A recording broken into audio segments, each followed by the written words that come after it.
What up, guys? We are live. So you're probably wondering why we're starting late. Well, today was actually a reason. So we just spent half an hour setting up this sign in the background, playing with fire. It's an LED sign. The problem is that when I turn it on, the webcam, it hits the webcam, I guess, too directly and just looks like total shit. You can't see anything at all. So we got the playing with fire sign, ordered it online. It was a pretty penny. But yeah, it doesn't look good on the webcam. So what we're going to do is probably I'm going to start doing these with, I guess, like my cameras I use for podcasts. Yeah, we'll probably start doing that. So I'm going to have to change some things around. But that would take another half an hour for me to set it up. I don't want to keep you guys waiting too long. But yeah, it looks really fucking good. The problem is you can't see it with a webcam. It just looks like, I don't know. It just looks like shit. Honestly, which has been a massive bummer, but I guess it is what it is. All right, cool. So what we're going to do today is just going to be an open panel. I'm going to do a little bit of Q&A, and then we'll drop the link. You guys can come on. We can chat, ask any question you want. If I had $1 for every time Alex was late, I'd be a millionaire. That is true. I am late quite often. When is Wee Waffles doing a speed date? Probably never. I don't think he's actually going to do a speed date ever. But yeah, I'll ask him if he wants to come on.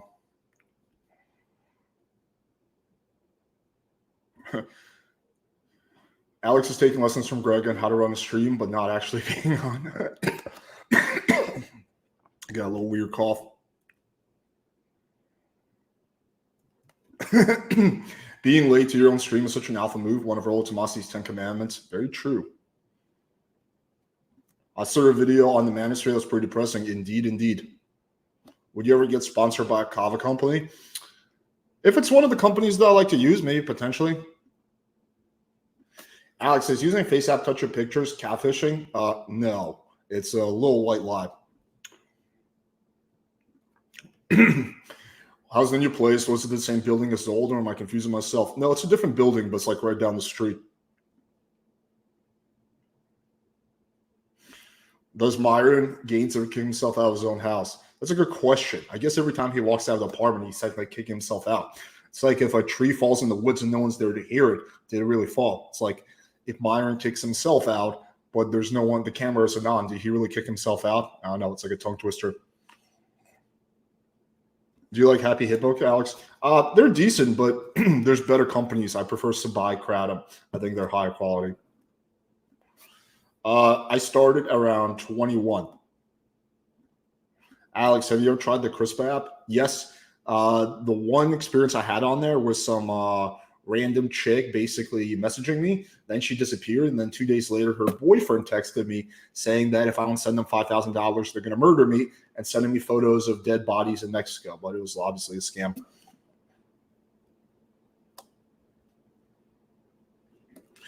What do I start with? I'll start with getting some good photos, and then after that, getting on Tinder and Bumble. Where the hell is Mr. Slave? I don't know. I guess just being someone's slave.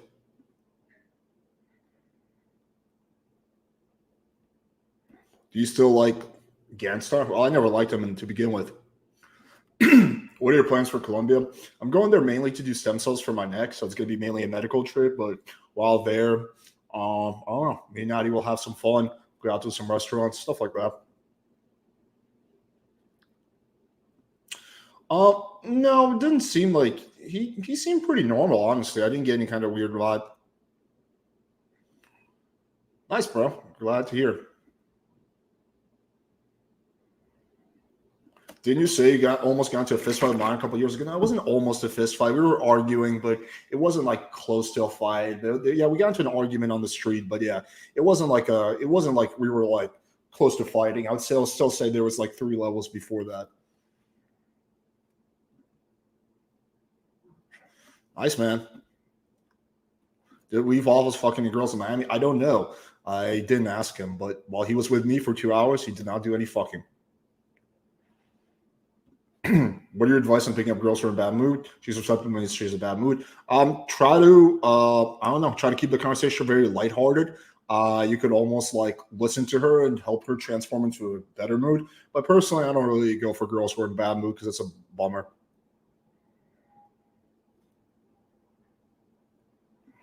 Not that I'm complaining, but why aren't you more interested in debating Myron than Rollo? Because every single thing Myron says, he gets from Rollo. So it's like, I'd rather debate the original source rather than like, Myron's just parroting all the Rollo's talking points. So I think it just makes more sense to debate the person who actually came up with these talking points.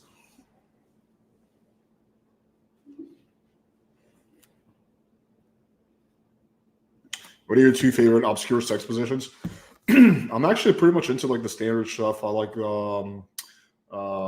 cowgirl with the girls on top, and I don't know, like sometimes standing up. I have no idea if I'll need to start. I am already in minoxidil. Yeah, I'm planning on getting on topical finasteride, but no, I haven't really looked into it too deeply.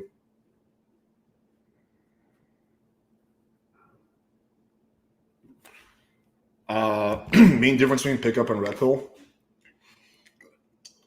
Red pill believes that if you get your finances in order, you go to the gym, that the dating stuff will more or less take care of itself. Pickup believes that the only way you're going to get better results with women is by actually learning game.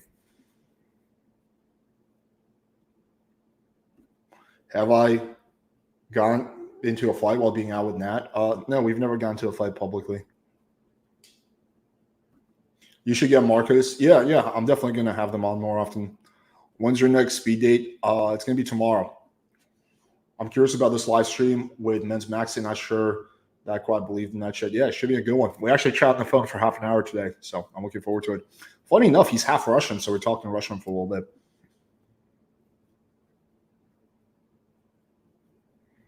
Will Gabriel Gray ever come back? Yeah, he will.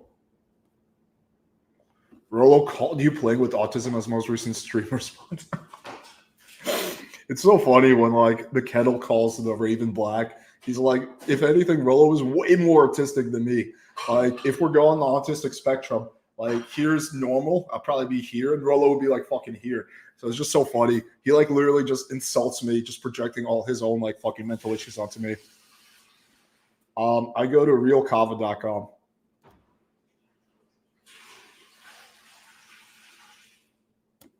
Alex, can you please do the whiny voice they do and read text of guys complaining? Sure. It would be something like, let me try to find a good one. Today is Indian P's birthday. Happy birthday, buddy. Oh, I actually forgot it was his birthday, but I do got to text him.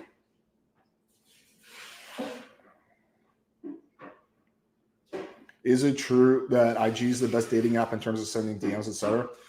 Well, IG is not a dating app. It's a social networking platform. Is it the best? It really depends on how good your Instagram is. If you have like a verified Instagram, then it could be the best. For the average person, probably not.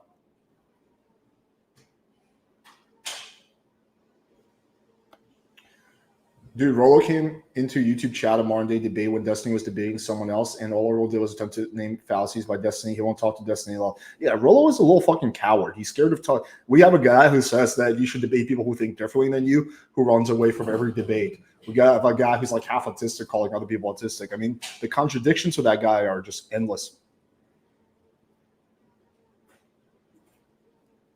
Thoughts on Rollo disavowing Pearl? No, I didn't even know about that. Yeah, I think Pearl is way cooler, way more reasonable, way better in literally every way than Rollo. Rollo is just a bitter old man, honestly, who's like kind of a coward. Can you bring back the TikTok SJW debates? Remember debating Fat Feminist? Can you debate the creepy hair bearded? The creepy bearded bacon male guy, he won't debate me. He's run away from the debate. But yeah, I'm just no longer like kind of getting as much hate on TikTok, so those have kind of dried up. But yeah, I'll do some more. Do you and Rollo agree or disagree more?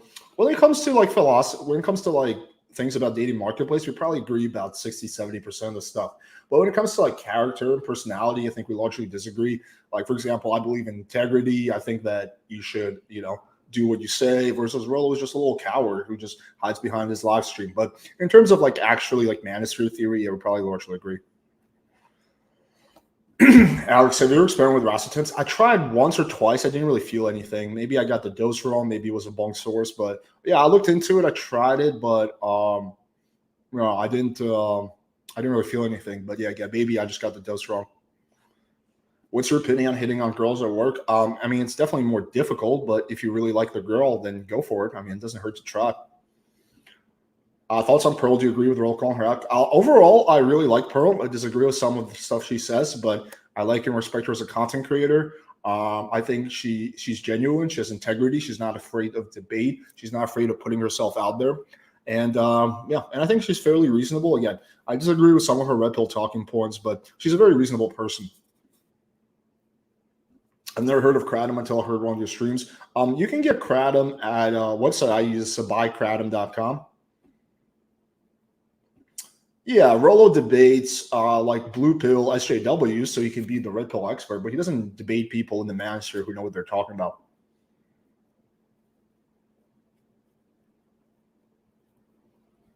Do you agree more with Rolo or Destiny? Definitely Destiny. Destiny, I agree with Destiny on like 95% of things. Yeah, so definitely Destiny. Pastor add in debate for next Wednesday? Sure. That guy still hasn't hit me up though.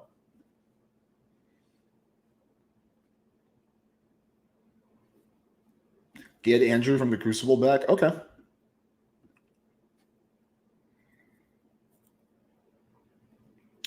If I invite a girl back to my place and she's hesitant because she doesn't know me, what should I do to make her comfortable?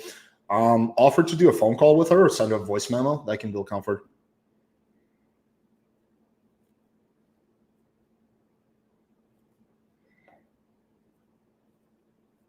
What do you think of Dan Bilzerian? I mean, I don't know. Like, I don't know. Like, I don't know. I've never talked to him. All I know is what we see in the videos.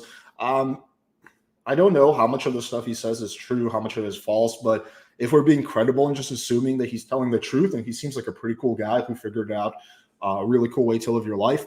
If he's a grifter who's lying and bullshitting, then yeah, my opinion would be different. But yeah, I just don't know him well enough to have like a good opinion. I haven't like looked into him enough.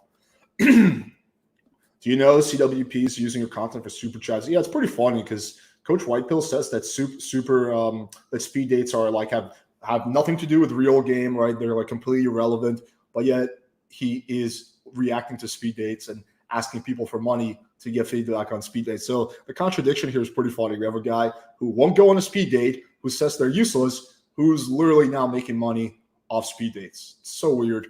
I don't know. I feel like if you just went on one speed date, just once, then like I'd be like, okay, whatever. What do you honestly think of Trip Advice? Do you think he's legit? He seems like a nice guy. I think he's a little bit of a nerd. I don't think he has a good game based on what I've seen, but he's in a relationship. He's happy. His girlfriend's attractive, so that's what matters, I guess. Is there a female PWF? Who do you think is the best female dating coach for women? Who's the best female coach for men? I think Kezia Noble will probably be my favorite. I think she keeps it really real. Courtney Ryan's pretty good too. Yeah, something like that. Did you ask Pearl to guest on the show? Yeah, she was on my show about a year ago. I asked her again, but she just didn't have enough time. I mean, like she's getting like really big. Like I don't blame her. Like she's growing so fast. She just hit 1 million subs. I don't blame her for like being too busy for PWF. It's like I get it. What do you think about the Facebook group? Are we dating the same guy? Funny you asked that. We're actually going to do a video on that. Why is your apartment so expensive? Can't you find somewhere cheaper? Not in Miami where I live. Okay, cool, Purple Jester. Yeah, I'll drop the link in a few minutes. Okay, cool. Let's make it happen. Alex, what's the schedule looking like for the next weeks? I typically don't have like a big schedule ahead of time. So I think tomorrow we're going to do speed dating. Then Friday, I'm not sure yet. We'll probably do something. Saturday, I'm going to take off. Monday, I think we're going to do the show with Erudite. Yeah, we have what's his name? Men's Maxing tomorrow. But yeah, I typically don't plan things too far ahead of time. I guess then we're going to do the next Wednesday, that debate with a crazy pastor dude. That should be fun. Opinion on Andrew Tate being falsely accused. Well, I'm not convinced that he's falsely accused. I don't know. I don't know if he's guilty or not. Haven't seen the evidence that the police has. So my position on that is agnostic. Very true. Very true. Donovan is a whole bitch. Dude said the reason he wanted to be Destiny is because he's capable of convincing someone the water's wet. This is while Donovan was talking about Destiny's life. Yeah, I know.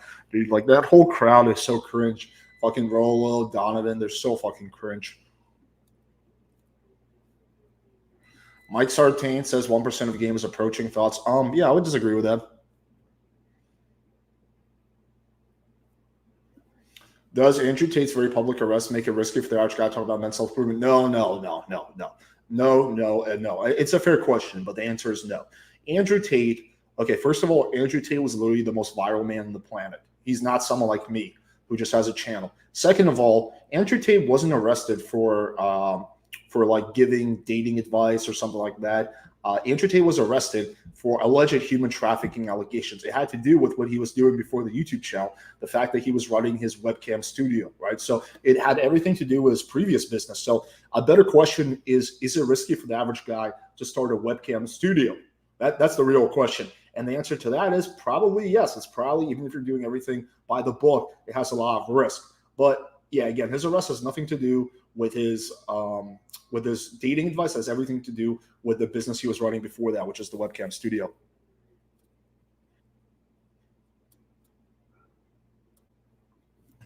Do you agree? Push and pull is important for game.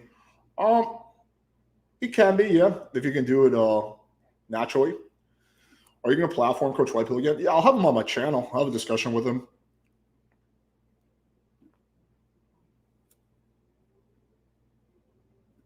Ooh, yeah. I don't think either one of them will do it. I don't think Coach Whitehill will do a speed date, and Rolo will never do a debate.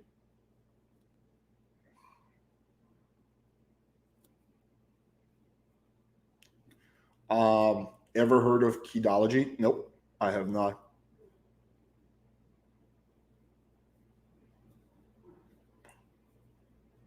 Do you pay for hooker in America?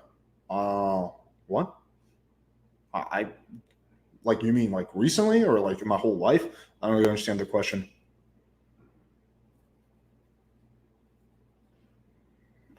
Alex, you say drama's the only way to get views. RZ was the biggest son for decade and never talk shit about anyone.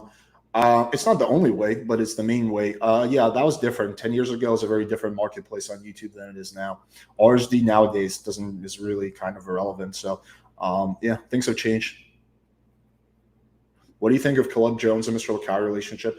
I don't really know much about their relationship, so can't comment.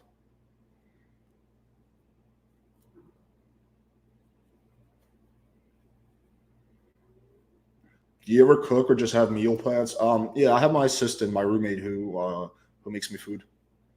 What happened to Candy joining speed dates? I don't know. I forgot about her for a while.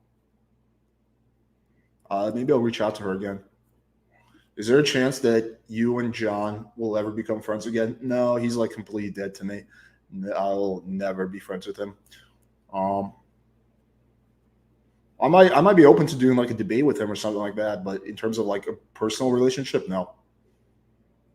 Austin Summer was on the pod with David Bond playing with fire. When is he back? He said he's going to finish this product around in the next few months, so probably after that.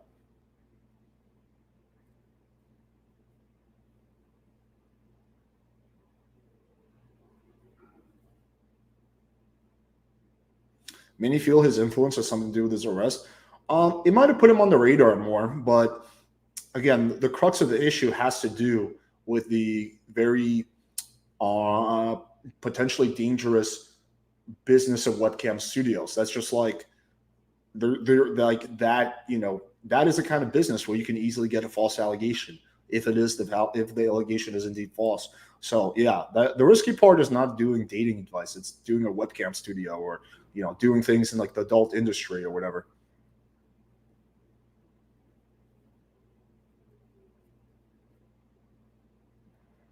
Natty should go on Fresh and Fit. How long for a Frank Castle?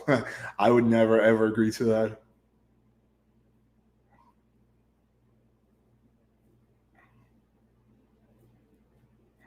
Yeah, they had an argument. Coach Whitehill said asked about him and the speed dates. So, okay.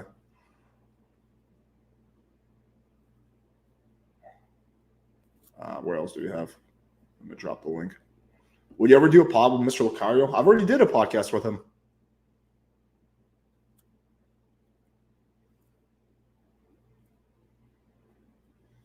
Destiny is a savage behavior. I disagree politically, but I respect him as a fierce debater. Indeed.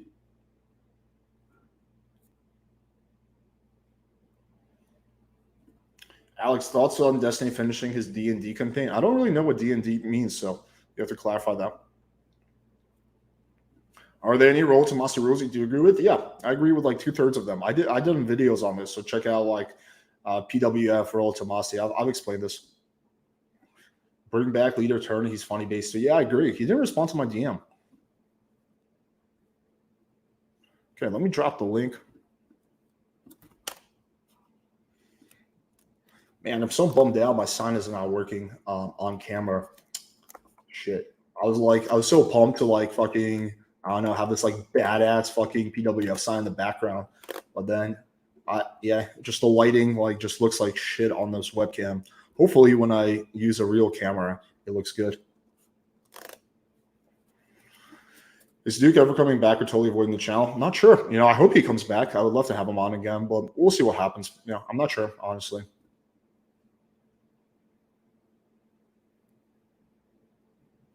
You turn on the sign. We can see how it looks. Okay. 1 second.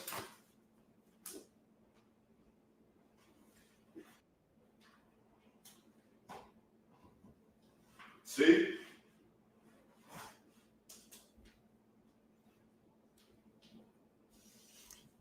You can just like barely see it. I don't know if I should bother keeping it on or not. Yeah. It just doesn't look that good. It just creates too much lights. But it looks really good in real life.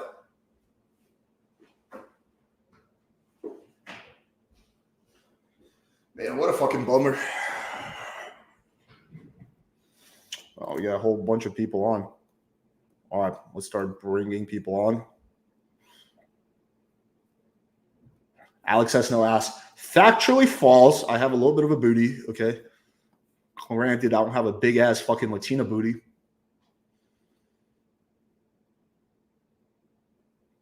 Alex, you can use a DSLR webcam. Yeah. Okay, I'm with an webcam. We'll mess with the upgrade. Yeah, maybe I will do that.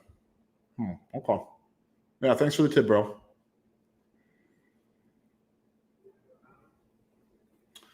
Okay, let's bring on Greg Lay. Yo. What's up? What up? Let's bring on Purple Jester.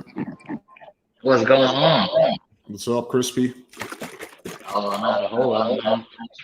Is there feedback on someone's end? I personally don't hear anything.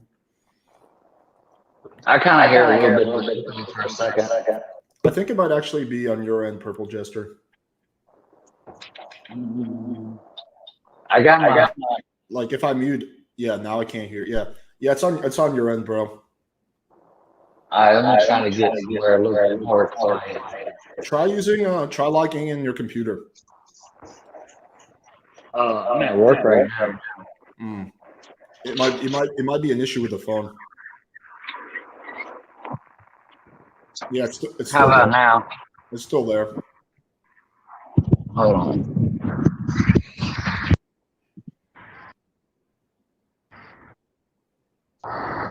Yeah, it's still there, bro. Do you want to just try jumping on when you're home? Now. It's still there, Oh, bro. is it still echoing? Or is it good now? I'm going to log out and try to log back in. Because Ghost said I think we're both echoing. Okay. Okay, let's bring on this dude. What's up? Hey, how are y'all? Yo. Good. How's it going? Very curious about your guest. Is it tomorrow? Men's maxing? Men's maxing, yeah. Should be a good one. That's been some weird shit to watch, man. What has? Getting like no volume on my end. I think it's better now. So what did you want to discuss, Jester?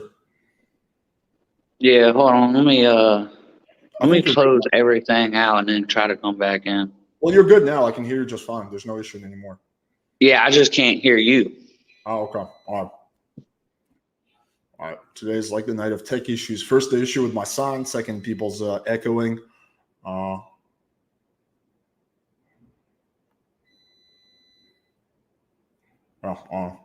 Okay. Let's bring on, I guess, Brad. Yo, Hey, what's up? How's it going?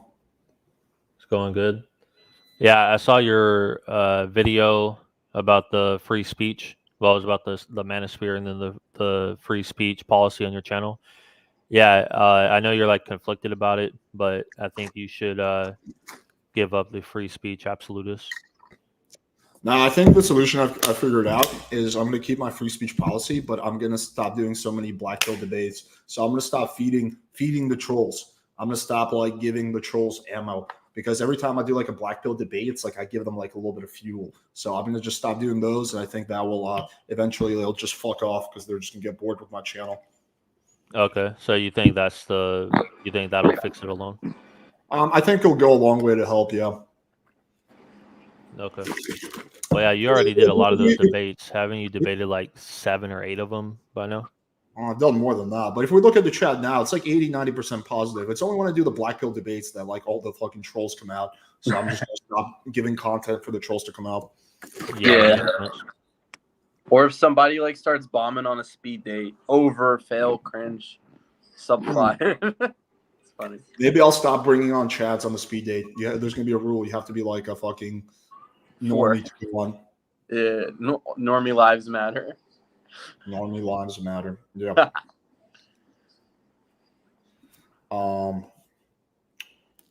But yeah, is that what you want to discuss, or you want to discuss something else? No, that was pretty much it. Oh, okay, cool. Well, yeah, thanks for dropping by, Brad. Always appreciate you. Definitely. Hey, I have a question. What's up? The manosphere video, it's not something I know a huge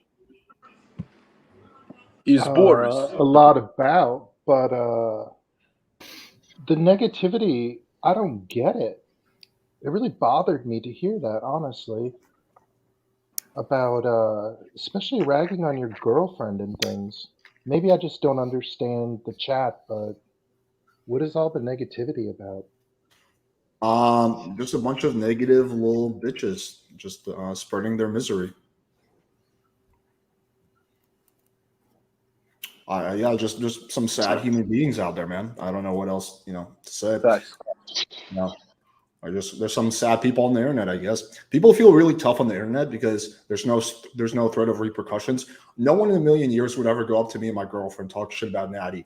It's only on the internet that people like. I can be a little tough guy. So the internet has like allowed cowards to feel brave, but that's what it is.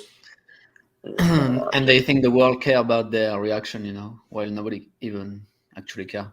Can you guys hear me well? Because I have like a low connection. We can hear your voice.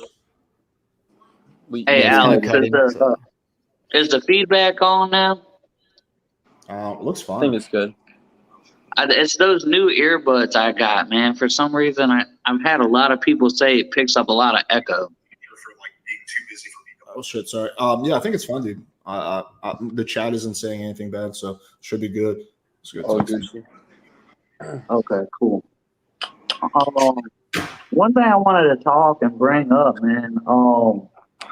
I've noticed like a lot of people in the chat, like when I be on the speed dates and that, like the speed dating is a very, very short period of time, like kind of like hard sometimes to get in with the flow of the person that you're talking with. And I know personally, I found a lot of benefits in playing the long game, if that makes sense. Playing the long game to get the girl like later, like a year later or something. No, not like that. But all right, so you're carrying on the conversation, you're going with the flow of the conversation, and sometimes not bringing up like sexualizing or trying to get laid on the first date, pretty much. Okay, so when you say long game, you mean what, like a few dates or what? Yeah, like a few dates. Okay. Yeah, I know some guys do that. I personally never been a fan of that. because especially where I live in Miami, like if you, like everyone has such short attention span, so if you don't bang the girl on the first night, you might not get a second date. So yeah, I don't know. I prefer to like try to make it happen as soon as possible. But yeah, I know some people do like kind of the 2-3 date thing. But I know one guy who swears by the 2-date rule. So the first date he meets up with a girl, he just gets a make out, that's it. And the second date he bangs her. He like swears by that. Oh, the Dean from Honest Signals, that's what he said, and he swears by that, and he's legit. So I guess different strokes for different pokes. I don't know. I'm not saying like my strategy's better, just kind of what I've always preferred. Damn. Yeah, I know. With me personally, man, like every female that I've ever been with and I've ever scored, you know, there's always been like kind of like that relationship that's already been developed and built on. And they're like, oh, yeah, I just really fell for your personality and your charm and this and that. You get what I'm saying? So there are benefits like where if you play for the long game and don't get mad or if you don't score right away on the first date. Yeah, I mean, if you get mad, you lose, right? So yeah, I think a lot of it come down to also like your personal like personality. Like you're probably like you probably have like the vibe of like a nice Southern gentleman versus I seem like much more like a frat boy or fuck boy. So for someone like me, if I don't fuck the girl on the first night, she assumes I'm a dud. Versus for you, she doesn't expect sex on the first date, so it probably makes more sense to wait. So I think a lot of that has to do also with how girls view us, and we just have two totally different personality types. Yeah, and I mean, definitely like in the manosphere, like I definitely feel like it's very important to have the red pill knowledge and the red pill information to know like when a girl's playing you or when she's trying to use you. And, you know, like recently, this is kind of like a new development. I just recently became single again. I'm back in the market again. Oh, shit. Yeah. Had to cut it loose. Speaking of the toxic black pillars, there he is. Right on cue. As soon as I said toxic black pillars, Fort Max was like, oh, that's my cue. We're pigeon dancers, apparently. Pigeon you want to say hi dancers. in the chat? Indian P. Yes. Yo. What's up, buddy? Oh my Happy God, birthday, it's dude. Indian Let's P. all wish our friendly local Indian a big happy birthday. Happy birthday! Hey. Whose birthday is it? His birthday. Indian peas. Oh, happy birthday, bro. Check out the sun. But then when we turn it on, no, it looks horrible on camera. The man, the myth, the legend. Wow. Who would have thought? Lil Max. Wait, what were you talking about? You're talking about the 2-date thing or something? Or Oh, yeah, 2 dates. Oh, wait, and he's single now, I think. Purple Single Jester is again. back on the market. oh, you are? Yeah, definitely, man. She started to step out of some boundaries and do some things that weren't appropriate, and gave her 2 strikes. On the 3rd strike, I was like, nope, you got to go. Damn. Do you mind if I ask for what exactly happened?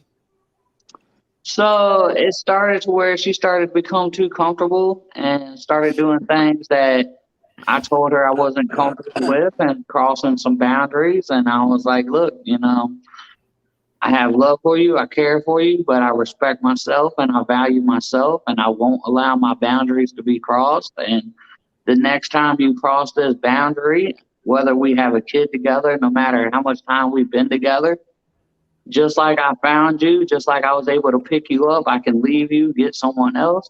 So you got to go. Damn. What exactly did she do? What's that? What exactly did she do? So pretty much she got to where she started wanting to hang out around some of her previous exes and previous guy friends. dear. And I'm like, no, and she was like, oh, well, he's just my friend and he's going through a hard time. And I'm like, I don't care. That's a no-no for me. I don't allow that. Okay. Damn. Gotcha. Okay. And she hit me with the chorus, oh, well, if you trust me and we've been together, you know, I would never cheat on you or I would never do that. And I'm like, well, then you should still value me, value my boundaries and not cross that line. Gotcha. Yeah, man. That sucks, man. I mean, it does. It sucks for her personally. Just saying. Facts. You have a really good mindset, dude. Solvable. Yeah. But I mean, that's the thing. I want to preach to like any man. Like you got to know your value. You got to know. And like I say, I don't care if I've been with a girl 10 years, if I've been with a girl for a month. You know, she crosses those lines. You know, of course, when you've been with someone for a little bit longer, you can give them a little bit more leeway. But if they want to hang themselves, you got to let them go. Dude, I feel like you're like the antithesis to the black pill. Like you're like a guy who's like, you know, suffered whatever, like, you know, facial, you know, burns and stuff like that. But you're like still positive. You're like still like dating. You're meeting girls. You're not just sitting on the computer bitching about your looks and about your the fact that you're not Chad. Like, I don't know. I don't know how black people can look at someone like and then still be like, oh, well, I'm still black pill.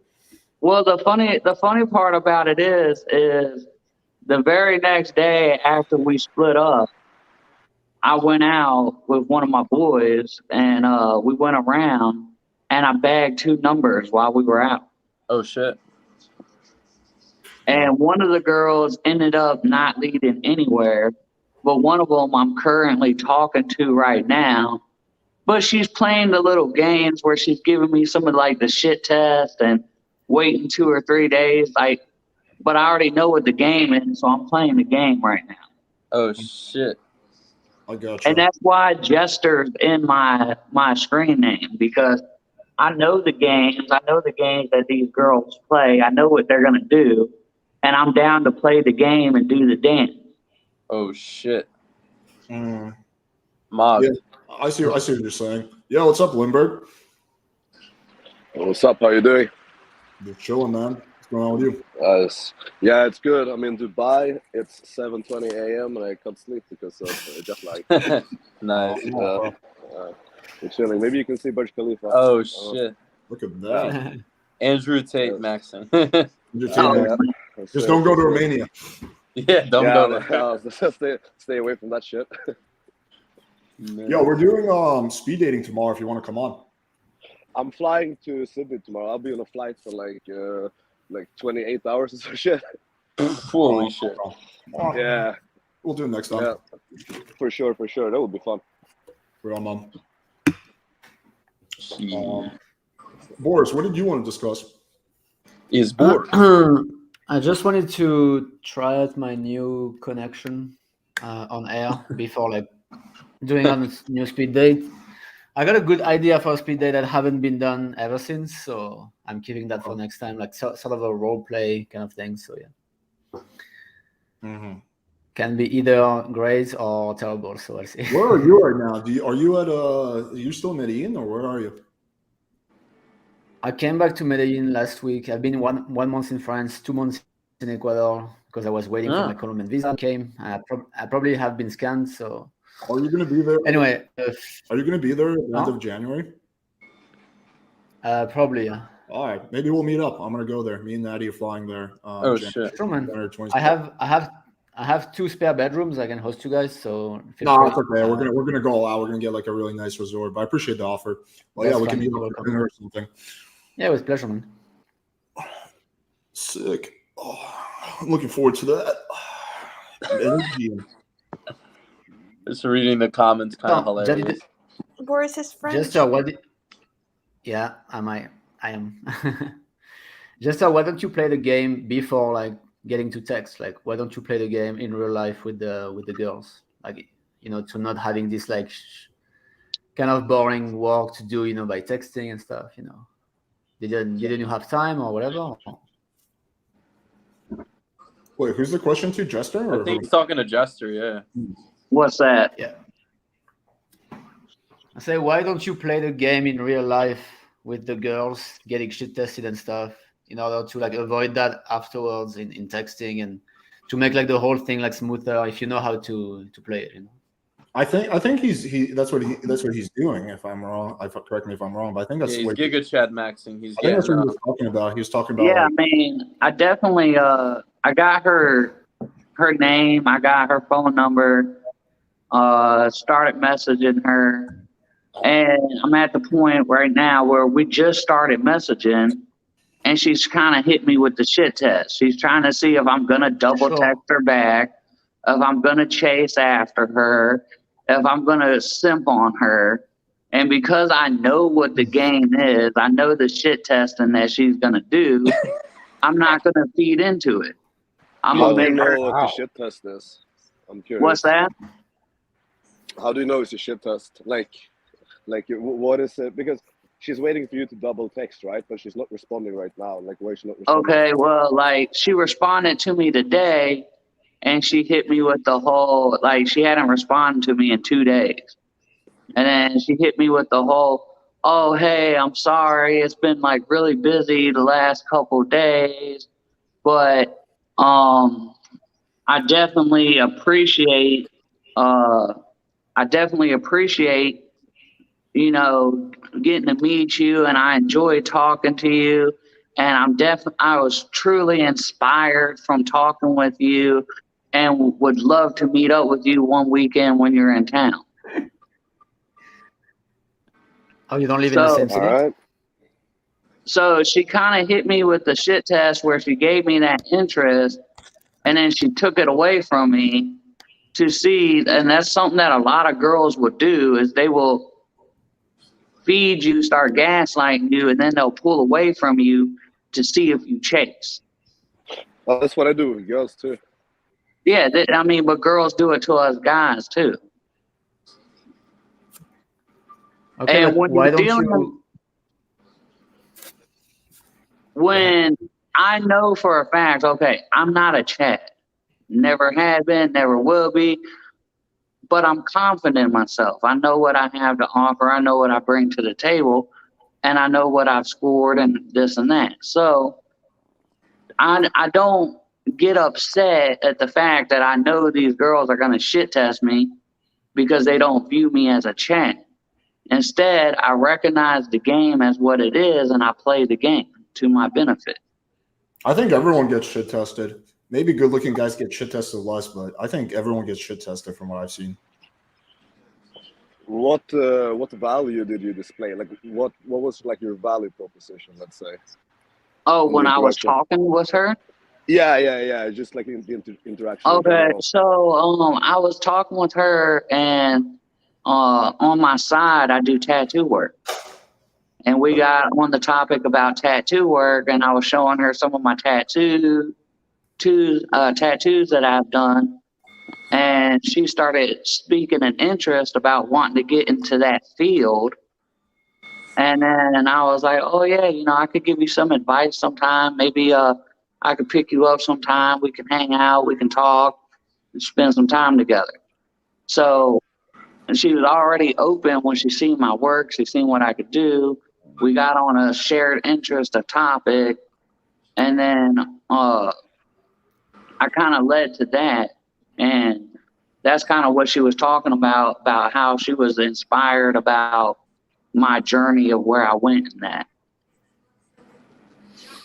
Okay, I see. Maybe you can solidify the date a bit more, you know, because, you know, just talking about tattoo and stuff is a bit like, you know, isn't that solid, you know?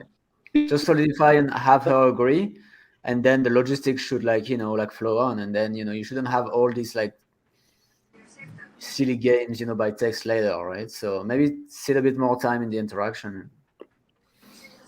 Well, when I met her, she was actually at work, so it was kind of a rushed interaction. So I kind of had to hurry up, bag the number before she got in trouble at work. Because as we were sitting there talking, her manager was kind of like, hey, get back over here, get back over here. Like, literally, she was sitting there making the coffee at the, do you know what a Wawa is? I don't know if you know what it is. Yeah. Oh wow, yeah. Yeah, so we were at the Wawa. She was working there. She was making the coffee, and I'd ordered a drink, which is how the interaction started. And then as I was walking away, she was literally like following me up to the register, and her manager had to call her back over there. At the Wawa. At the Wawa, yeah. The Wawa. Wawa, yeah. I'm a gas station maxer, man.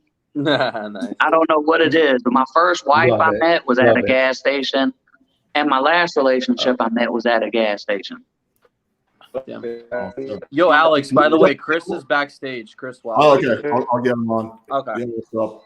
Yeah. Yo. What's up? What's up? Seems like you got a little thing for gas stations there, Jester. Gas station Maxer. I don't know. It works for me, man. Man, that's a lot of people online. What are you guys talking about? Purple Gas Jester. station Maxer. Gas station max. Whatever the fuck. But yeah, I mean, I made the interaction, got her number, exchanged information. We've already talked about making trying to set a day for us to hang out, but we haven't actually set a date yet, and that's because, like I say, she put me through a little bit of a shit test.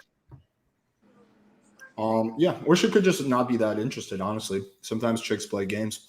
Lately I've gotten to a point, like when I was like a few years ago, I used to, maybe like 4 or 5 years ago, I used to like go all out. Like if I met a girl, I would just like do everything I could to fuck her without like crossing the line or whatever. But nowadays, if a girl's like showing me a lack of interest, I'm just like, whatever, like fuck it, have a good one.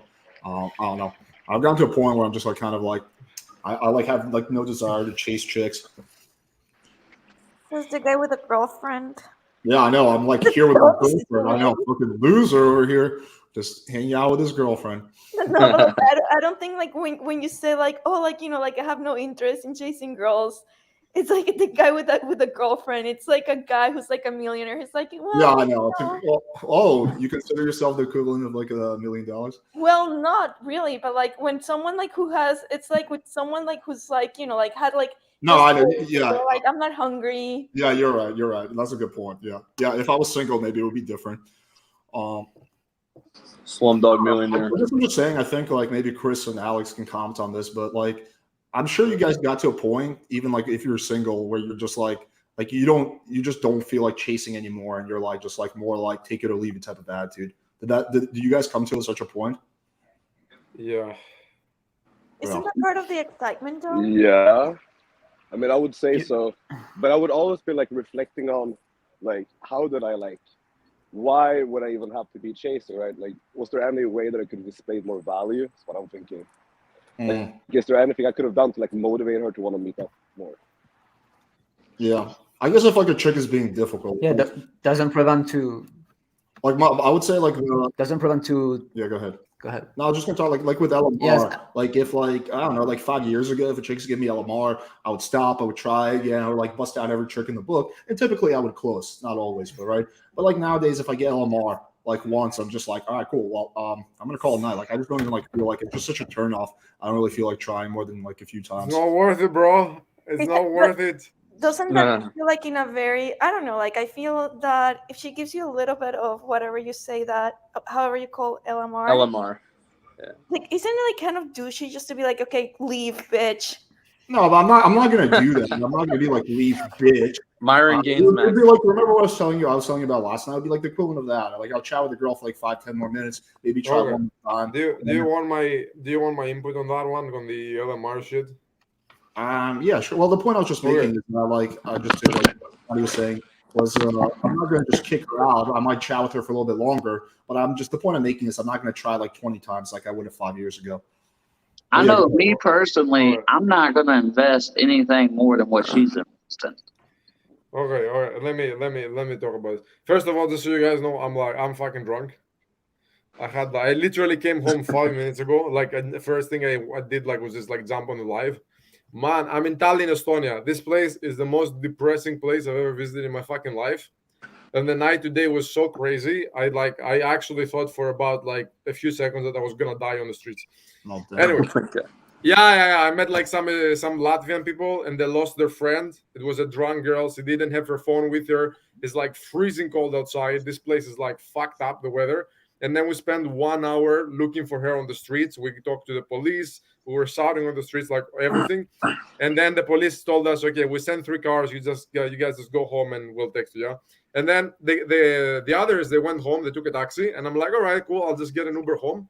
And then my fucking phone dies because it's so freezing cold. Like the battery just gets depleted.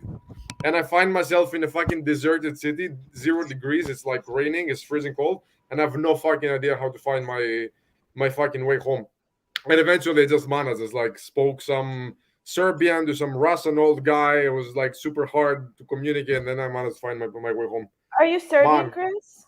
No, I'm Greek. I just like speak some Serbian, which is very useful. When I'm in Slavic countries, I'm not completely clueless. I can somehow communicate, and there is a lot of Russians in Estonia. So there was this like old Russian grandpa picking up the trash at 5 a.m. and I was just trying to make sense of like how the fuck am I gonna get home? And then eventually I managed to make it home. But I was like, oh my god, I thought this drunk girl was gonna die out in the streets in the cold. I'm gonna be the one who's gonna die in her place, you know. Oh. Well, Yeah, what were you anyway. saying? You were going to talk about Lamar? Yeah, LMR. So, no, I just really, really wanted to share how like fucked up crazy this night was. I've never found myself in such a situation before. LMR. So, if a girl gives you LMR, it can be like two things. It's like token stuff, so she doesn't actually mean it. Maybe it's like some kind of like trust issues, or she doesn't feel like fully comfortable yet, or she actually means it. So you gotta get a good feeling of whether she actually means it, and if she means it, then it depends on what you want to do. Let's say she means it and she does it. It's like this is the right pace for her to go towards sex. It's actually slower, and then it's where you have to evaluate your priorities. Do you actually care about her and like spending the time with her and getting to know her, and then sex is like more like in secondary priority, or are you there purely for the sex and therefore your expectations from each other and your compatibility is mismatching, and then you just like move on? If that's the case, then you decide accordingly. If it's like some kind of like token resistance, then if you actually care, you can talk about it, see what the concerns are, see again if this is something that you're willing to do, or which is something that happens to me very much lately, the last few years. I don't have the energy and the patience to deal with girls' trust issues, so sometimes I actually leave. I had last week where the same thing happened, and I told the girl I want to take her home, and then she was like, "Oh, you know what? I have this principle. I don't go with a guy on the first date." And I was like, "Oh my god!" I had such high expectations from you. You seemed like you're gorgeous, you're intelligent. I actually thought we were very compatible, and then you give me like these trust issues, and then this was a big red flag for me. It took me some time. I tried to process it. She goes to the toilet. She tells me, okay, I'm going to go to the toilet. You get 2 minutes. You think about this, and then you come back. And then she comes back from the toilet, and I've processed it. I know what I want to tell her. I tell her, look, this is going to go only two possible ways. So either you're going to hand me over completely, you're going to trust me completely. You're going to give me the lead, and then, I'm going to take the lead, do what I want us to do, and then everything is going to be fine. Or we're never going to meet each other again. And then she was like, yeah, I'm going to stick to my principle. And I was like, all right. My condolences. I shake her hand. I tell her nice to meet you, and I just stand up and leave. And that was like the day for me. Bro, what red flag are you even talking about? You say you have high expectations. The trust issues. And No, then, the specific. Bro, and then you say you want to get her with like rational reason, and then it's like everything or nothing. And No. It has to do with the type of girl that you're going for. If I want to go just for sex, then my expectations are different, and the way I treat the situation is different. This girl, I was not going just for the sex. Dude, don't tell me what I'm wrong. Let me finish my fucking thing. This girl, I actually had high expectations because I thought this could be something more than sex. I thought it could potentially be some kind of relationship with her.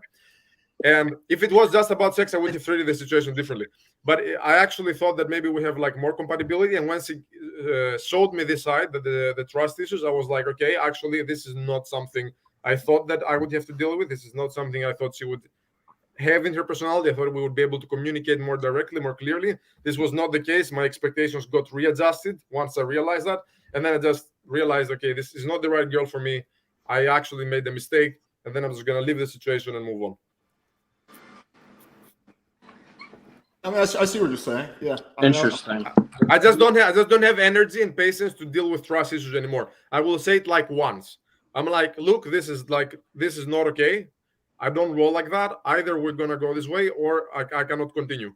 So this is like my doesn't situation. work like this. This is your job to create trust, bro. No. It's not my job to create shit. I am not her father. I'm not her fucking caretaker. This She's guy- an adult. Trust She's me, a woman. hell, bro. She's an adult woman. It's her responsibility to handle Facts. her own trust issues. It's her responsibility to So, handle Chris, her own trauma. He has a good point. Chris, And- I have a question. What do you, when you say trust, what do you mean? Because what do you it's okay. Yeah, yes, it's quite simple. It's quite simple.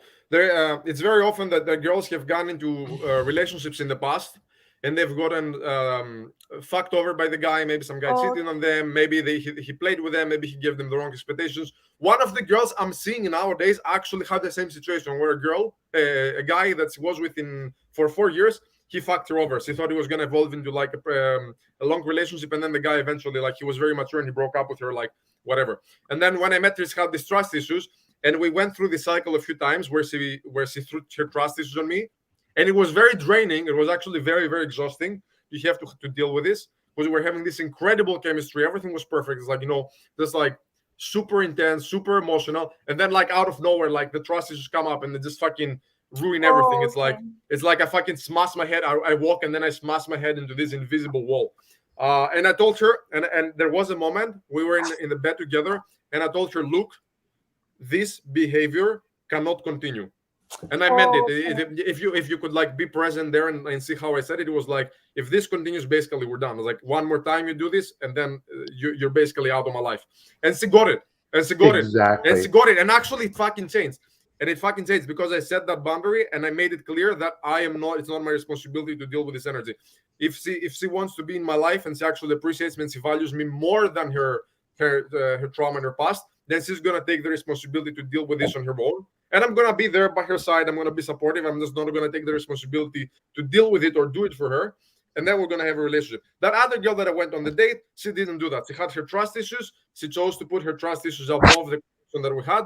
And then I chose to leave the situation. So what I was interpreting when you said trust issues is that she was kind of scared that you were gonna rape her or kill her or something like that, where she went to Yeah. That might be actually part of the thing, because like she told me like the first date principle, and then she asks me, it's like, oh, do you live, like, what's your living situation? How do you live? And I'm like, I live, I have a small apartment, I have a studio, I live by myself. And then she says this cringy shit like, oh, you're not making your situation easier because if you had like flatmates, then if something happened, I would scream. And it's like at the moment she says it's like my eyes like just like roll inside my skull. I'm like, holy fuck, like how can you actually like I think come that's up with that shit? I think that's a legit You think fear. my flatmates would care about me raping Man, you? it's like the Rape maxing. to me, like, to say such a stupid thing, and then to say such a stupid thing is just like, this girl seemed very smart, and then she says like literally the most stupid thing you can possibly tell to me, and I'm just like, my mind, LMR is not logical, bro. It's all emotional. dude, my mind just like blew, like, but like in a bad way. I was like, holy fuck. I'm like, this whole date, which has gone amazing, and in reality we've like, who are Dude, we talking to? how about when girls say, I want to see your Instagram so I can make sure you're not a serial killer? Just think about that one for a second.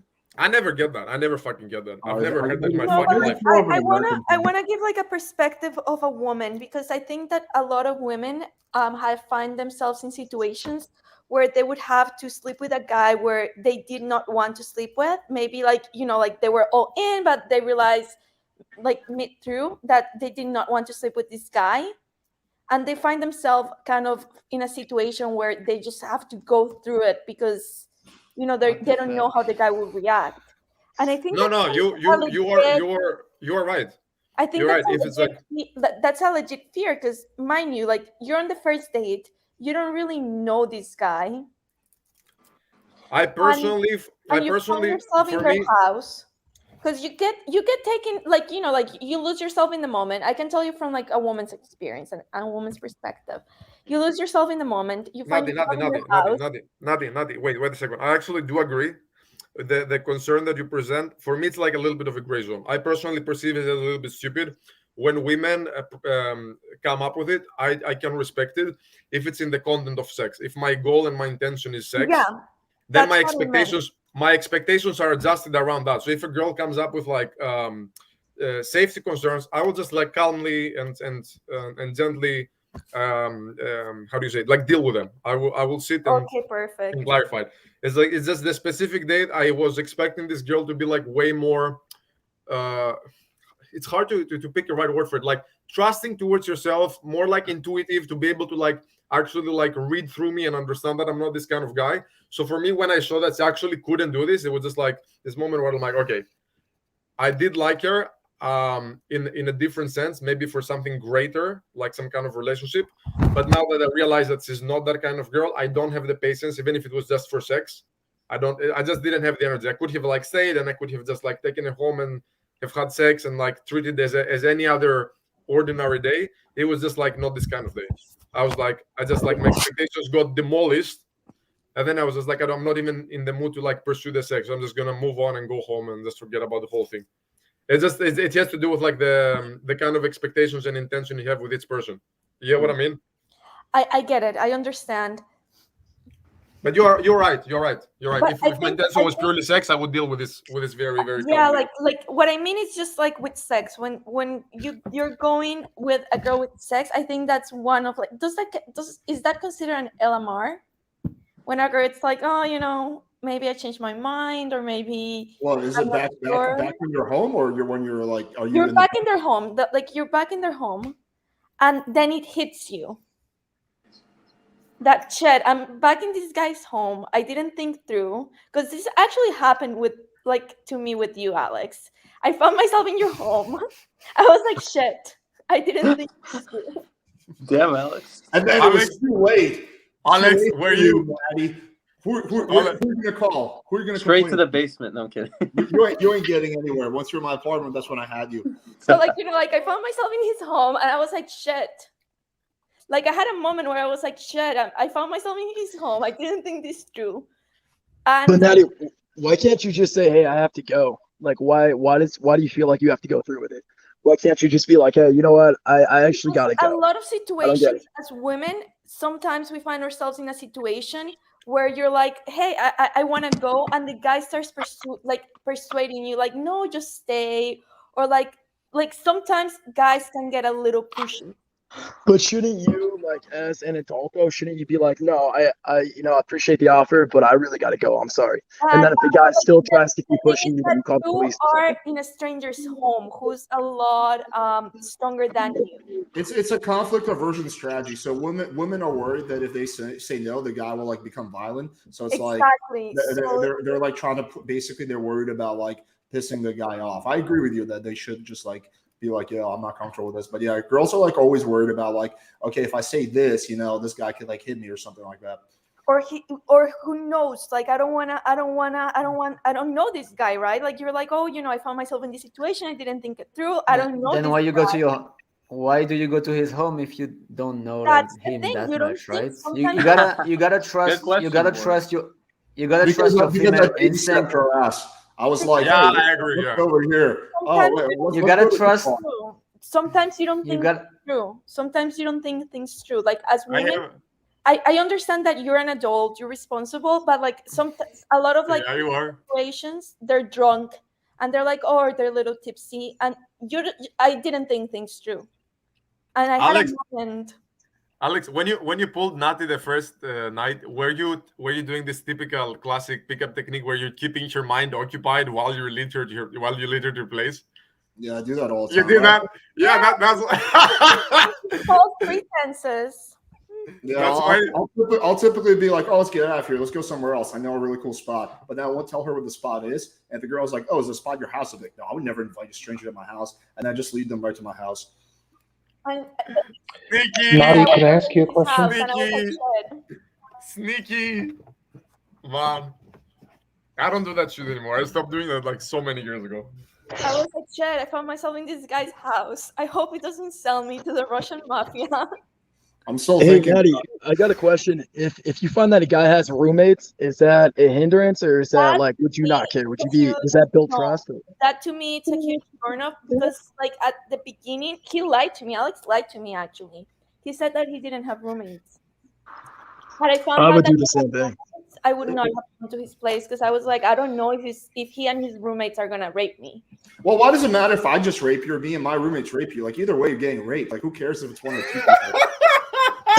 it's not like, like you don't know if this guy it's gonna like if they're gonna do like two guys are gonna do something to you. I think it's more traumatic when it happens from like multiple guys than from just one guy. But that's just me. Yeah, like because the other guy could be like Indian or something. So Well, I mean, Sounds like my last trip to Palm Springs. I mean, not to mention if there's more than one guy, that's more than one person she's got to fight off. I mean, Maddie's not even fighting a midget. Like she's 100 pounds. It doesn't matter if it's one guy or 10 guys. She's equally fucked.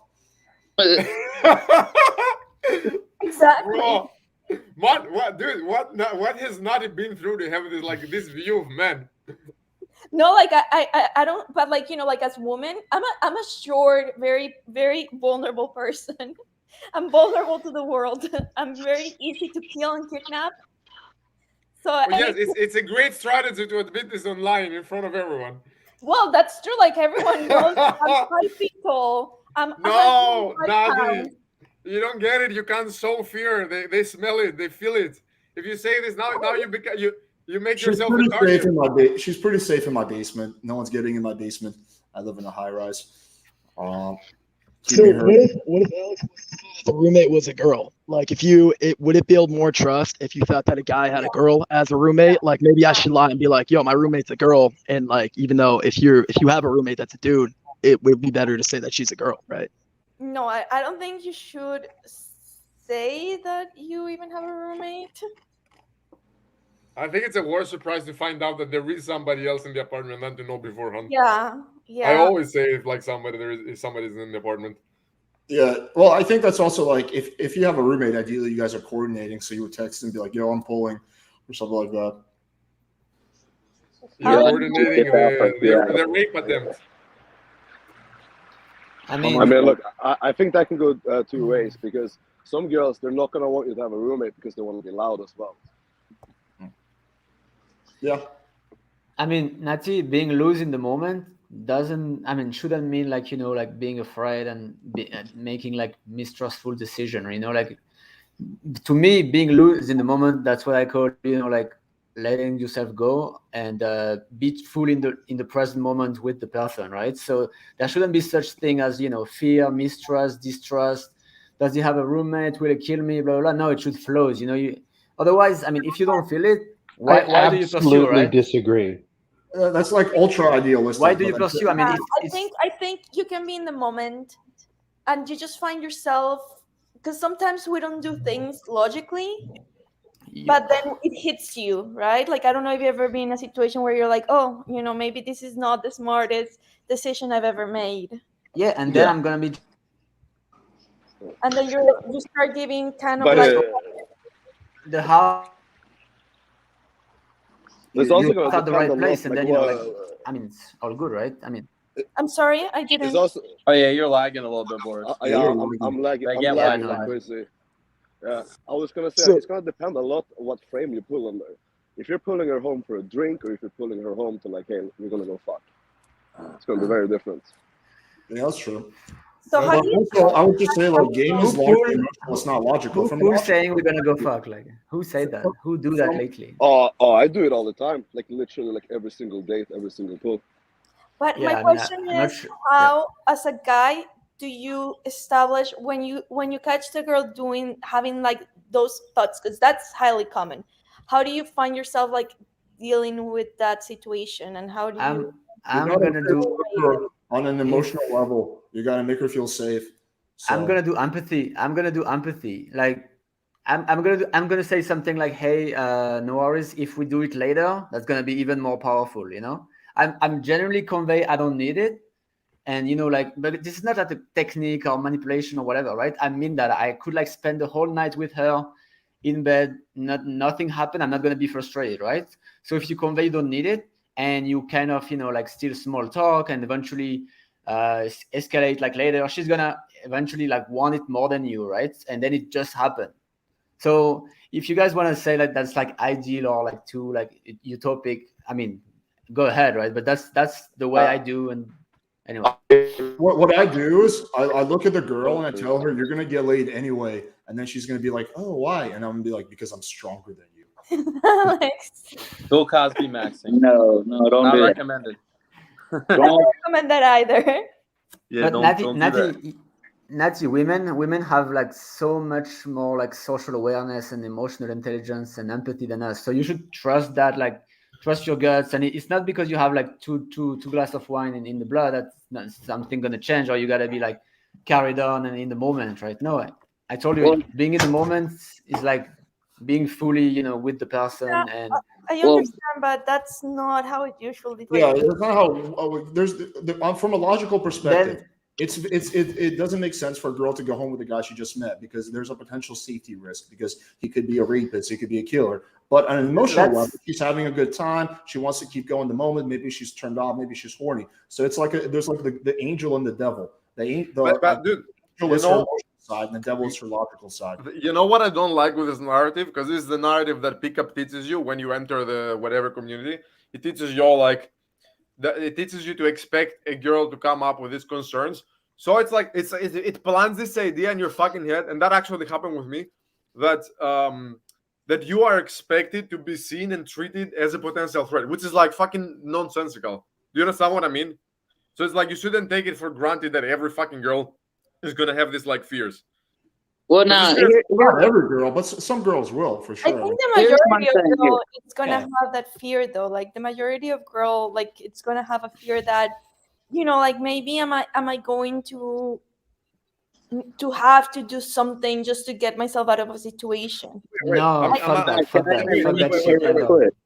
Guys, I'm curious. Nati, where did you can you like try to pinpoint where in your past experience or whatever, where did this idea come from? Where did it come like from friends telling you stories? Did it come from like It's- reading stuff on social media? Is Did it come from Colombia or research? the US? I you never do heard research? that ever.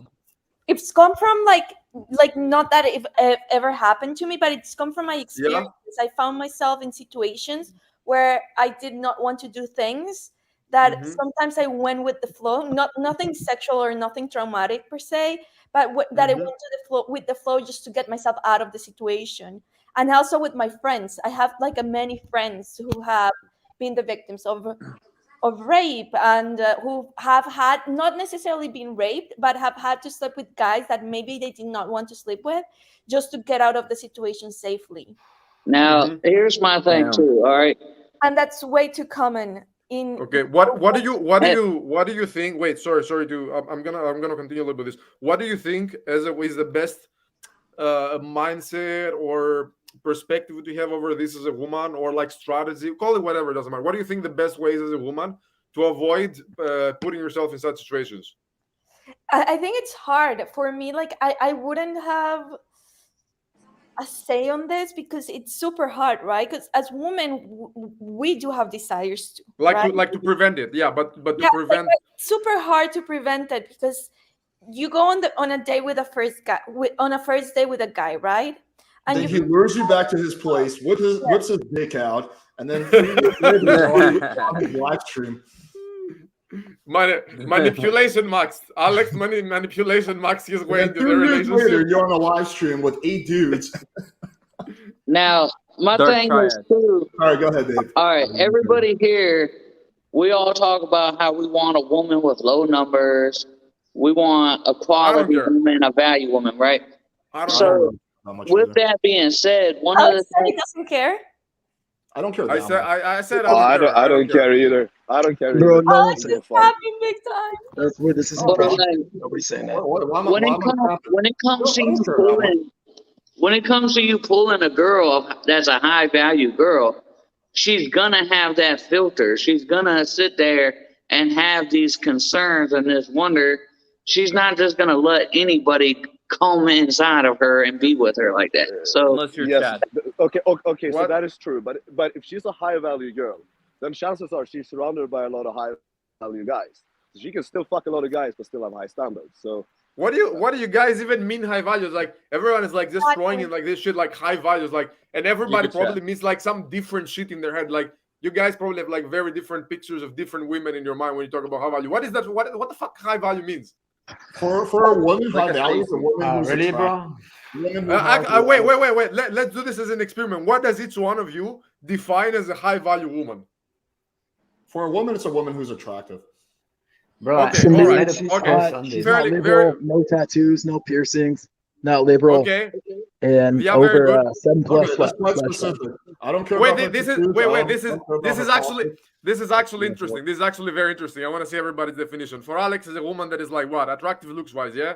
Yeah, she's hot as fuck. And for JD, it's a woman who has like what? She doesn't have specific So for me, behavior. Specific. no tattoos, no piercings, not a liberal, and above Not a liberal. like a 7 plus slash 10. Okay, very That's a high well. value. Who's next? Who's next? Greg. Wait. Greg, what's Like a high sta- value woman for you? Like a Stacy, pretty much like good looking tattoos. We'll say like nipple piercings. Like Yeah, you guys just said like opposite fucking things. Do you see how ridiculous this is? Okay. No, but it works. I mean, think about it. What's a high value woman for you? Dude, JD Bro, tattoos are literally just trash on said girls. exactly. You guys see the fucking contradiction in like what you consider calm a down, high value bro. woman.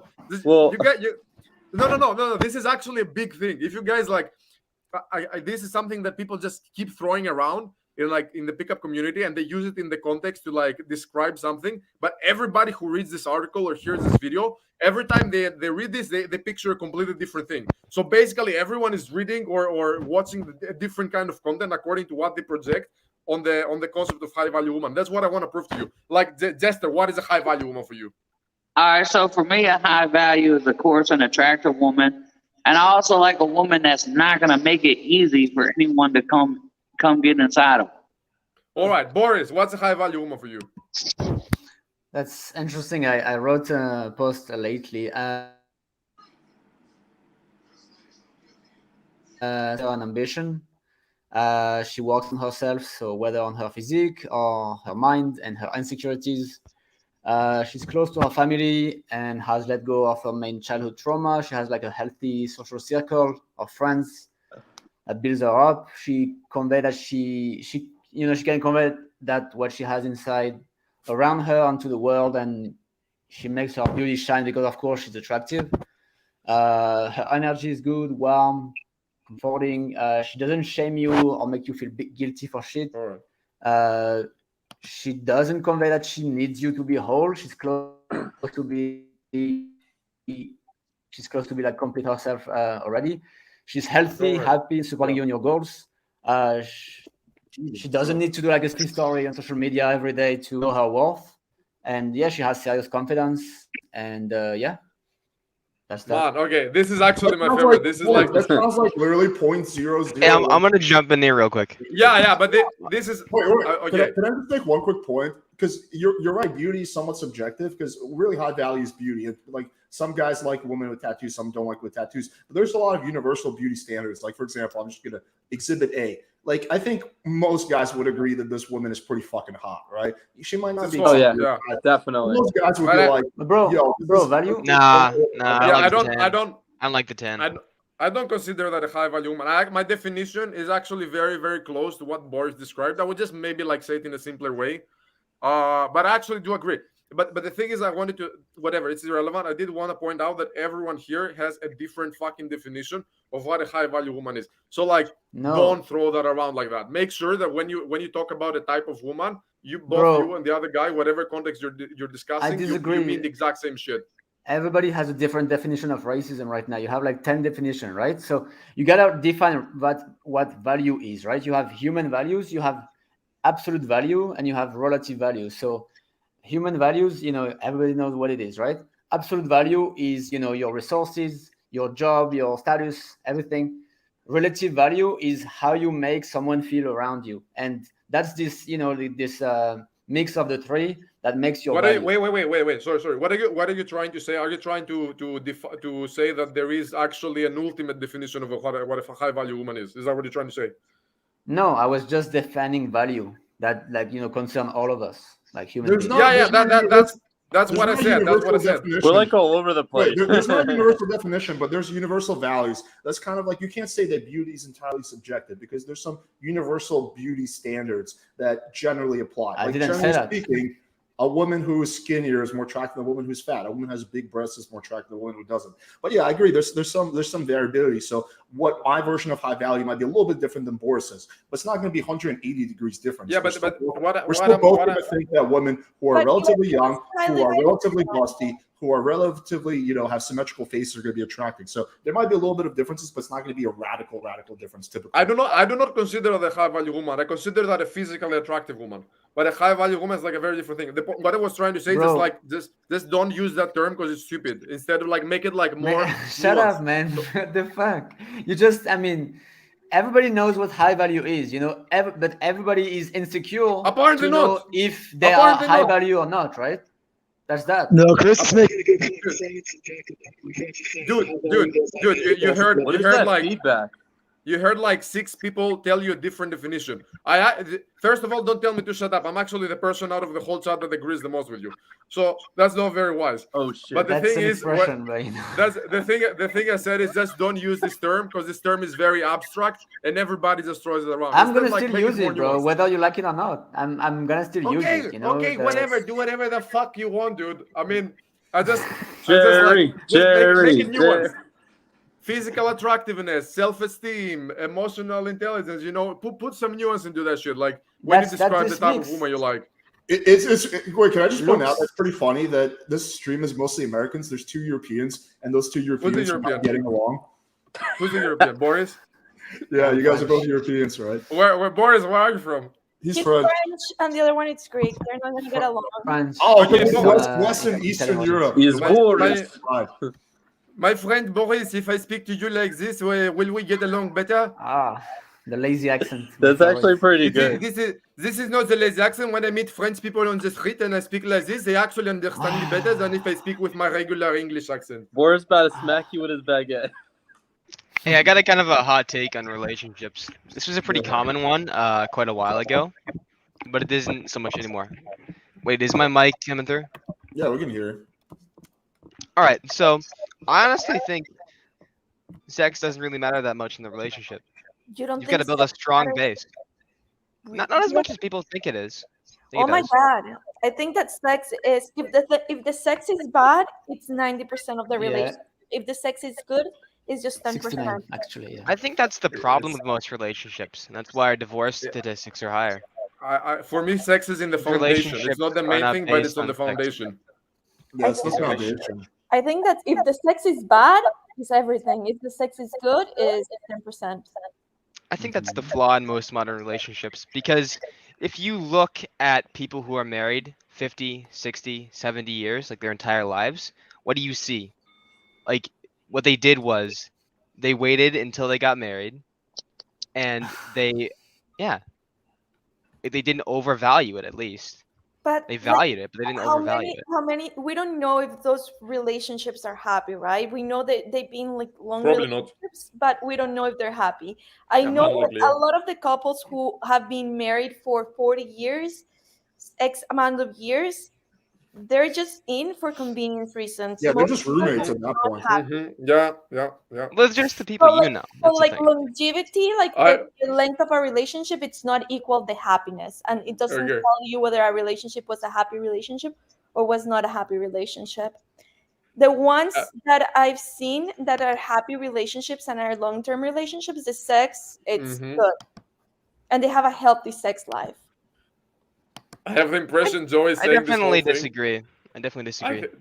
Dude, I'm gonna sound like an asshole, but the thing why you disagree is because you're insecure about sex, so you're just trying to like compensate by building the relationship on something else. But we all know sex is like on the foundation of No, relationships. that's one of the foundation things, but I think it's overvalued in modern relationships, and that's why I've just there's more never divorce. seen a relationship that worked out where the sex life was like bad. Like I've never seen a relationship where the couple weren't having sex, where the relationship was solid. I just never once seen a case of that. Like typically once the couple stops having sex or their sex life goes down, Yeah, the relationship dies. cheating, Yeah. they start like sleeping around with other people. Unless they're like 80 years old, which is different. But if they're under 50, yeah, typically they start cheating and just all starts going downhill. If the relationship, if sex is not good, I don't think a relationship can last.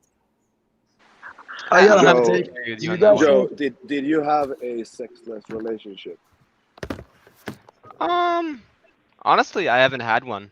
I'm 19 right now, and I'm saving myself. Oh, you're 19. Okay, so Hey where are you getting man, this no from? hymen, no diamond.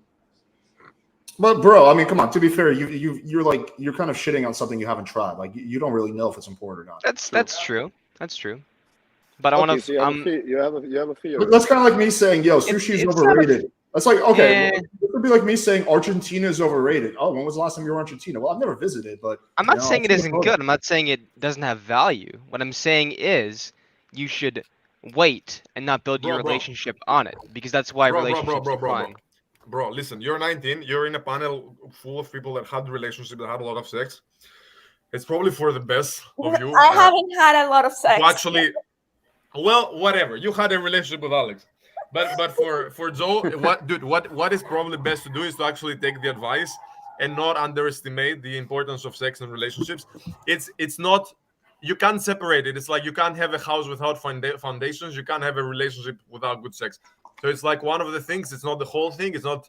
I don't know if it's like the most important thing, but it needs to fucking be there for the relationship to work out like long term. Yeah, definitely, I agree with that. Yeah. Don't take that lightly. Don't take that lightly. That's fucking life advice. Hey, I got a hot take Jesus for you guys. Christ. Do you think a guy can date like an obese, just disgusting, overweight, gross girl for like 20 years? Like, let's say that's his wife. Do you think he can have a good sex life banging someone like that for like 20 years? Do you think there's guys out there that don't need physical attraction to have good sex? Right, he could like that. Yeah, he could. Yeah, there's people who like fat people. Definitely 100%. Like they prefer it. Like it's a kink. That's crazy to think, but maybe. No, it definitely exists. Like it's in porn too. 100%. Like I've I don't know, gone that for kinda like goes thick against chicks, biology. and some of my friends men think are the wired thick to- chicks I go for are like fat bitches. Yeah, I don't know. We're not really wired to like want to fuck fat chicks, so it just seems counterintuitive to nature. But yeah, maybe. I mean, there's guys like Mr. Slave out there, so yeah. Guess so. Hey, can you guys hear me? I've seen some guys who like Yeah. their fatties. You have a what? I've seen a lot of guys who like their fatties. No way. Fat Max. Wait, why did you say I was capping when I said I don't care? I don't really care. You're how much I- capping. You're capping big time. Why? Explain. Because you do care. Deep down, you do care. If you think about it, most of your girlfriends have had low body counts. So that shows something. That's a pattern right there. No, that doesn't mean anything. My girlfriend's Is had that low body counts too. correlation or causation? Dude, bro. I'm getting a little paranoid, but what if the stuff that this weird guy showed up, it was literally like fucking chopped heads, like from people. And Oh maybe yeah, he that was just some like fucked up shit. Yeah. yeah, and maybe he It just was goes a- literally. it was like a Maybe he white goes power literally flag. right now. Maybe he goes like literally right now and reports the live for the exact second that he showed that shit to get your channel flagged or something. You know what I mean? Yeah, you can edit that out in studio because I mean I've had You like, can shit you that- can edit that out. I'm just thinking that, you know, maybe somebody sees that shit from YouTube before the live even Oh, ends. okay, I don't yeah, fucking yeah. know. I don't know how it works. No, it's a good call. Better safe What, than what, sorry. what right? exactly was in it? Did anyone like actually? People are saying it's chopped heads. I thought it was. It fake was guts. fucking chopped heads. I went Really? back on YouTube and I watched it. Oh, And there was it also was some a weird gore white shit. power Yeah, I don't flag. know. I heard the So, noise. yeah. I didn't see shit. I seen the Don't get Confederate flag at the end, but I seen like red shit. It might have been like some like weird shit, but yeah. Dude, it was literally fucking dead people. I went and I opened the live on YouTube and I rewatched those seconds. You know, Yeah, and it was let's some go for, shit he probably found on like 4chan or like some deep. I don't know. Live some weird leak shit. bullshit. let's Yeah. go. Let's go Probably. for like another 10-15 minutes, and then I'll end the stream, and I'll private it, and I'll have it edited. Or we can go for like another 10-15 minutes, and then I'll just wrap up. I wonder if that's from Cormaxer, but I don't know. Dude, people are so fucking weird. I just wonder if that he like planned that whole thing, or he just got really butthurt because like. No, it seemed like he got butthurt when Planned. he was I when the think it was adults planned. were like, "Hey, buddy, listen to us," you know. But how did but like okay, then my follow-up question would be like, how does he have that at standby? Like if you're like, yo, Alex, can you dig up? No, a it was video planned. for- It was fucking Yeah, planned. there's man. no way I could dig that up for you in like He's a 5 kid minutes, from you the know? internet, man. There's like What do ways mean, you dude? can do it. I personally don't know, but I see people doing it like to raid people's streams. There's like different things you can do. Yeah, and he said he someone was off. 19 years old too, right? So he obviously got butt hurt and he had that. I on think it's time standby. to stop giving this. Yo, Attention. if you're watching that shit now, you're a moron. You're a Yeah, that fucking guy moron. You're needs never to gonna get fucking- laid in your fucking life. Let's just say he's gonna be living an interesting life.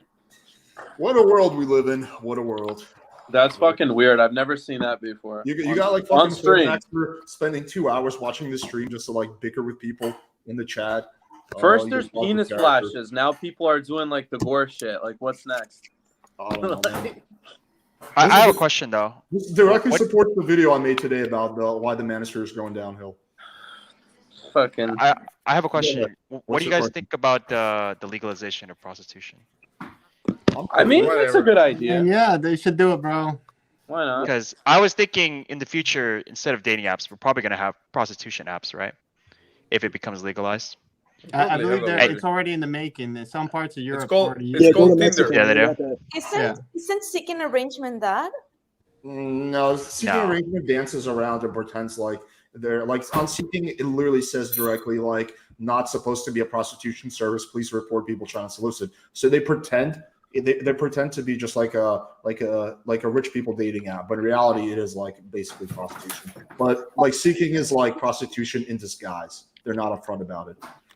Whatever. It's There's better to multiple be- like escort directories already in countries where prostitution is legal. Like you can go online, you can legally order prostitutes in Mexico, Peru, Brazil. Yeah, but I think a lot of guys don't want that though. Like I personally don't have like any desire to fuck prostitutes. It's better, dude. It's better to be an honest prostitute than to be a gold digger. I prefer that. I would rather marry a prostitute than a gold digger. But don't you guys think that would kind of level out the dating market a little bit? Like there'd be like less sense, I think, if guys could legally do that and not worry about getting in trouble. The Like that would access is just not as good. Like Well, you have to go to a are foreign country. prostitutes an answer for LMRs? I just believe majority of guys would still want to like for guys. Yeah, I don't think I mean- it's about sex as much as it is for companionship. That's why like OnlyFans is so popular. If it was all about sex or just busting a nut, then why would anyone sign up for OnlyFans, right? You would just watch free videos on Pornhub. That's The true. reason millions and millions of people sign up for OnlyFans because they want that companionship. So even if prostitution was legal, I still think like the vast majority of guys, they would want a little bit more than that. Maybe they would fuck prostitutes here and there, but I think most guys would want to like get involved with a girl on some basis. I don't know. It's my theory. But so how are they getting involved with someone through like OnlyFans? Like it's just Well, maybe a girl they really like and they Well, want to. they're not really, but it's a quasi relationship. They feel like why are guys paying for OnlyFans? It's not for the nudes. They're doing it because Dude, they I think if there's guys paying for OnlyFans, they would be good with prostitutes. Like that's a Yeah, I big mean, upgrade from prostitutes paying could do for fucking OnlyFans. pictures. They could do OnlyFans type of stuff in person, though. You know what I mean? It'll be more direct access, and it's not like easy anyway. Getting a prostitute, like I think right now, like it's not like there's just categories like porn, and you just order her to your door. You know what I mean? That's what I'm talking about. Like where the girl will just come over right away. I mean, That in would be really places- quick. In places where it's legal, like You can do that in a lot of It's super places. easy. Oh, is it? Okay. Yeah, dude, it takes like no skill to get a prostitute in Colombia or Mexico. Did anybody here have a prostitute before? No. Yeah, I have one. Who? Yeah. Wait, who had one? I think Alex has. Alex and Ron. How was the experience? Unsatisfying. Unsatisfying. Yeah, my friend tried and he told me the exact same thing. Ron, how was it the same? It was good. It was real good. She was as It was into good? it as I was. She was selling it, and I mean, I could tell she was feeling me, and I was like, no, I don't really want to pay for it. But she was like, just, I fucking need you right now. I was like, fuck it, let's do it. Paid the It money. depends on how skilled the woman is, though, right? Because there's more skilled prostitutes, and there's ones who are just like I don't treat know, it like but it's a she job. fucked the shit out of me. I don't even want to name the place because Alex probably knows where it was at. It was a fucking stripper. Baddie, Oh, wait a bro. minute. Yeah, 10 yeah, out of okay. 10. I had a stripper. Oh, was this in I had a Miami? stripper. It was in Miami. Oh, was it 11? I'm not gonna say where it was. Oh, it was 11. It was I'm not gonna fucking dox this chick, but she was a baddie, bro. Like, I couldn't No, say no. 11. It must have been like $1,000, bro. No, it wasn't 11. It was not. Is that a swinger club 11? No, it's No, like no, it's just it's like a strip club. So is that a prostitute if it's a stripper that you pay to blow you? Okay, then I've had a prostitute. Man, how do you guys do that shit? I mean, a lot of they do How do I like do that shit? they do Like, sexual favors like behind like the private rooms and shit. Some strip clubs. So I wouldn't be surprised if they're milking guys dry, literally. But she did it with a condom. That sucked. Oh Yeah, shit! you have to use a rubber though, for sure. Yeah, I would never. Wait, what? You would fuck a prostitute without a condom, dude? That's like literally playing Russian. Yeah, that's fucking crazy. You need to use a rubber. No, she blew me with a condom. I mean, Yeah, I And then I thought wouldn't bang that her. too, and I'm like, all right, I don't get it. I don't feel it. Get the fuck out. Let's just get to business. So wait, who had a problem with the high value term? I mean, it is kind of like it is kind of a douchey term for high value women. I personally consider a high value woman is a girl that adds value to me. Fair, kind of, right? Like, in a sense. I think that was Chris's point. Yeah. I mean, I was talking I about agree it. I was with like, Chris everyone about just a lot throws it tonight. around. Yeah. It's like there's no common consensus in the community about what a high value woman is. Everyone just like uses it like freely, and everybody understands it in a It different depends way. on your niche, right? Wherever you live and what you want and what you value. I think that even applies for the guys. Yeah, one of the things I was trying to do when I was doing dating coaching, I was trying to make everybody use the same term, so there's no space for confusion. Nobody can misinterpret shit. Nobody can fucking like claim that something that you never said. I was like, this is a big thing with the fact there is no standardization in the pickup world and the dating world. Yeah. Oh, I have a pretty funny prostitute story that I remember. I was in Mexico. It's like maybe 2014, 2015 with all of my friends. And actually, I got laid the night before from Tinder. So the last thing I wanted to do was like a prostitute. So my buddy was going to like a massage place. And he's like, yo, this is a place where they give happy ending massages. And I was like, oh, well, I'll just go and get a regular massage because my back hurt.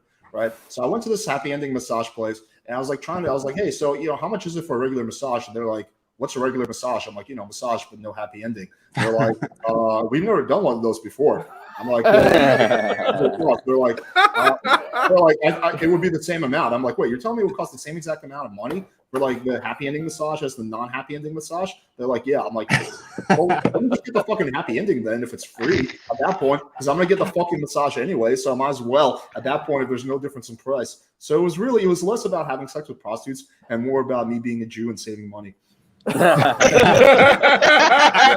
love it. Hey, I had a great experience in Peru. I banged like an 18-year-old prostitute or whatever, and I guess she liked me a lot, and she wanted my number, and she wanted to hang out like later in the week, like without charging me. So that was basically my only experience. I have receipts too, like not that I'm gonna. I think maybe she was being trafficked and trying to escape.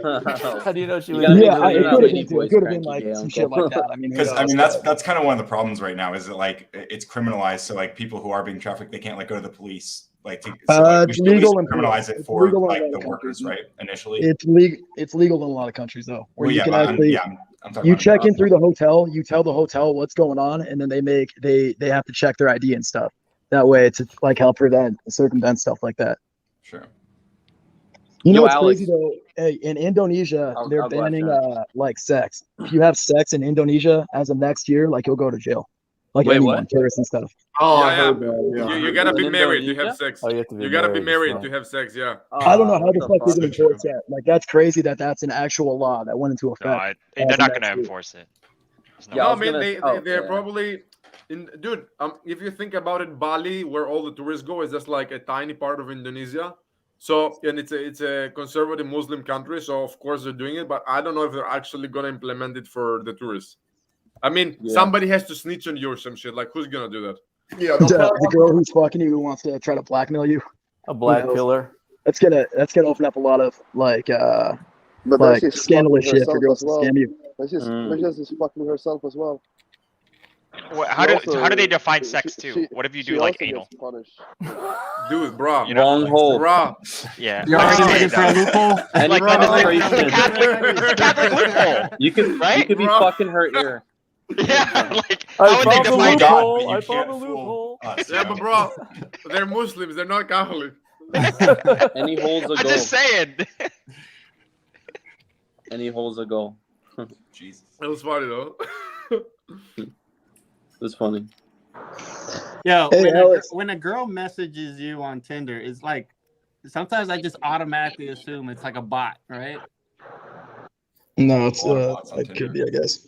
Sometimes it depends on what they message you and how they're talking. Look at their photos. You can kind of like tell the when they're a photos are bot like or too not. hot, and you're like, all right, you would not. Fake try to photos, open it. yeah. It Depends how happens. fast they respond. Yeah, hey babe, smiley face, and there's like weird shit. Like I don't know. I know automatically when they link the snap, I'm like, oh, you're a fucking bot. Red Get the flag. Oh fuck yeah, out they of link the here. snap. Yeah. Together. I never checked this. Add me on Snap. Yeah, okay. Yeah, don't say a damn thing. It's just like, Hey, here's Alex, my- I got a good tip for you, man. There's this site called Meet Me. I'm sure you've checked it out before, but they have a whole like page for like speed dating and shit. And there's a bunch of girls on it doing speed dates like all day. Like there's like hundreds of girls that spend all day going on speed dates with like random people from the site. So I bet you could go on there and you could just start messaging them like, yo, like come on my channel, and you could probably get a lot of new girls on the channel just by using that app. It's like a super ghetto app or whatever, but yeah, the speed dating thing. It's called Meet Me, MEET, Meet Me. Okay. And it's for speed dating or what? Yeah, it's like they have it's like a regular dating app, right? But then they have a separate tab where you click on it, and then there's like a whole like speed dating community where people go on speed dates, and they made like all these like stupid challenges and stuff that you can do. Like it's pretty lame, but I even messaged a couple girls. I was like, yo, there's this YouTube channel. You guys should pop on and do the speed dating there. And a couple of the girls said they were down. So I'm sure you could just go on there and just like start messaging. You could probably get a bunch of new girls from using that. Someone said Meet Me is full of bots. But yeah, I'll check it out. It is, but then there's a lot of like the speed dating too, which is legit. But okay. It's a super ghetto app. Like, I what's wouldn't the use app it called to again? try to date. Meet Me. Meet Me. Bro, sorry to interrupt, but who is Kevin? Kevin who? Oh, hey, what's up? I'm just some dude, listening in. I find the show pretty cool. I'm actually probably older than you guys, and I actually wanted to ask Alex a quick question about that. Yeah, go ahead. So, what kind of advice would you offer? A guy, let's say he's in his mid to late 40s. He doesn't necessarily look like he's in that age group, but he's on these dating apps, and he doesn't want to meet girls, in that age range because he wants nice fresh ones in their late 20s, maybe early 30s or something. Fresh ones. Is he trying to just bang these girls, or he's trying to Well, if he's going on the dating apps, that's probably what he's looking to do. So Are you asking for a friend? I'm asking for a friend, of course. And you know how these apps work. What would I recommend? Okay, my advice would be simple. A lot of the same stuff would apply, but I would probably one get probably use FaceApp to make yourself look a little younger. Oh God. Probably I would lie about your age and say you're in like your late 30s. Yeah, Alex. 3. Well, he's asking me a question. I'm just answering it. 3, I want the honesty. That's right. 3, I would probably get like a shirtless photo so that you kind of stand out, so that you're like, okay, like this guy may be older, but he's still in good shape, type of thing. But yeah, really position yourself as like dominant, confident, experienced older man. Like you're like just position yourself as like the 50 Shades of Grey type of character. Okay. Can I answer that? Cool. Can I answer that? Go for it. I mean, it's a little bit funny because Kevin is like, yeah, man, give me the honesty. Then he doesn't want to give the honesty to the women. He's like, I'll take it. I want to hear your strategy. Honestly, it's just for the board. But I mean, women lie on apps too in their profiles. Oh, no for hookups. sure. Yeah. Whatever. Just because some women are lying, I don't think we should condone that in any way or sense. Exactly. No offense to Alex. We've got to be above that, right? I agree with No offense taken. No, I actually am not a fan of lying either. I'm just saying if I was like a guy in my 40s and like I want to just fuck a bunch of 20-year-olds at all costs, then That's a parenthesis Liars in only terms lie of to lying. themselves. It's not in a parenthesis about lying. It's not like a moral thing. It's like literally like every time you lie, you just fuck yourself up internally. And it's There's like different types of lies, though. There's like white lies, right? This is something for another video. It's because it's a long topic. But my advice to you, well, I would say that you have to find the type of girl that is looking exactly for the type of guy that you are, an older guy, and the girl has this kind of like, you can call it a fetish or like A little fetish for older dudes. Yeah. So it's Daddy, like looking for a daddy type. Exactly, precisely. So if you're gonna go for younger girls, target this exact group. Don't try to make like a profile that tries to get everyone or whatever, tries to appeal to everyone, because this is bullshit. When you go into marketing, they always tell you make your niche extremely clear and target specifically that, because that's gonna make you like the most money. It's the exact same thing here. If you want the type of girl, you have to very, very specifically target that type of girl. So maybe you get very few matches. You get like, I don't fucking know, 1 out of 30 swipes or some shit, but it's gonna be super solid. Mm-hmm. And it's going to be precisely like the girl who's going to come to your place, no games, no fucking testing, no fucking going through, getting to know each other and all this kind of bullshit. Like your expectations are clear, your your desire as much, and it's just straight on getting to the point. You There's know like what? And I nothing to agree do. with you earlier on the LMRs. When the girls just kind of like being indecisive, last minute, this and that. It's like she's a grown woman, and you can't treat her like a baby, right? So she's basically taking out on you her past experiences, and that's not fucking fair, right? Yeah, and you're a fucking grown guy. You don't want to spend your time like bullshitting around. Right, exactly. It's like we had a great time the whole night, this and that, and then all of a sudden it's like, well, I don't know, this and that. It's like, okay, I don't have time, to waste, anymore. If you're indecisive, I'm not gonna rape you or anything, but it's like, these girls, they're taking it out on you what problems they had with other guys in the past. It's like, okay.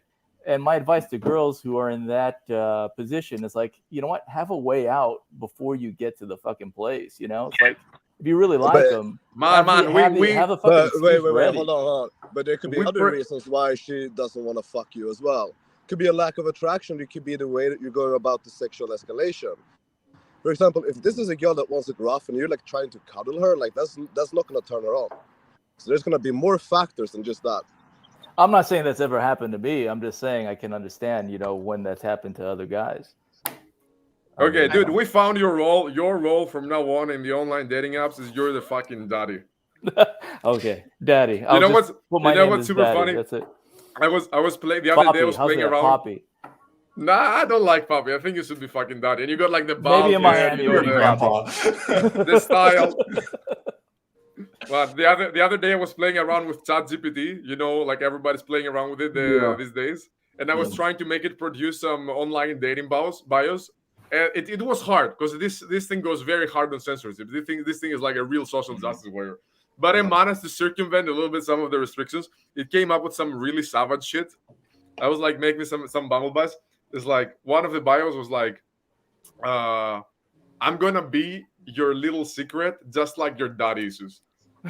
It's like fucking both came up with that. And some of them were like really good, and then one of them was just like straight out fucking savage. The moment I saw that shit, I started laughing like crazy. It said, I will show you what a real man is, unlike your absent father. Oh my Jesus. god. Yeah. Brutal. It's so fucking brutal, man. Yeah, don't use that. I wouldn't say use that one. I'm updating my bio right now. Man, it was just fucking mind blowing that the fucking bot came up with that fucking shit, man. Someone should do that.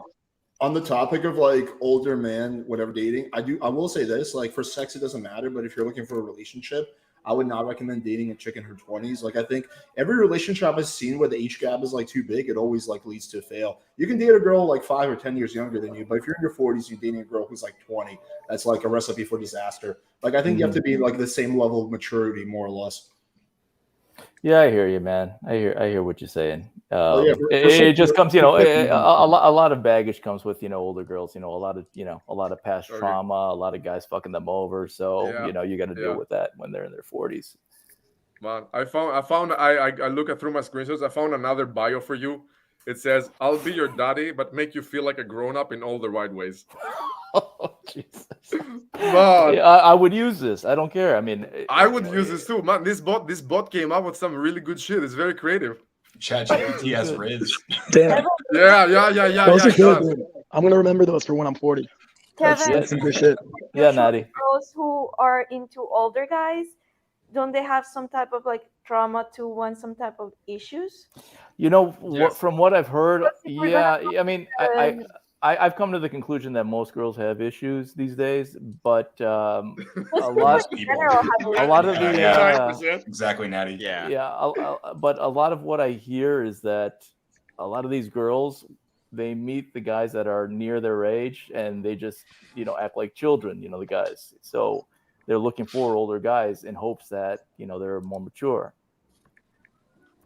Not like when you're 20, you're not gonna find like. No, I'm not gonna go for a 20-year-old. I'm in your mid-20s, even mid. I'm saying my sweet spot is probably 27 to 32, 33. But Kevin, we're all friends here. How old are you, man? I'm No, I'm up there. I'm up there. No, I believe you, but just tell us. Hey, Alex.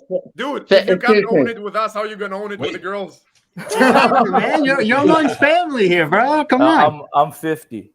Okay. Hey, Alex. Are you for real? Thanks for having me come on real quickly. I just wanted to thank you because you are literally the only show in the manosphere or whatever sphere that you don't ban people because you're not afraid of what they say and you believe in free speech. Anybody else would have banned me a long time ago, but I appreciate the fact that you, like me, believe in free speech and you don't get triggered and you secure yourself so you're not. Most of these other guys will ban you if they don't like you. So I appreciate the fact that you're one of the few people on here. I want to give you props, bro, because I mean, you see me on your stream, and Greg and Ashley can vouch for me. You literally are one of the few guys where I can go on your stream and pretty much say anything unless it's racist or hateful, and you won't ban me. And I really, really take my hat off to you from one Jew to the next. You're a real alpha male for doing that. And really, I just, and I want to follow this up before I leave. Poor Maxer, I don't know if you know the story.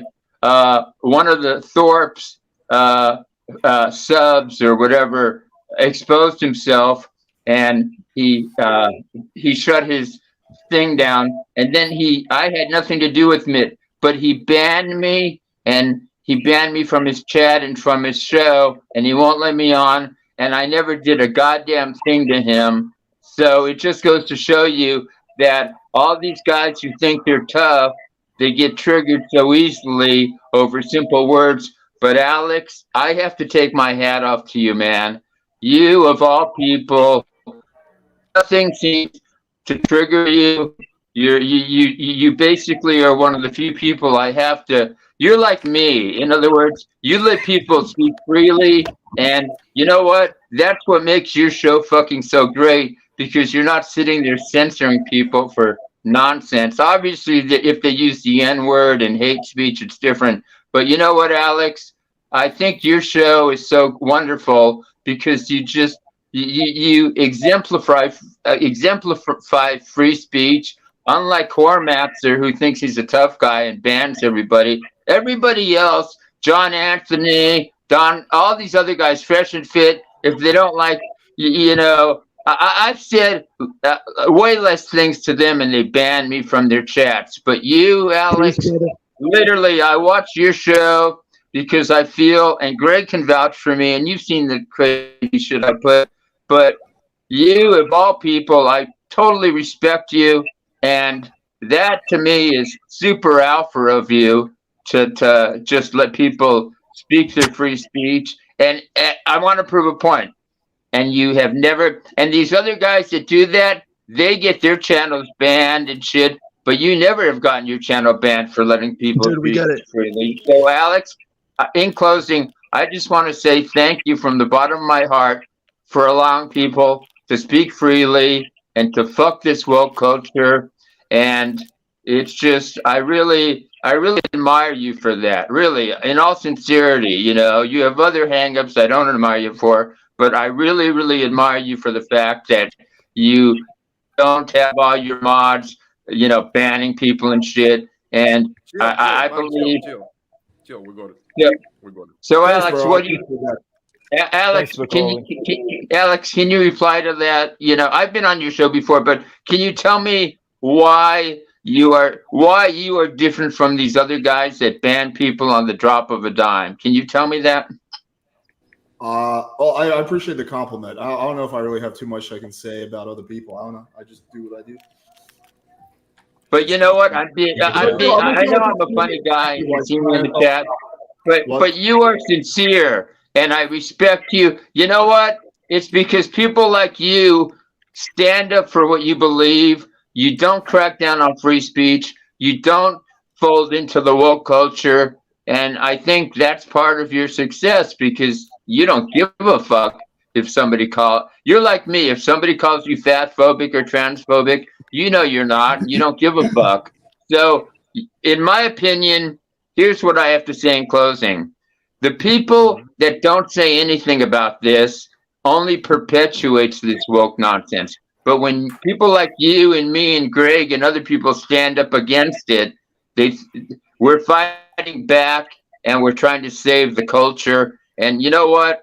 I know I've said, like I said, I respect you so much for you're one of the few people that even your moderators. Man, you are repeating yourself. This would be hilarious. I know I am. I know, but I'm doing it because I just have to tell this man, Alex, how much I respect him for this. We know, man. One last sentence. Alex is like, more, yes. Alex is such a good guy, just sitting there listening. And Alex, and everybody knows I'm not a simp or a kiss ass. So what I say, I mean sincerely, and I totally respect you for that, Alex. Anybody but you would have banned me a long time ago. So I take my hat off to you, and even Greg's the same way, and he can vouch for me, and Ashley can vouch for me. So I really want to say that not only are you doing a service for your stream and YouTube, but I think you're doing a service for America by speaking out, because guys that don't speak out against this shit, it's just going to overrun us. So Alex, I really, if I'm ever in Miami, I'm going to take you out for a drink, because I really, respect you. I'm totally sincere. I really respect you for the way you do this, and I'm going to get off now. I know. But Alex, like I said, can you just give me like a 1-minute retort on why you do that?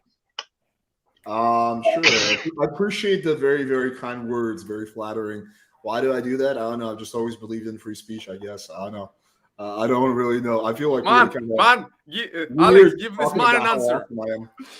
Alex, give no, Alex, excuse me, Alex, let me go a little deeper. No, let me just wait, hold on. Deeper, Alex. Alex, you're good. Alex, listen, you're speaking the truth, and I speak the truth. And when you speak the truth, and we all speak the truth, you can never feel bad about telling the truth, right? Only if you lie can you feel bad. But if you tell the truth, even if it hurts people, you can sleep at night. Am I right, Alex? And I really, really respect. I'm not just saying this bullshit. I'm not a kiss ass, but I really, really respect you for this. And I believe you're at the forefront of free speech. And all these other pussies that are afraid to say shit because they're going to get canceled. You said shit, and you never got canceled by YouTube. Bro. So you really wait, bro. Do you have a channel? I think you should start the channel. I think you should start the channel and tell the people about all your ideas. I'm 64 and I'm an EDM filmmaker, so I have no. So obviously as a filmmaker, I speak out too. In fact, I direct make a channel and tell everyone. I direct the Ultrafest stream some of the times. You've been Ultrafest, I know. So I used to have a condo in Miami at 1024 Ocean Drive. Alex, do you know where the Congress Hotel is on 1024? But Alex, seriously, I'm not a simp. I'm not kissing your ass. I totally respect you for what you're doing. Thank you, Spicoli. I appreciate it, man. I appreciate it. But yeah, I do want to get back to involving some of the other people in the chat. But thank you for the kind Okay, I'm going to exit out now. And I know you remember me. I've been on your stream a couple times and Greg's and stuff.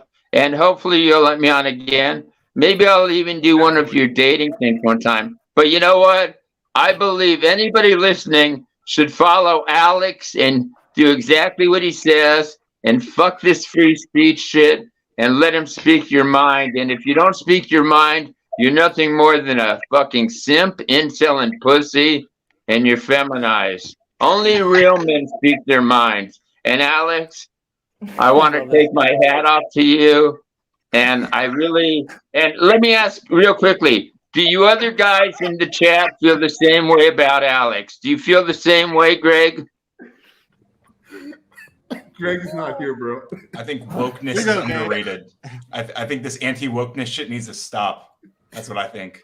This anti-wokeness bigotry is fucking cringe. Ryan, And the only way it's going to stop, and it doesn't stop by us men being silent. We have to speak out against it, and I speak out against it. Anti-wokeness. Amen. And brother. Alex speaks out against it. And Alex, I have nothing more. Maybe it's because you were born in Russia, and so you see what socialism and Marxism is. But I respect you. What? I just respect it. Alex, I respect the fuck out of you for what you're doing. I really do. Okay. You know? Thanks, buddy. All right, man. Thanks, And thanks for. out of all the dating PUA coaches like John Anthony and all this other shit, you are the king of speaking your mind. The rest of them are just a bunch of fucking pussies. Bro. All right. Thank you, Spicoli. All right. Okay, Alex. Alex, I'm going to duck out now. I got to get high. But if I come on next, am I welcome to come on next time? Sure. Of course. Bro. No, I want to come. I want to come on when Ashley's on because she's on the Corp Thorpe and the Corp Thorpe stream, and I like to flirt with her. But anyway, and I like to flirt with Sarah too, even though she's a single mom. But you of all people, my hat goes off to you, Alex. Alex, wait, Alex. I don't care what anybody says. You got a big fucking pair of balls, bro, and I really respect that. And I mean, wait, and I am not kissing your ass. I'm not an ass kisser, but I respect this man. And if every man was like Alex and me, this woke shit would disappear tomorrow, right, Alex? Yes, sir. It's okay to be woke. Chill. But he's All right, pretty thanks, woke. Spicoli. Appreciate you, buddy. He's a Democrat. He voted for Hillary. Natty, come. Based. Yeah, Natty, don't. I'm a lifelong Democrat, but I'm not a progressive Democrat. I'm an old school liberal. That's what I am from the 60s, which is. Oh, great. Wait, these woke people are not liberals. They're leftists. That's right, based. Spicoli, follow up with me on that critical race theory debate. I know you left 10 comments on my live stream, dude. Like, I'll hit you. Wait. You were doing the critical race theory? Yeah, that's me. I posted you left 10 comments on my live stream. You just opened up a can of worms. No, listen. Jeez. We can talk about Wait. I posted the comments.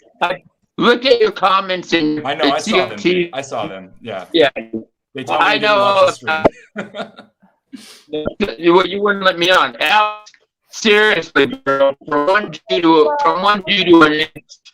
Us Jews, and you know why it's us Jews that speak out against this shit? Because we have been some of the most repressed people in the history of the world.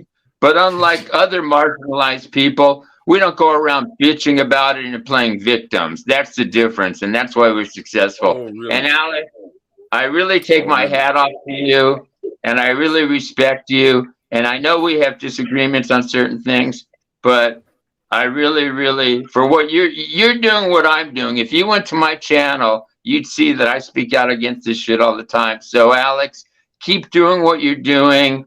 Keep speaking out against this nonsense. And it's the only way it's going to change.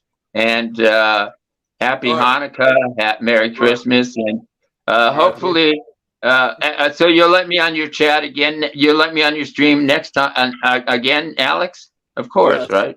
We'll let you on. All right, Alex. We'll stream back. Yeah. I promise I'll let you back on. All And right, Alex, I'm not a simp. I'm a hardcore asshole, but I mean this 100% sincerely. Okay, broski, I'm going to let you go. But everybody, all you simps and incels out there, I want you to replicate what Alex is doing. And if you don't do it, you're a bunch of fucking pussies. Okay? All right. Thanks, Alex. I'll talk to you guys later. Bye. Good night, man. Good night. Shalom, Alex. Shalom. All right, buddy. Take care. Bro. All right, bro.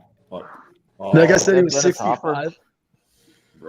Oh my god, I have not laughed that hard in a very long time. I was just laughing because I the was chat. just loving it. I was reading the tell chat, me and more, the chat was Dad. just making me die laughing. I was like, it's so nice, so I felt so bad, like like laughing, but it was just like the chat was just too much. No, Alex was like, tell me more, Daddy. Yes, please. Really though. We can't see where Alex's hand is, but he was. Alex has never gotten that much praise. No, but guys, like, it's not nice to make fun of somebody who's absent. You know what I mean? He's gonna see that video later. No, I'm not making fun of him. We're not making fun of him. Yeah, Like, yeah. Alex loves every You minute take of notes, it. ladies. That's how Yeah, you praise Alex. he seems like a really nice dude. I appreciate him. I think he might be a little drunk or something, but I mean, that guy's right. A Though. Like, little. if you care that much what people are writing online, like why would that matter? Like people who bitch about what other people are saying on a fucking online chat on YouTube, like that's like he's right about that. But why is he spending so much time? He's 65 years old, spending time like on your fucking chat. Like, what the fuck? The guy's got to have a better way to spend his time. I just think I don't know, man. I think my community like attracts all kinds of people. In all honesty, I have like fucking all walks of life. We got like a fucking slave, let's not age poor shame. actor. Yeah, there's all kinds of walks of life. Oh man, fuck. I'm just recovering from that last session. He's Holy a shit. trip, man. I fucking turned red at one point. I was just like dying laughing. Dude, I would love to see that guy. Like, that'd be hilarious. Oh, J2, You can get J2, him we're on. losing your sound, buddy. Yeah. I said I would love to see that guy. Oh, this is the funny comment. Alex is gonna play that clip to get pumped up at the gym. That's right. You gotta work out for that shit. Like I'm at the gym, I'm lifting. I'm like, I can't do this. I'm like, hang on a second. Play the clip. Alex, you're the man. I'm not a simp. I just like to ride your dick. Oh, come on now. You know, Alex, I wanted to say I really appreciated your sex tips video. Like your mom will not stop hitting me up, dude. Like it really worked well. Like she's, oh my god, dude. Like it's awesome. So it was a good video. I've been waiting to bust out that joke. I posted in the chat earlier, but I know I didn't saw know that. I didn't laugh at it, and then it was honestly, it was. I was like, yeah, this is good advice, and this it's good. But I wanted to make that. So that was a good one there. I have to pee. I was holding off for that so I can go pee. But I'll be back. Shit, he should have done that before Spicoli came on. Oh man. Wow, I think it's gonna be really hard to follow to top that. I don't know if we can top that. Yeah. Everybody's speechless now. Spigoli is struck. It's over. Spicoli should do like he should be like a speechwriter for politics. They just go on and on and on. It's crazy. Yeah, he's a great for like 20 minutes. I feel like Donald Trump, like really like getting off on a speech like that. Okay, I'm the best politician ever. Don't lie. You were loving every minute of it. I mean, it was very flattering, sure. You but- were loving every minute of it.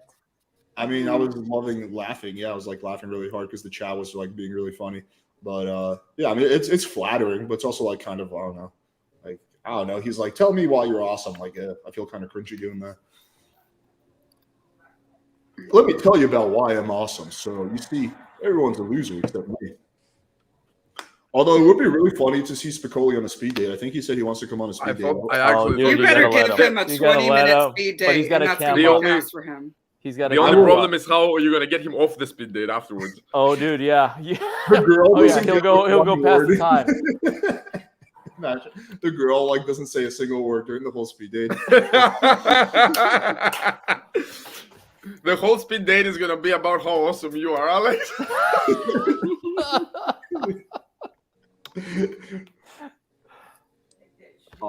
But yeah, I think that that would be really funny. Yeah, Spicoli, if you ever want to come on speed date, That was you're like more 3 than welcome. hours ago. I would love to see that. He does make a point. There is a lot of shit He in had a this good point. community. Alex is pretty fucking cool. Spicoli's monologue was a perfect positive response to the manosphere negativity. That's so true. Dude, that is true. Spicoli's going to kick Natty out for cage movement. Dude, the chat can be so fucking funny sometimes. Dude, Doug Fist is amazing. I love him. I love him too. Oh, man, he's so funny. Or how about this comment? Technically, Alex, he speed dated you. Alex, These comments are so funny. Oh my god. Alex, be honest. Would you go on a second date with Spicoli? He just said he would. He said he was allowed back on his channel anytime. He did. Alex, Listen, I felt the escalation was a little bit slow. Like he could have moved me further along with my emotional state. I was already I was ready to be closed. He should I have don't just feel like gone he for the number sexualized close. you enough. The part about your balls. He was teasing you. Definitely the part about But there was your balls. there was a lot of innuendos about my balls. Definitely not platonic. like every time Alex is And having me sex liking with big someone, things. every time Alex is gonna have sex with someone, he's gonna play the clip. Yeah, it's so awesome. He's gonna be like, wait. Wait, who do you think is going to be the first girl to suffer? I know. Like next time, I'll let you guys know if he played the clip when I see him next. Alex, we gotta make it happen. We gotta put him with Malik. gotta do It it. needs to happen with Yes, Malik. do it. It You has gotta do to it. happen. Oh my god. The challenge is going to be, can I bust 10 times before the speech is over? That's the question. How much can you hold it? I'll give you guys my honest feedback. You should do that. I'm waiting for it. Do that. See, Coach Whitebill's going to do another video analyzing Alex because it's Macaulay's speed dating.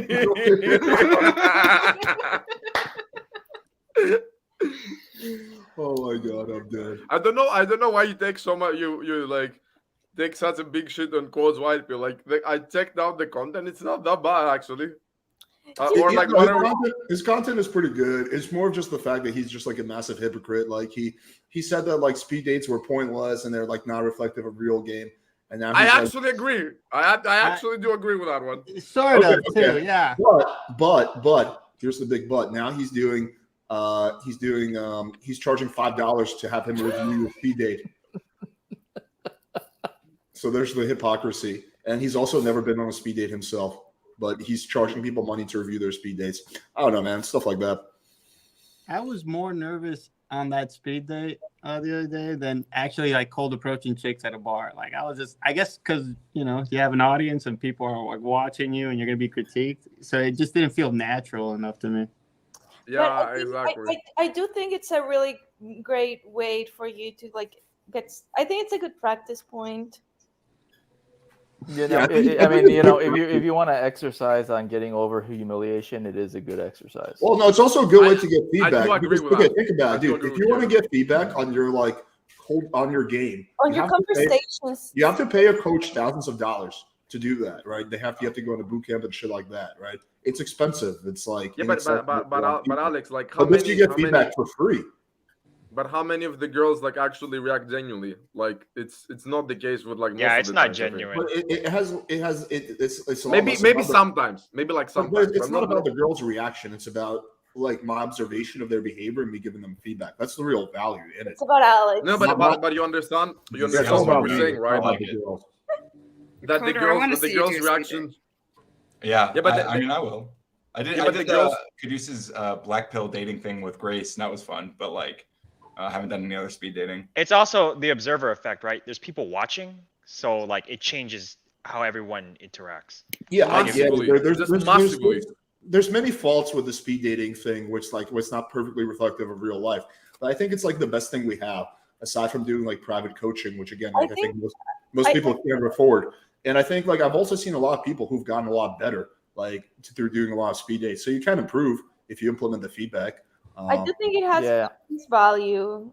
I do honestly think it's not something that it's like real life scenario, but it's the closest thing out there to a conversation and interaction with a girl. And it teaches you how to deal with chat tests, because you have some girls who are pretty tough. Pretty shitty.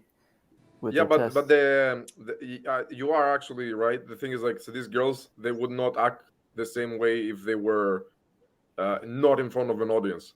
Exactly. But like, I think for the most part, the girls are generally genuine. They might virtue signal a little bit, some of them, but like because it's not like the girls are either saying yes to every guy. No, they're saying no to like 80% of guys, and they're saying yes to 20% of guys.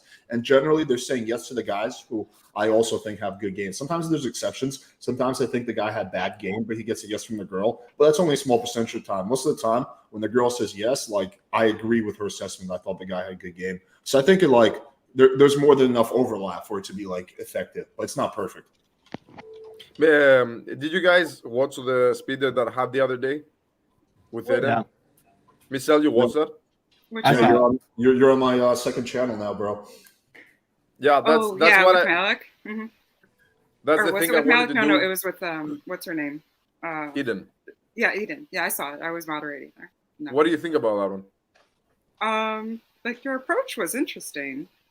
Like I don't know if I like jumped off for part of it, but I don't think I actually heard the review or how you ended it. But I think I left it just as you were like transitioning what you were saying. Good. It ended off on a good note. She said yes, but she's said, like taking said it back. like, Yeah. She said it's fact, but I actually would say yes because it was interesting. And this is the thing I wanted to do right away. I don't know, like people in the comments were like, "Oh my god, like how did he start it that way? Why did he start that way? It's over." It's like all this kind of bullshit. But the thing I wanted to make sure is that the thing that we just said, that girls sometimes are not genuine, that this was not happening with Eden. And I knew that Eden was there to promote stuff. I knew that Eden was like taking notes and evaluating the guys from like an above kind of like coach perspective. And I just wanted to make sure that this, because my interest was genuine for her, I wanted to make sure that we're not gonna be into this frame where it's like some kind of like performance evaluations and I'm like not being taken like fully seriously. I wanted to make sure that we're on the same page. So I just had to like snap out of that like performance and audience frame straight away. So that's why you asked her why she was here. Like that was like the first thing you said. Yeah. Because I did wanna make sure that my guess or my assumption about her motivations to be on the live date was correct. And then once this got confirmed, then I tried. I didn't try. I just said basically like, let's get out of this setup. Chris, you know what I would have done though? Do you want like my feedback? Yeah, I mean, yeah, sure, go ahead, but I'm not gonna change anything. I think everything was exactly the way I wanted. No, I'm not trying to tell you change. I'm just telling you like what I might have done, like a different strategy. Oh yeah. Go ahead, but yeah, sure, go ahead. I would have leveraged the fact that you used to be a dating coach. So like just bringing that up puts you on the position of you guys are equals. She's no longer like the one evaluating you. I think I commented coach versus coach in the. This was secondary. I already had my. The thing is, if I had my how do you say that, my not requirements, like my standards. I had my standards when I went into that, and I didn't go to like to get it then as a goal. The first thing was like, unless I make sure that my requirements are fulfilled, only then I will continue with this. Otherwise, if I find that something is wrong with that, then I will just like, politely decline and get off. What were you trying to confirm exactly? And okay, some people did also misunderstand when I said like about the cheating thing, and they thought I accused Eden of cheating. I actually didn't. What I was saying was like when I saw her in the previous dates, what I said was I knew that she's not the type of woman that cheats. This is something I knew already. So then when you told me about the boyfriend thing afterwards, then my man was like, oh my God, like, why would she do that? And I couldn't exactly figure out the motivation until I saw her on the next live. And then I was like, oh, it's not. She's probably just like using the channel to advertise. Because I wanted to figure out what exactly the motivation was. Was she the type of woman that is open to connecting to another guy or was in a relationship? I didn't get that vibe at all. And that's what I told her. I told her 95% of girls who are on the speed date are girls who are looking to like promote or advertise. Yeah, like why else would they do it unless they're like female friends of mine, right? No. Yeah, I get that sometimes there is like actually like vibe between the people that are on the speed dates. I just wanted to make sure that I'm not into this situation at all. I don't want to be like, I don't want it to be a performance. I want it to be like a real fucking date. And that's what it turned into eventually. Do you think you're gonna meet up with her though? Because it's like a fucking far. I don't know. What I don't like that in the end I actually left in a rush. I realized it later. What I wanted to have done ideally, I wanted to have before you guys even mentioned any evaluation. I wanted to have told you basically, Alex, give me a minute. Eden, I'm gonna follow you on Instagram. Let's talk there, and then just say goodbye to you guys, and then let you do the evaluation. And I actually stayed through the evaluation. I didn't like that I did that. I realized that afterwards. That's the other things I felt like I did wrong that I would have liked to do differently. Well, you should have communicated that to me beforehand, and I could have made that happen. But I had no idea what you were trying to do. I thought you were. No, it's fine. It doesn't matter. I thought you were just matter. going on because you wanted to do the demonstration. I didn't even know you had any you gave a shit that much about her. So that's why. No, it doesn't matter. I texted her and we see what happens. Maybe she texts back. Maybe she doesn't. Maybe we do something. It doesn't. It's for the future. Well, take a screen recording of the speech, the Spicoli speech, and just change Alex to Chris Wilde and send that to her. That's an instant DHV. No, this honor is all yours. Yeah. Someone said, agree, disagree. Chris knocked Eden off her pedestal. She needed. I don't feel like Eden put herself on a pedestal. I think she's a very grounded, very mature, very humble person. She's not on a pedestal. Maybe you guys perceive it like that. You could say kicked her off the frame of the performance, the evaluation, and the promotion. And that's all I wanted to do. It's not a who's above whom thing. I just wanted a different setup. I didn't want to be in this setup. I see what you're getting at. So it's like if you meet a girl at a strip club, you don't want to go in from the customer frame, right? You want to like so it's the same thing. Yeah, and I actually have done it. Ironically, it was on Damel's birthday, 2000, what was it, like 17, 18? And we went to a strip club. Both me and him fucked strippers, and it was the same thing. Like there was a girl I actually liked. She had a very nice vibe, and it was the exact same situation. She tried to treat me as a client, and I just like had to stick with my intention, my desire, persist, whatever, throughout whatever bullshit she threw on me, and then got her number, texted her like for a week, and then we met. Wait, it was very nice. You and John were like friends like that back in the day? You would go out It was together? before the drama. We lived in Poland. Me and John, completely randomly, we just happened to live on the same fucking block, man. Like if I shouted his name from my balcony, he could probably hear me. And we were the only friends he had there on his birthday. So the whole social prime grew. One more guy that he was kind of an acquaintance, and John, and we just all went to the strip club together because John wanted to, and it was a fun experience. It was my first time in the strip club. Okay. And it was very fun. You know, he got like shit-faced drunk, and then we had to like basically try to drag him home. He didn't want to go home. He wanted to stay with the stripper that he was giving. It was a surreal night. Okay. Yeah, does anyone have anything else they want to discuss? I totally forgot about the dead bodies and shit after the speech. It like totally like. Oh yeah. I would remind you. Definitely reframed me. He like, I was like thinking about the dead bodies, and he like fucking shifted my mindset a little bit.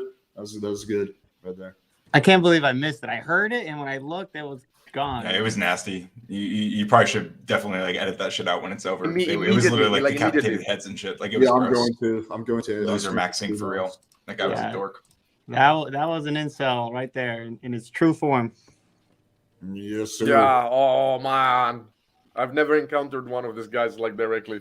This made me feel like so shit, like looking at that bullshit on the video.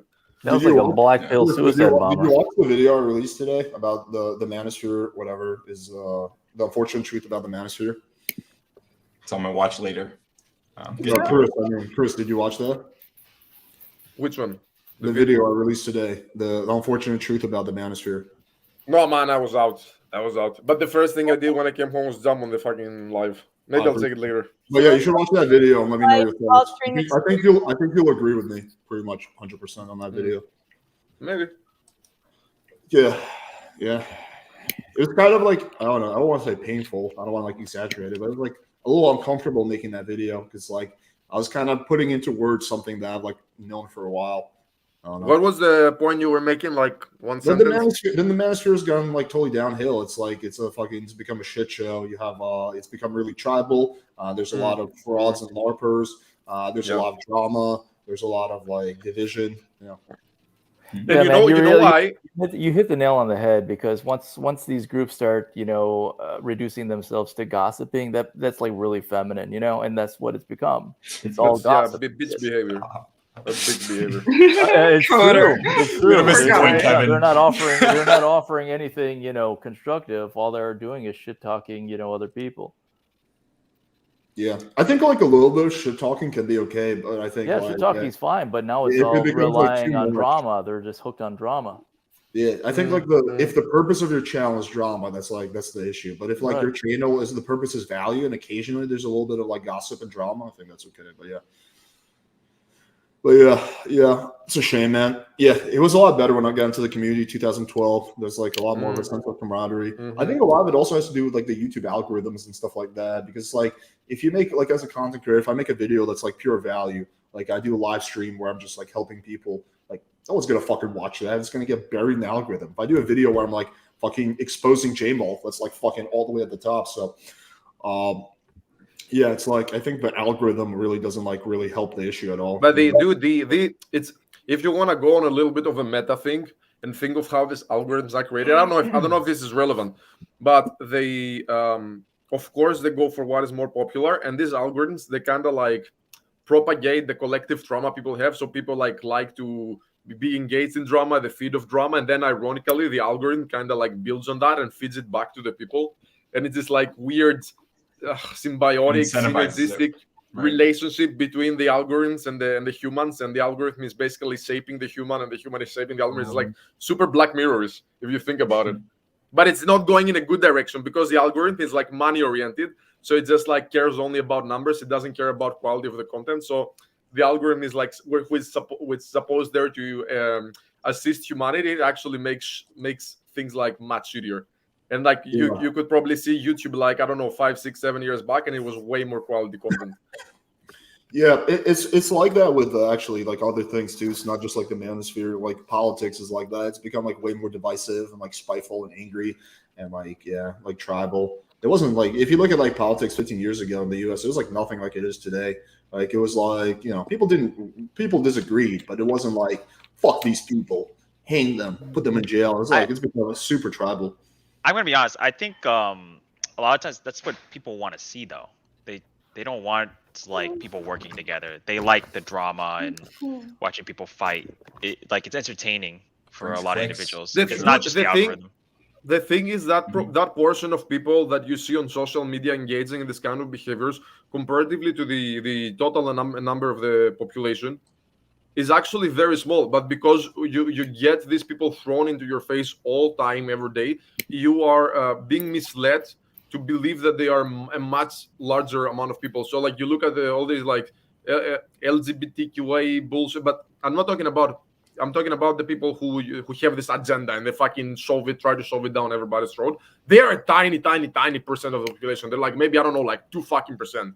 And you see like this shit everywhere on the fucking internet, and you think it's like, oh my god, like everyone is like LGBTQA to transgender bullshit like nowadays. It's not. It's like fucking not. It's like social media can be like a real poison if you don't like have critical thinking about what you're watching and what is the relationship of these to the actual groups and people out there in the world. It depends on where you live, because the college I went to, that was 100% the messaging. And that was everyone around me, but that's because I'm in California. So I was in the most liberal college. My condolences. Yeah, California. Stardust Radio. The Stardust community. But dude, even in California, like I used to live in LA. Even in LA, it's not like all like super duper liberal. Yeah, Orange County is the most conservative county, though. Like where you were probably at, right? Were you near LA? I was in LA, like Hollywood area. Yeah. Okay. Yeah, like the counties next to it are all super conservative, besides the city of LA and Hollywood. So it's interesting once you get out of like California. Like I live in Florida now, and like a lot of these things that like these SJW things like aren't like really a thing like where I live, like in Miami. Like if you go up to like the average person in Miami, you ask, what is a woman? They're gonna say they have a vagina. Like that's not really like something like people here are gonna like think about. Or if you make like a offensive joke, like people here will laugh. It's just weird when you like live in these places because it's such like a bubble. And you think like that's what the whole world is like, but then when you get out there, you realize like other parts of the U.S., whatever, like the fucking America are like totally different. I remember once I was in Austin. Austin is like ultra liberal, which is weird because it's in Texas. But I was talking to this chick and it was like going really well at a bar, and I used the word retard in the sentence. Like I didn't call her a retard, I just used the word retard. and she was like, she got like really kind of like quiet. I was like, what's going on? She's like, you know, I really like you, but use the word retard. So I don't know how I feel about you now. Like, Then you tell her, then you tell her that's exactly what you are. I should have. I don't think that's just like a liberal thing either. I think like there are conservative moms and like people who pushed like originally for the kind of like lowering of using that word, you know. I don't think it was just like a super hyper liberal thing, but I think it kind of has become that now, like with the pushback. But I don't think it was initially. I think it was people being sensitive about like people around them, people in their family and stuff. Which makes sense. Moms. I don't think there's such thing as conservative moms. I mean, I wish, right? I mean, they can identify. They can identify as that. There's a whole bunch of conservative moms. Yeah, what are you talking about? Yeah, my mom's pretty they can identify. Yeah, as that. same. They can identify as that until the group steers them the other direction. No, bro, I met a bunch of moms who are like in Texas who like fucking have guns. They're fucking like drive trucks, pro truck. Yeah, right in Texas, right, but not in blue states. No, I'm in a blue state. My mom's an immigrant, so. Yeah, no, they exist everywhere, man. In Florida, I mean, Florida's like kind of like a swing state, but yeah, they're all over here. Mm-hmm. It depends. Anyway, I think it's okay to be sensitive about like certain words that like make a lot of people uncomfortable. Like I don't know, I think it's a reasonable thing to consider. That's the default position for most women. Well, I don't think it's that default because I mean most of the interactions I see online, like it's usually people being like more upset. I mean, maybe I hang out in like. I'm talking about women. It's the default position. I'm not just talking Dude, I think it has nothing to do with women though. This is like I don't think it has anything to do with women. Or snowflakes, yeah. Women, No, you don't. Wait. The default position for women is to be agreeable and sensitive. That's common sense. Well, I think the thing we're talking about isn't like being just agreeable. It's like considering like the way that your words impact the people around you, and that's not just right. like a womanly thing or an agreeable thing. It's just kind of like most being women reasonable. do that. Most Like, women do that. It's called being like an adult and like understanding like the way that your words Guys are impact. Yeah, so Okay, can I but- say no, can I say guys are something to typically Ryan? Guys Yeah, are what's up? typically straightforward Let and me get logical. one in, then you can go, Brett. Wait, hang on. Okay. Women tend to be on average more agreeable than men. That is true. But there's like a whole wide array of personalities. We're just talking about averages. There's some women who are not agreeable at all, and some men who are very agreeable. Like, I know dudes like who are super duper agreeable, and I know women who are not agreeable. But in terms of averages, yes, women are more agreeable than men. But it doesn't mean that all women are agreeable. Some women are not agreeable. No, I didn't say all, but I'm saying generally speaking, they Okay, are. I'm gonna say this to Ryan. Just like we need to make the differentiation because you said you have to consider the impact your words you have on others. Yeah, perfectly agree. It's just a completely different thing. It is 100% each person's responsibility to decide that and figure that on their own, and it should not be enforced by anyone. What kind of set your communication should not be regulated by anyone. You should be able to use even the most vile words you want, and it's like 100% your responsibility to deal with the impact on other people and the consequences of this. Yeah, I agree. I mean, as an American, like we don't like criminalize shit like that. But however, if like someone doesn't want to hire you because you're running around online like saying the N-word and stuff, like I think that's also like super reasonable, right? Oh yeah. I'm just talking about when it enters the what do you call it? When it becomes like deplatforming or hate speech laws. Hate speech laws, yeah, exactly, shit like that. When it enters the legal system and Scandinavia, some European countries, yeah. Oh, look at the podcast. Freedom of Yeah, I expression. just wanted to. Also, like some public platforms that have like a very huge impact on society, like Twitter and stuff like that. I think freedom of speech should definitely be. Because right now hate speech laws. I align more with that. Yeah, I think the social media companies are the public town square. I align with that. Yeah, I think they should let people be free. Practically, it doesn't work. I actually agree with that. Yeah, I agree with that. I think I'd like, in spirit, I would agree with that, but like it's not going to work out that way because like they have to be advertiser friendly. I mean, that's how they run. Like they like, and if advertisers don't want to work with you, that's it's like the newest thing that happened with the basketball player. I don't watch NBA. I don't care about basketball. Brian, to what you said, there's such an easy solution. Demonetize that video, but don't kick that content. Yeah, that's a good solution. That actually is a very, very smart solution. Yeah, just demonetize the videos of people who are not advertiser friendly, but you don't have to like kick them off the platform for saying the word retard or something. Man, Yeah. that's actually a genius idea. That's a really good idea. I mean, Clyde would agree. I don't know. feel like it's like kind of common sense, but yeah, like I don't know. Yeah, because I mean, I'm not they opposed care to that. about money. They care about money, and it's like the whole focus about money. And actually, it's a very good Well, they have proposal, to. but they're That's their never gonna job. do that. They're never gonna fucking do that because, like, you know, Yeah, snowflakes I mean, run this when company. that basketball player Kyrie Irving had his whole thing, I guess he posted a documentary. It's like nobody went after Amazon for having the documentary. They just went after him for posting it. But then I wanted like every basketball player and every basketball fan to go on strike and stand up for him because he's like a good person. But then nobody did jack shit. Like, Yeah, it's no, they had disappointing. to keep Like, him dude, in you line, expect let him know basketball where, players to have integrity? They're where he literally like stands. fucking China's bitch. Like all these basketball players just fucking rip off China. You think they're gonna have like any integrity? These guys have no integrity. Dude, I posted a meme one time where it's like the basketball players are kneeling to the American flag, but then they're like standing proud for the Chinese flag. They like have their hand over their heart. Did I gotta run, guys. Thank you. Oh, But see you. you guys Gotta know. go. Stay safe. Appreciate you. You guys know what the impact of all this is, right? Because like the more you suppress something that is like natural behavior to people, the more resentment, collective resentment this creates, and eventually this reaches a threshold where the people just don't take it anymore, and it comes out as a massive crisis or a massive conflict. This was like Nazi Germany shit, like literally this kind of stuff. That's And why then- Andrew Tate was so popular. Yeah, it wasn't because he was spreading genius ideas. Yeah, he just speaks out people's mind. Even if I don't agree with everything, he just speaks like he expresses this collective resentment that people have towards this like very problematic system. Well, Chris, it's ironic because like the left and liberals are like literally fascists. They're fascists. digging their own grave with all this like shit. Yeah, that is true. Like with like all they're doing is just pushing like the average person like towards the right because they're like oh well these people are like fucking Nazis, so I'm gonna vote for someone like Trump who seems to like not give a shit, right? Even though they like don't really agree with his politics. It's fucking nuts, man. Yeah. But it's like the political scene has just shifted more and more extremely to the left over the years, and now what is genuinely common sense is considered right. Or even like far right. It was like, to me, like blows my fucking mind. When I grew up and I was like 10 years old, this shit was, the world was like this. Just fucking, it's crazy that the world has evolved in this direction. What are some examples of things that are common sense? I would disagree with what you said, though. I don't think it's the left has gone further to the left, the right has gone further to the left. So it has become more. No. It hasn't. I didn't say that the right has gone more to right.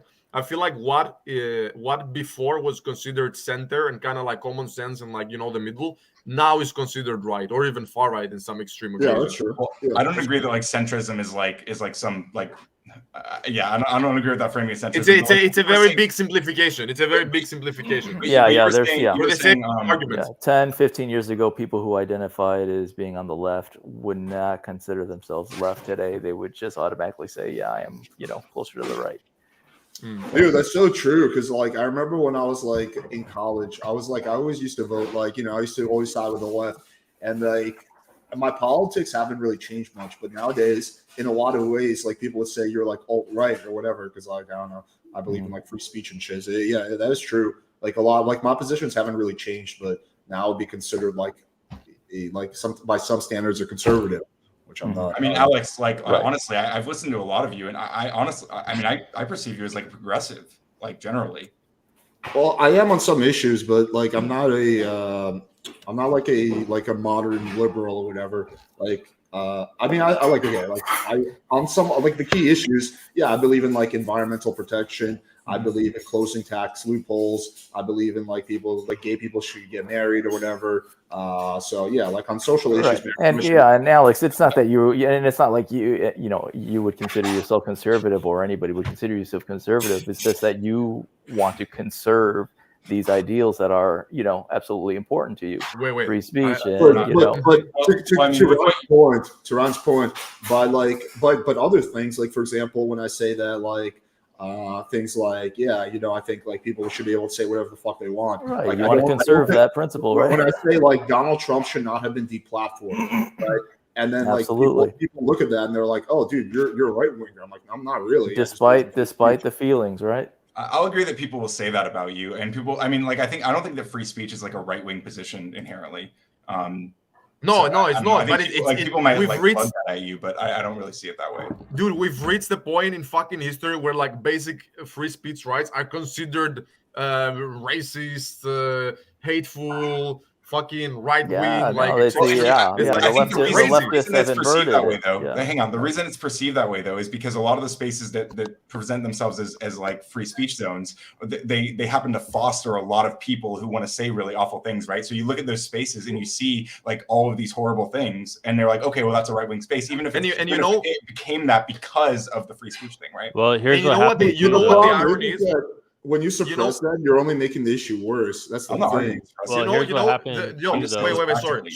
I gotta say this, Ryan. The thing that you said, ironically, if the big mainstream platforms applied proper free speech, these people that now they collectively gather up and group in specific places, they would be like totally marginalized automatically. You know what I mean? Now they find those people that you say the extremists, like they find the smaller platforms. I don't know what those are. Maybe some Reddit, subreddits, 4chan. I don't fucking know where they are. But they find these places and they group up.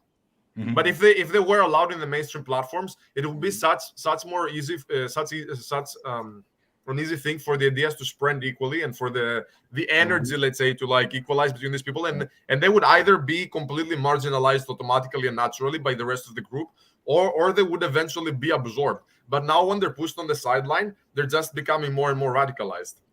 Mm-hmm. Yeah, but the I mainstream platforms don't realize that 10,000%. Yeah, I think that's true. I think that people do. It's only making the issue worse. It's only making the issue like so much worse. I think what you do like Andrew Tate, not to keep going back to him, but like now that Andrew Tate got deplatformed, you know what that does? It makes it seem like, oh, he actually has like a really good point. Like, why else he's like telling the truth? So it's taking all his fans, it's like radicalizing them. It's like making them more extreme. Versus if you allow him to stay on the platform, then you can have a discussion about his ideas. Okay, this is good, this is bad. Exactly. The feedback is much more open, and you have like all kinds of views. Otherwise, it just becomes a closed feedback loop, and they just like fucking feed off each other and become more radical. And then you're just feeding this like future conflict and this like tension just building up.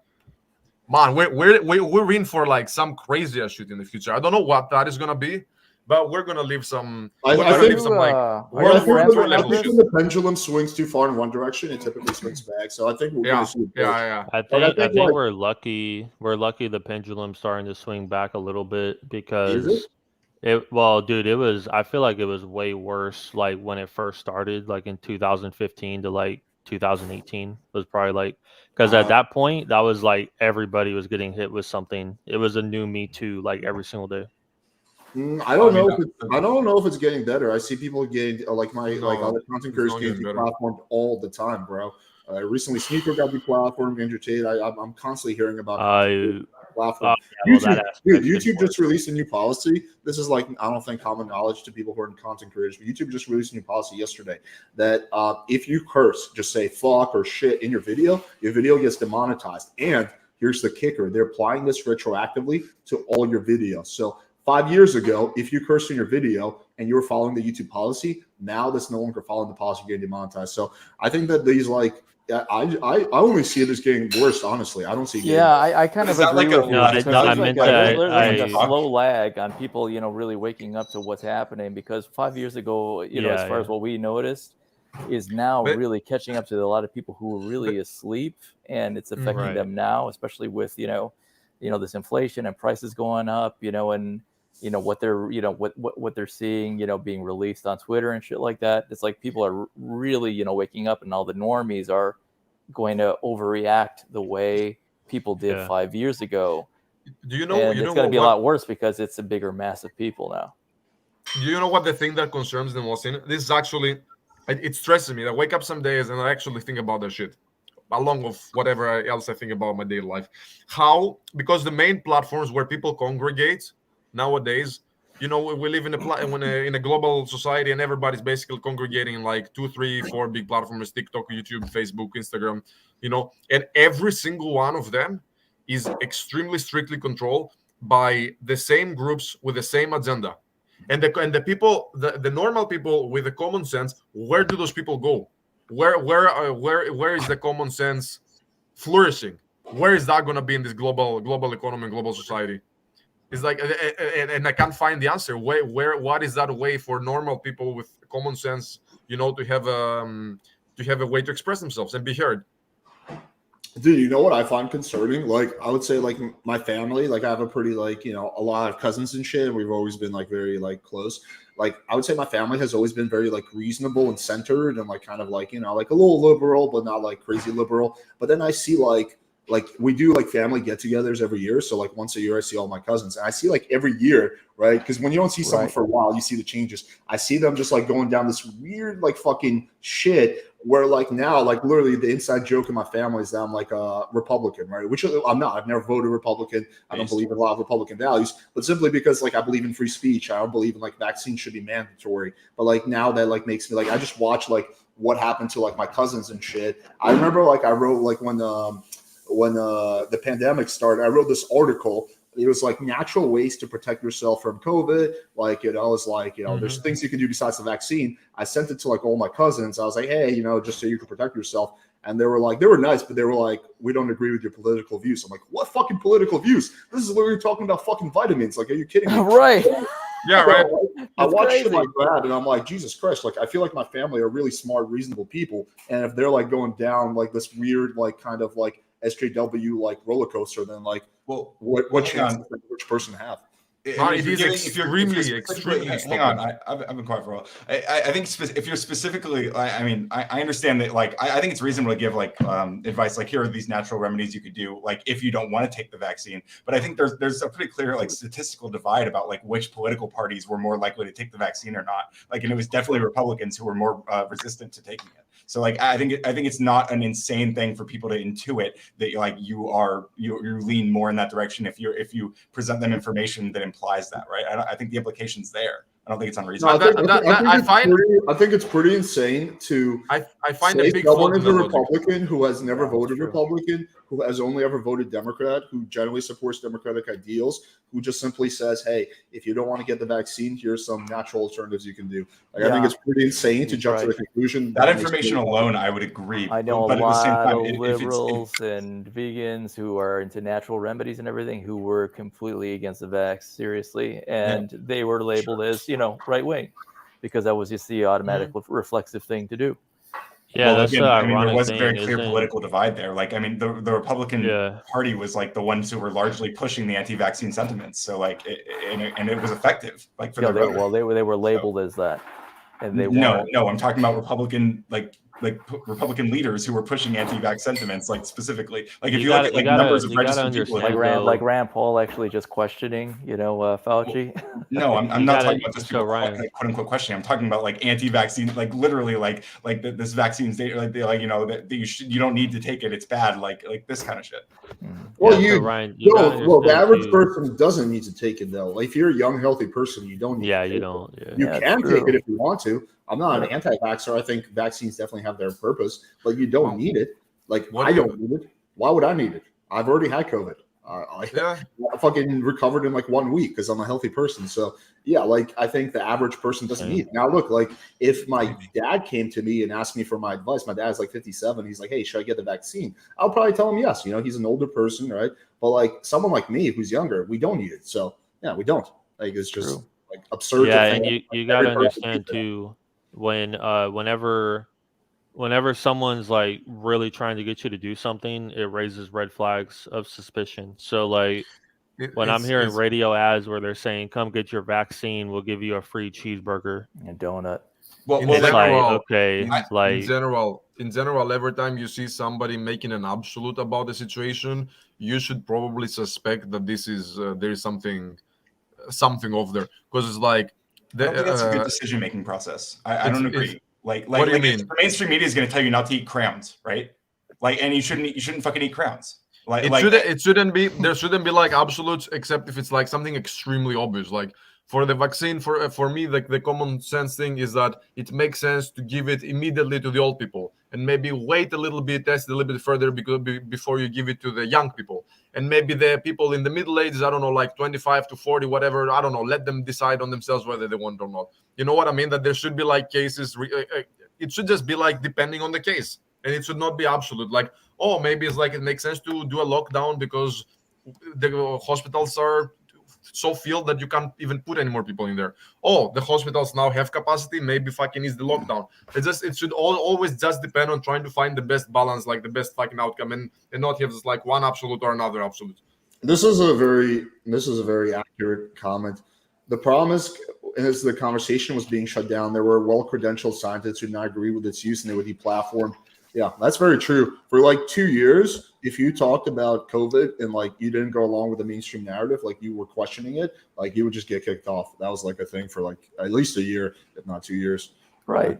And they were, and you know what, and it's not like they were, hiding, the truth about, who this virus was affecting. They were being honest. They were like, yeah, it's going to affect, people who are old, people who are overweight, and people who have, multiple comorbidities. Now, they were also emotionally manipulating the young and healthy to get vaccinated to protect these people, rather than rather than telling to encourage people to get vaccinated to like protect, like to stop them from spreading it to other people. Like, is that like a horrible thing? That was no. It's not that it's a horrible thing. That proved to not be true. Yeah, right. It's a horrible thing to emotionally manipulate, people into doing something like that, rather than isolating, these people who are overweight and sick, which is probably more than 50% of this country already. The norm is becoming, fat and obese and sick. Now, but Ryan, is that the problem? Is that shout all out the problem? Scribe? I mean, honestly, Ryan. Oh, just really quick, just have something to add really quick to that. Kevin, like, how is that relevant to the main point, though? Pointing out that there are people who are obese, that's a separate issue. What you did is called the red herring. No. Did you hear everything? No. Did you hear everything that I said? I've said that they did give us all the right information, that the virus was going to affect the obese, the elderly, and people with multiple comorbidities. They weren't hiding that information from us. But what they were also doing was telling, young people, it's like, yeah, you know what, your chances of, dying from this are going to be low. But if you care about these other people, you should get vaccinated. Now, you want to reduce your chance of spreading it to those people, which is very likely, as you said. Wait. But it's still our choice. Now, what they did was they demonized the healthy people. Yeah, but no one's locking you up for Ryan, wait. No one's coming to your house and sticking a vaccine. Chris, don't do 2v1. Let's just be 1v1. Otherwise, no one hears anybody. Well, I mean, I don't mind. I can take them on. Ryan. I'm not looking to fight with anybody. Wait. I see Ryan getting a little bit emotional about it. I don't believe I'm always that anyone. Emotional. Don't worry about me. I don't believe. Wait, let me finish, please. I don't believe anybody in the chat right now is taking a specific position in favor of vaccines or against. We're just discussing that there were different scenarios and different situations where maybe it was appropriate or not. You said this is false. I'm not pro or against vaccines. You said that it was right to promote it for the sake of not spreading it to people who were vulnerable. This actually proved to be false very early, because even if you got the vaccine, you could still spread it. I had COVID no one ever said that the vaccine was. Let him finish, Ryan. Okay, control your emotions. No. I'll try. No, they did claim, one of the initial claims when the vaccines first rolled out was that they will help with reducing the spread. It was like, if everybody wait, because I remember this very clearly. They said if the percentage of the population gets over 60% of who's vaccinated, then we will reach herd immunity, which did not happen, because even if you got the vaccine, you would still spread it. Whatever. I just wanted to point out that it was false information. What happened is that even if this proved to be false very early, many governments all over the world, and in Europe, some of them very tightly, they still kept pushing the policies based on this point that actually proved to not be true, which I don't agree with. But I'm not against all pro-vaccines. I'm all for specific cases. Sure. Yeah, I just want to add, I actually don't really have that much of a problem of government like really encouraging people to get vaccines. I'm okay with that. I have an issue with the with like requirements when they actually push it into law, when like you can't get into this bar if you're not vaccinated. When I see nurses being fired because they don't want to get vaccinated, nurses who worked for 2 years through the whole pandemic and suddenly they're losing their job because they don't want to get vaccinated. When I see people people saying they have to stay at home, you can't leave your house, you can't go here, you can't do that, you can't fly into the country if you're not vaccinated. That's when I think that the government crosses its authority, and they shouldn't be doing that. I But mean, yeah. if you're a healthcare worker, you're the first person who should be vaccinated. Like that's part of being in the healthcare industry. It has always been that you're the first person. Hang on. Whoa, dude, we have these. The idea of saying that a nurse refuses to get vaccinated is being fired as a bad thing. That makes no sense. It's like, no, if anything, yeah, you're the first person who needs it.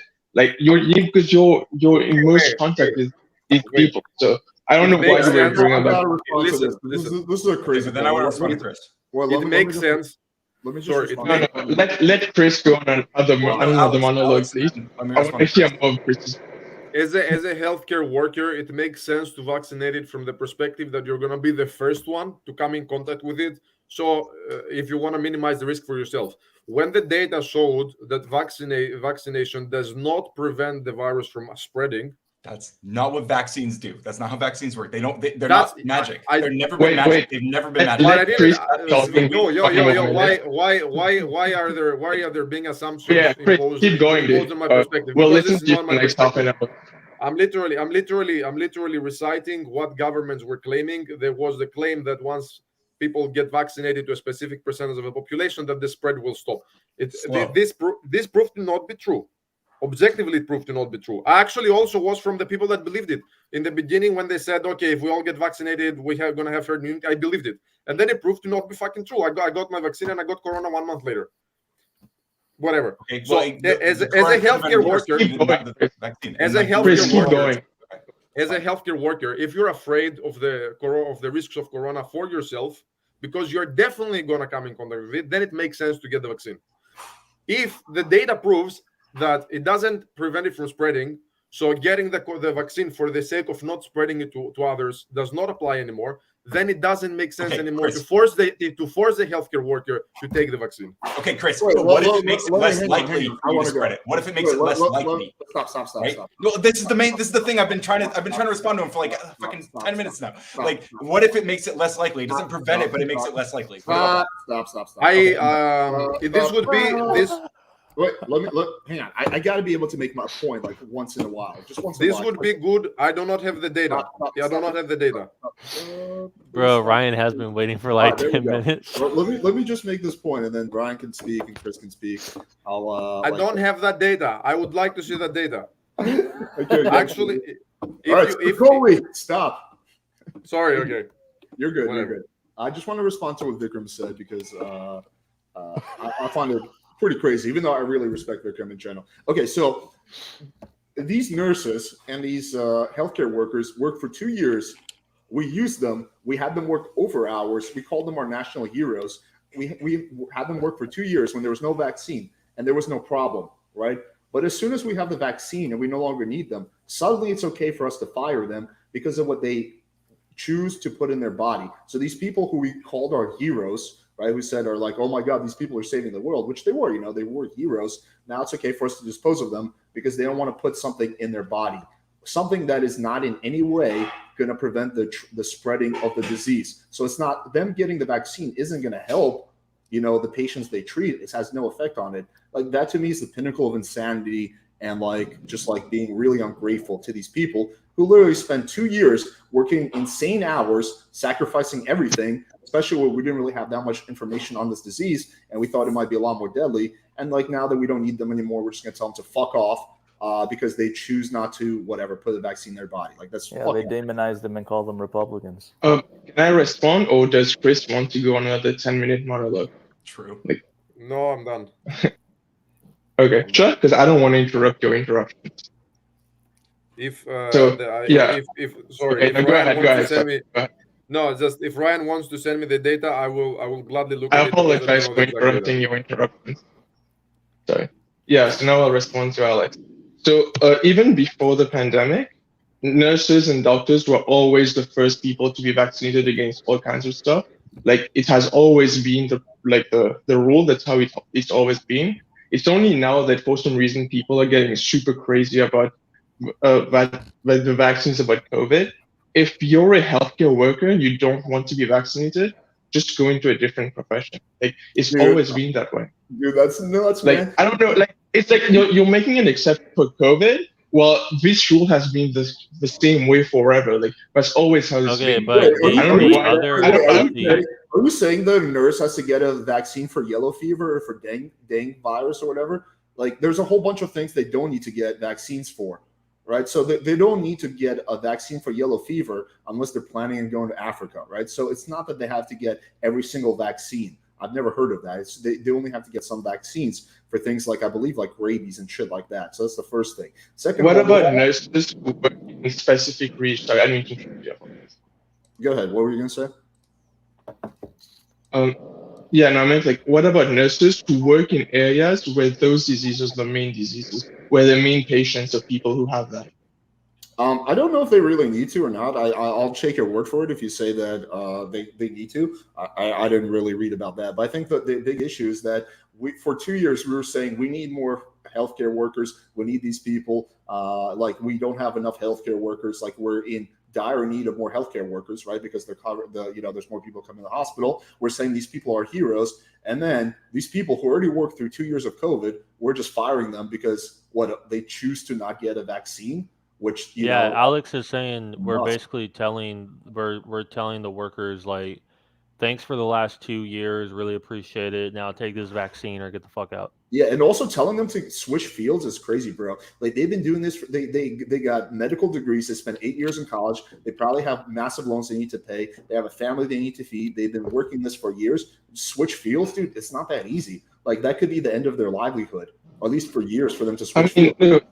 Sorry. Again, I apologize. I didn't mean to Most interrupt you. people aren't like me, where they have like this fucking YouTube thing. Like for them, a job is like their job. It's something they dedicate their whole life to. Like they went to college for 8 years. They had like fucking student loans, Learn like to code. switch fields. How about like, well, if we were okay with them working for 2 years before the vaccine was there, without getting vaxxed, then what's different? Just now that the vaccine exists, well, we were okay with them 2 years when the vaccine didn't exist, so not much has really changed. Yeah. Also, too, I want to say to Vikram's point that I was making. Sorry, go. I'll just respond because otherwise I'll have too many people to Okay, respond go. to. The main thing is that even before the vaccine, whenever say the flu is being like super popular, like many people are being infected with the flu, the nurses and doctors would always get a flu shot like right away, just so they would be safer, like the safest to handle the patients coming in. I don't get what's the big deal with it being COVID now, where they need to get vaccinated for. Whenever the disease that's propagated at such a rate, it only makes sense that they have to be safe against it. Wait, was that actually mandated though? I'm pretty sure, yeah. I can't say which regions, right? Because the thing world, is, but we're talking. I'm pretty sure whenever I haven't seen any evidence. I mean, you could be right, but I haven't seen any evidence that like healthcare workers would get fired if they didn't get a flu vaccine. I mean, I'm No, sure a it's lot of probably them true. did it, but the question is, was it mandated? You know what the possible solution could be for that? Because I do actually see the points for both sides. It is an untested. It has been a largely untested vaccine. Maybe somebody did not want to take the risks. That would be very reasonable. It would have been to maybe assign these workers that do not want to get that specific vaccine to work in specific hospitals or specific areas. So they kind of like all group together, and also like where you're going and what that involves. That would probably be like the best I can think of. But I mean, it's kind of like the end of the pandemic anyway. So I saw people get seriously messed up from the vaccine. Like I saw. One of my parents' neighbors in Greece. I knew this guy for like 10 years. He was very good dude. He died from the vaccine actually. He got like I think from COVID. I know this one guy died from COVID. He took like 4 shots or something, and he was a very healthy dude. He was like 59 something, 59 maybe 60. Very healthy dude, very healthy eating, exercising. He had like nothing wrong, and then one day he just like done. Yeah, I've heard too many stories. I've never heard of anyone dying from the vaccine, but I've heard people getting like really fucked up for months from the vaccine. No, I've heard like for at least like 3 people who died from the vaccine. Yeah, and then like people. And I did not want to believe it. I did not want to believe it because in the beginning of the pandemic, I was like more strongly pro-vaccine because I also thought that the benefits of it outweighed the risks. But as we moved towards towards the end and like the easing of the situation, I started being also like more open about having a choice about it or not. So it's like you shifted according to the requirements of the situation. Dude, the whole thing is like a fucking joke, man. Like how it was handled. Like if you look at like actually the statistics, like you look at California, which was the most like restrictive lockdown state in Florida, which was one of the least, and you adjust for age, there's actually not a difference in the ratio of people who died. So like all these lockdowns in California didn't actually really do anything to like save people's lives. If we compare it to like a state like Florida, once you adjust for age, you look at like China, where it's like got like the zero tolerance COVID policy, where they're locking everyone down and shit, and it's like on the scale like full on rebellion. Like people fucking hate that shit. So yeah, I don't know, man. I think like the whole thing was like largely a fucking comedy show. Yeah, I mean, I think the lockdown did way more damage than the virus ever could have. Oh, 100%, dude. 100%. Yeah, and I would like to have friendly how do you guys debate with feel Ryan. about them, having to redefine the term vaccination? What do you mean? How did they I do didn't that? hear about that. Well, they had to redefine, what vaccination meant. Like vaccination, back when, people were getting vaccines was, to prevent certain illnesses, to stop it, to stop a cold, to prevent you from. That's not how. No, getting vaccines have never been magic. Okay, that's not what it meant. It wasn't magic. Okay, it wasn't like you got a shot and you can never get this disease ever. Dude, Like, Ryan, can you chill, man? Can you chill? Like, this is the way you were talking about it too, Chris. Like you were doing this shit too. You were saying it doesn't completely prevent you from spreading it. So I don't believe it. But this could make for a good debate because Ryan's clearly on the opposite. Vaccines have never been like this magic serum that some people make them out to be. But also, I've never seen a vaccine as ineffective as the COVID vaccine. Most vaccines, you do 1 or 2, and you're set for like 10 years. I've never seen a vaccine where you do like fucking 3-4 booster shots, and then you can still get the virus. Well, isn't one of the special things about COVID? The problem, but Alex, the problem vaccine that's as ineffective as the COVID vaccine. I don't know. Alex, the problem is that that COVID is similar to the flu, so it mutates fast. So it's like it's not the same as like getting a vaccine for a bacteria. You get what I mean? It's like it's a completely different thing. Yeah. So you do have new flu shots every year. Yeah, the one and only time Trump's fans ever booed him was when he like bragged about getting the vaccine and like 3 booster shots or some shit. It was funny. It's fine. I just have a question for Alex. Like, I know in the past you would do the live stream and you'd stop it right before 3 hours. What changed your mind on it? Oh, I don't know. I was gonna stop like an hour and a half ago. I don't know why I'm still going. I guess I'll wrap up. Man, their lives are nice, man. We go on like nice topics. It's like nice late night company. Of course, they're gonna last for long. That's like time just rolls when you have fun. It's actually me being like just me getting like carried away. That's the only thing. Okay, you guys want to switch a little bit from the vaccines? I want to like wrap up in like 5 minutes. I don't know. I mean. What, Mindy, did you have anything you want to add to this? Could be more fun. No, I just came to listen live because YouTube wasn't working for me. Oh, okay. Mindy, how did you discover Alex's channel? Yeah, I'm kind of curious about that myself. So I Googled like dating advice. Mindy, are you part of my 5% female demographic? Yeah. That's good. It's very helpful. Good. I'm glad to hear. Did you like my video about this is how I transformed a woman's dating life? That was like a recent one I did for girls. I haven't watched that one. The last one I watched was you had your friend on the show and you were like talking about like touching and stuff like that. Like how to make the moves. Okay. Are you British or where are you from? Oh, Australia. Australia. Okay, close enough. 5 minutes equals 1 hour. Very true. That's very true. Yeah, I just tend to get carried away on like little tangents and stuff. But I think I mean, it's good. What were we Alex, originally talking about? I think we were originally talking about how like fucking The about lockdown. the politics and how people yeah, were how like things, and then becoming we got into like a raiding. fucking Yeah, fucking debate.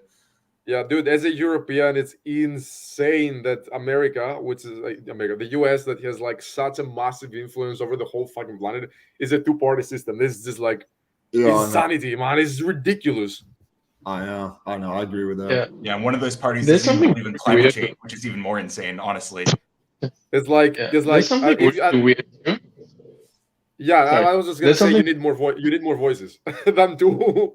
No, I agree, dude. I studied abroad in New Zealand. Like they were like telling me about like how they have the what the fuck is it called? Well, it's like multiple parties, and it's like they need a consensus. Coalitions.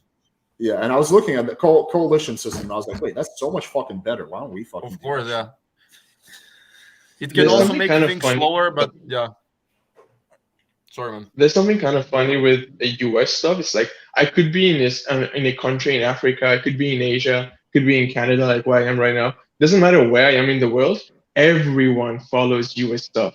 Like I have no idea what's happening in France or in England or wherever, but I know almost everything in the US because everyone only talks about US stuff. You guys are like the reality TV for the world. Yeah. Yeah. Well, we're represented. And everyone very well, gets yeah. affected by their bullshit, man. Everyone like gets the dragged into the American bullshit. Kardashians, Cardi B.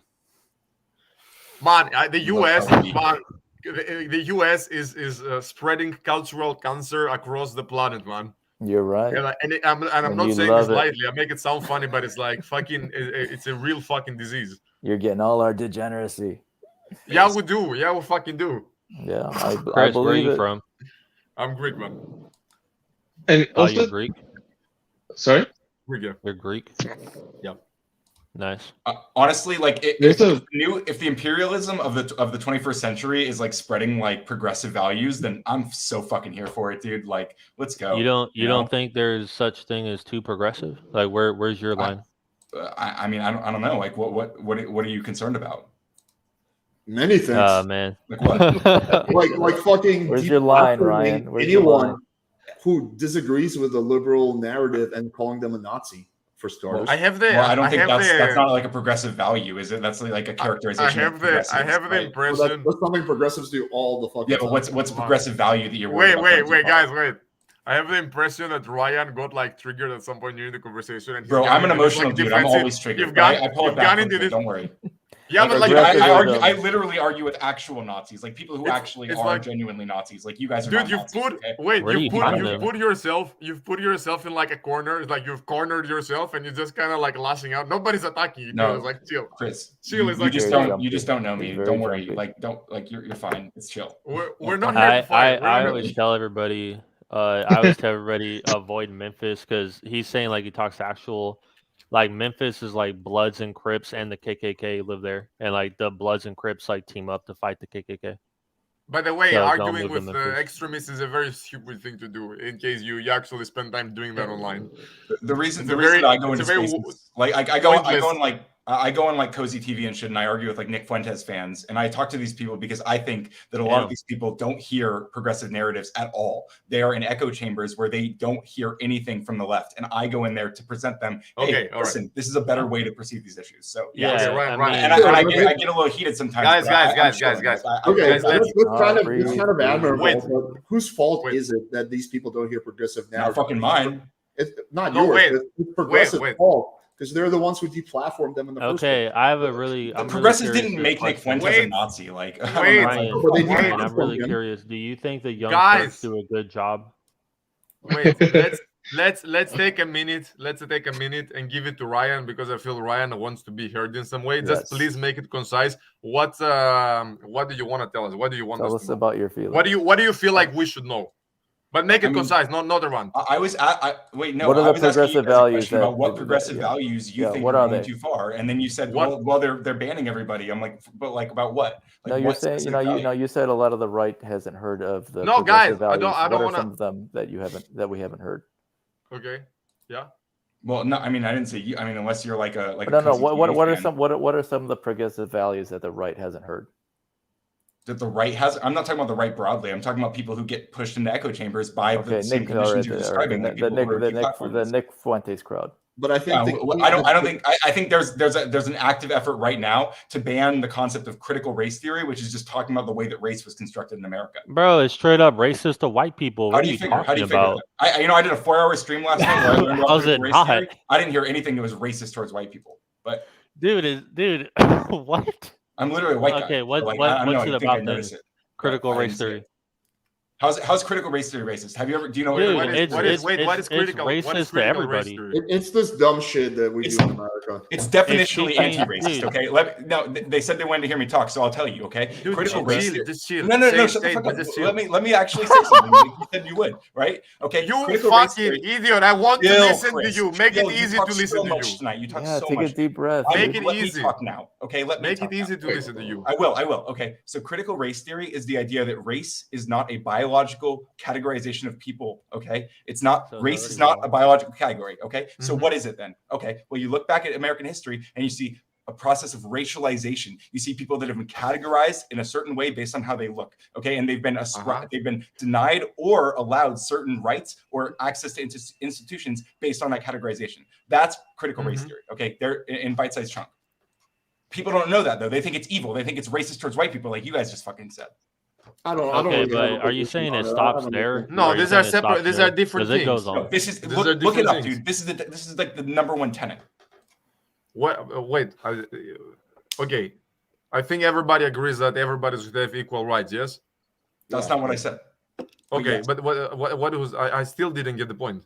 Okay, you said the point is that race is not a biological category. So what is it then? Where did it come from?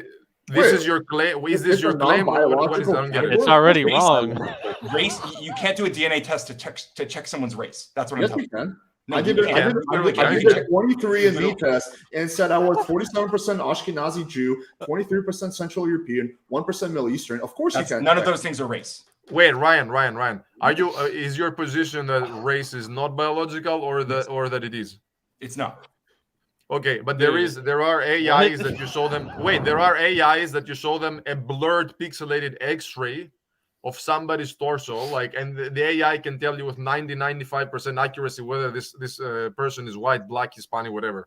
So you're telling me that there are AI systems that are able to find patterns that line up roughly with racial categorizations, and extreme accuracy. With extreme accuracy, the doctors were surprised when they saw the data. I'm familiar with the thing you're talking about, but this doesn't like prove that race exists, right? Okay, Ron, if race is not biological, can I make myself black? Can I become black? Do you think that's what, Alex? Do you really think that's like what I'm saying? Like, what you're saying, it's not biological. Okay, so what I'm not saying. Okay, let me be clear. I'm not saying that people don't look different, that people don't have different phenotypical traits, right? Nobody's fucking saying that. Literally, nobody on Earth is saying that. Okay, nobody's arguing that. What I am arguing is that the racial categorizations of people that have been assigned and have barred access from certain institutions based on, right? So literally it was like 60 years ago that black people weren't allowed to go to school with white people in America. I feel like you're falling into a fallacy. Chris, in order to support another point, which is about those people having equal rights, which are two separate things. They're not connected. They're not connected. Oh, okay. What I'm telling you is that people who were perceived to be black, whether or not whatever biological fact of the matter is completely irrelevant, right? People who were perceived to be black or perceived to be non-white were not allowed into institutions that were for white people, quote unquote, for white people. Yeah, of course. We all disagree with it. Hang on. So none of this was done using DNA testing. Okay, this was done based on just perception, based on looking at people. Because we didn't have DNA testing. That doesn't mean okay. So are you saying that? I mean, also you can see if I want to clarify. Are you saying that? So wait, blacks were tricked into believing that they're black? Wait, are you saying like race is not a genetic thing? Like meaning it's like subjective. It could be, you might be like, if I have a baby with Natty, maybe that baby's going to be black, if we raise it a certain way. Or is it genetic?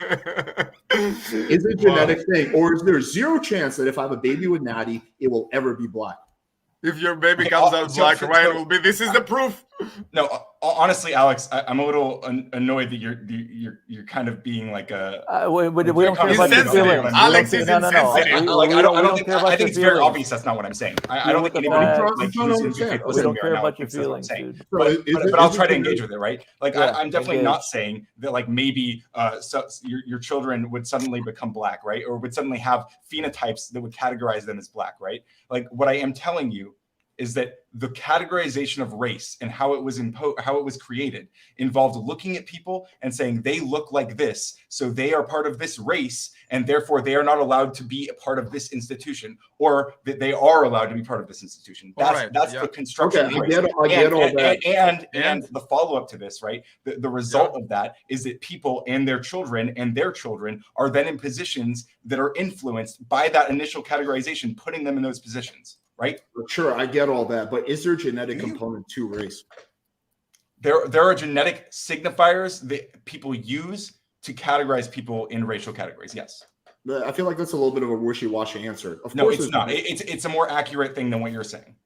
There's clearly a genetic component to race. Yes, I agree. I'm telling. I said that. I'm agreeing with you. But those are two separate things. You can say that race is largely genetic. And also you can say, well, there's some cultural elements to it, and people were, like classifying or were like discouraged from joining certain whatever institutions because of their race. That's fine. Those are not mutually exclusive things. But when you say things like, oh, race is like, whatever, it's not biological, race is not genetic, that's like fucking nuts, man. Of course it is genetic. The problem with what you're saying is that I'm not saying that people don't have black skin. I'm not saying that people don't have certain phenotypes. What I'm saying is that race, this categorization of race, this is not that. This is not the phenotypes. Race is the categorization of people based on perception of those phenotypes, right? It's the middle ground. Okay. It sounds like what you're saying is that the subconscious decision we make to categorize people into races is based on preconceived ideas, essentially. Sure, it was what you're trying to say. So, I'm not denying like genetic factors. Like people look different. Like I'm obviously nobody's saying people don't look different, right? Well, no, I understand people look different. The question is why? Do they look different because of their nurture or their upbringing, or do they look different because of different DNA? That's what I'm saying. Do you think gender is biological, or do you think that's also kind of like race? I think sex is biological. I think gender has biological influence, but I don't think. I think sex and gender is a different discussion. We don't need to get into that right now. But I just kind of want to see what you think. I mean, again, the same pattern is going to emerge here, where we're talking about a biological reality, which is like biological sex and chromosomes, and we're talking about biological reality, which is like phenotypes and people's skin color. So and then we're talking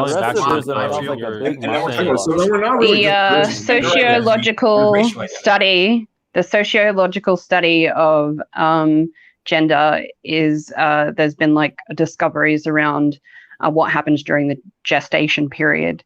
And so what they say is that throughout like various stages during a pregnancy, it's determined whether or not you're male or female, and then also determined what your sexual preference is from events that happen throughout the gestation period. Sexual preference is not the same thing as gender. To be honest, yes, I think gender is just a made up gender preference is what I should have said. I generally consider the whole concept of gender to be just like utterly made up bullshit. I believe in like sexual preference. How much have you looked into it, Chris? How much have you read about gender identity and why people separate gender and sex? How much have you read about that? Tell me. Ryan, what is the definition of gender according to you? Gender identity. So there's gender identity, right? Which is how someone perceives themselves in the paradigm of like this of man and woman, right? Mm-hmm. And then there's biological sex, which of course is like a very real measurable thing, like whether or not someone has certain chromosomes, whether or not they have certain genitalia. No one's telling you that people don't have these genitals. Please, I did not ask you what biological sex is. I asked precisely what is the definition of gender. Can you make did you already answer this, or do you want to add something to that? No, I mean, I'll pull up if you want a specific definition, I'll pull you up a definition if you want. I mean, yeah, sure, go ahead if you feel that's what you want to do. Yeah, it's just like because the definition that you gave me, I don't know if it's your personal or you read it somewhere. You said that it has to do with the perception of the person of themselves. Yeah, self-conception, gender identity, specific. Gender Based on identity. how you specific. feel at that particular moment. So it's made up bullshit. How do you figure? Because you said it's about the perception the person has about themselves. It's not. Why is that subjective. bullshit? Like it's not. You're describing a real thing, a real thing, which is whether or not someone identifies in a certain way. That's it's just a their, feeling. It's their truth. It's not the truth. It's their truth. Exactly. Well, the truth. If the question is what do you identify What do you as? feel then like, hang on. right. If the question is what do you identify as, then there is a fact of the matter. There's an How answer are to your that question, emotions which is today? gender identity. So Do you can feel Chris like a woman identify as or a man dolphin? today?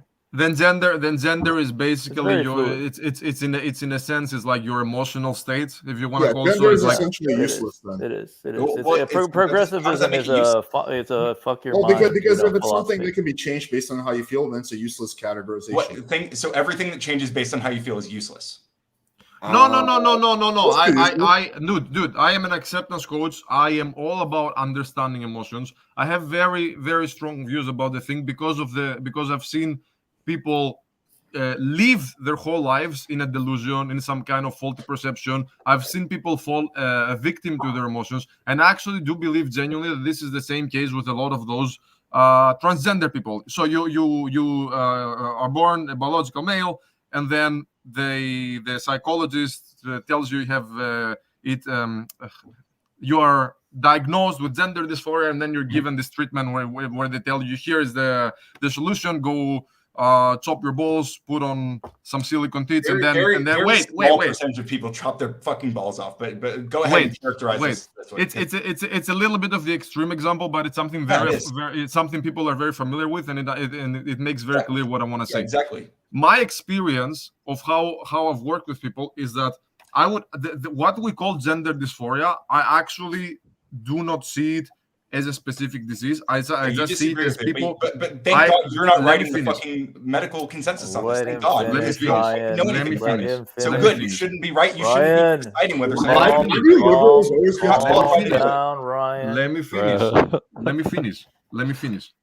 me finish. My perception of the whole issue is that a lot of people that are prescribed this route, that are told change your body, and then the way you feel about, you're gonna be okay with yourself, everything is gonna be fine, everything is gonna be good, everything is gonna be the way you want it after this. It actually, I don't see that as a solution. Convincing people to go to this extreme route is not a solution, because a lot of the times the underlying reason why those people feel this emotional dysphoria, I'm not going to even call it gender dysphoria, they feel this emotional dysphoria, is because they have not come to a point where they can accept parts of themselves. And the only change that is going to happen, the only essential change that is going to happen is when those people learn to manage, understand, process, integrate those parts of themselves and those emotions. Because what happens very often is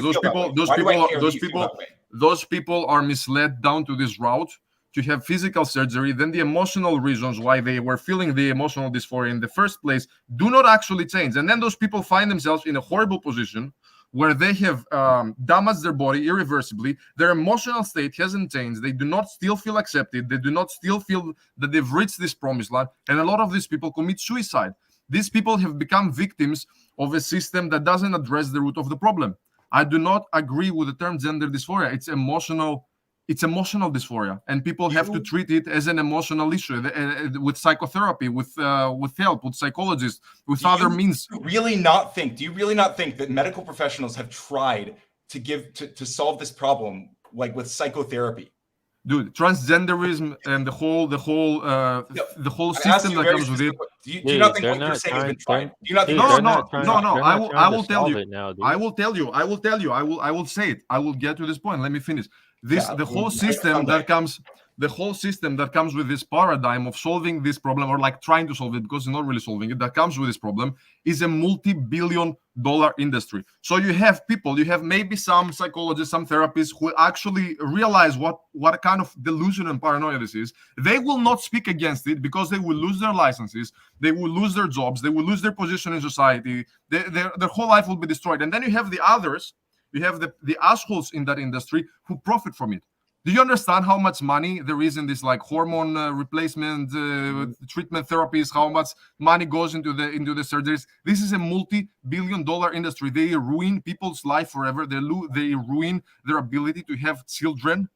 You're giving me conspiracy theories about This is not a psychologists who invested conspiracy their theory. lives into helping these people. This is And not you're a some conspiracy random guy theory. online saying that these people are trying to fuck these people's lives up. You're full of I mean, shit. are- You don't are write you- the DSM-5 for good Wait, reasons wait, wait, because hang you don't on. have Are you- any of hold the on. fucking People are background to being- do this Hold shit. on, Ryan. Wait, Are if you these denying people are the being truth? helped, why are they committing suicide in record numbers? Do you, Why- do you Yeah, think are the you denying suicide the rates go suicide up when statistics? people are accepted and loved for who they are and who they express themselves as? I've seen the Or do you think they go statistics. down? Or, I'm I've sorry. Do seen you the think they go up? statistics. Do you think Wait, they go hang up on. when I've they're seen surrounded the- by people who treat them like shit for it and tell them that they're wrong? Calm down, Ryan. I've seen the statistics on post-operation trans people, and they commit suicide in insanely record numbers, way above the median. What is that number, Alex? Is that like 40% or something? I don't know if it's 40. I'll look it up. It's like super duper high. What percent? Yeah, and it's true. It makes perfect sense. Even if somebody did not tell me this statistic, I would expect. Yeah, you would this to be intuit it. true You would tell me your because- feelings about it, which is all because you've told me. All it's you've not told my me. feelings. I wanna This say is not my too- feelings. These are not my feelings. This is my experience of understanding how people's emotions and self-perception works. Your emotions. This is you what are the one. This is I'm what not I've done even- for years. I might be acting emotional right now, but everything you've said tonight has been your feelings about these things, your intuition, your gut telling you what you think about these things. Right? It would It's help every single point if you made. weren't so emotional. Alex, what are the suicide rates for transgender people post-op? Dude, it is higher than I thought. Okay, I found the one for just generally transgender people. Like, I don't know if this is before or after surgery. 32 to 50% attempt suicide. That is insane.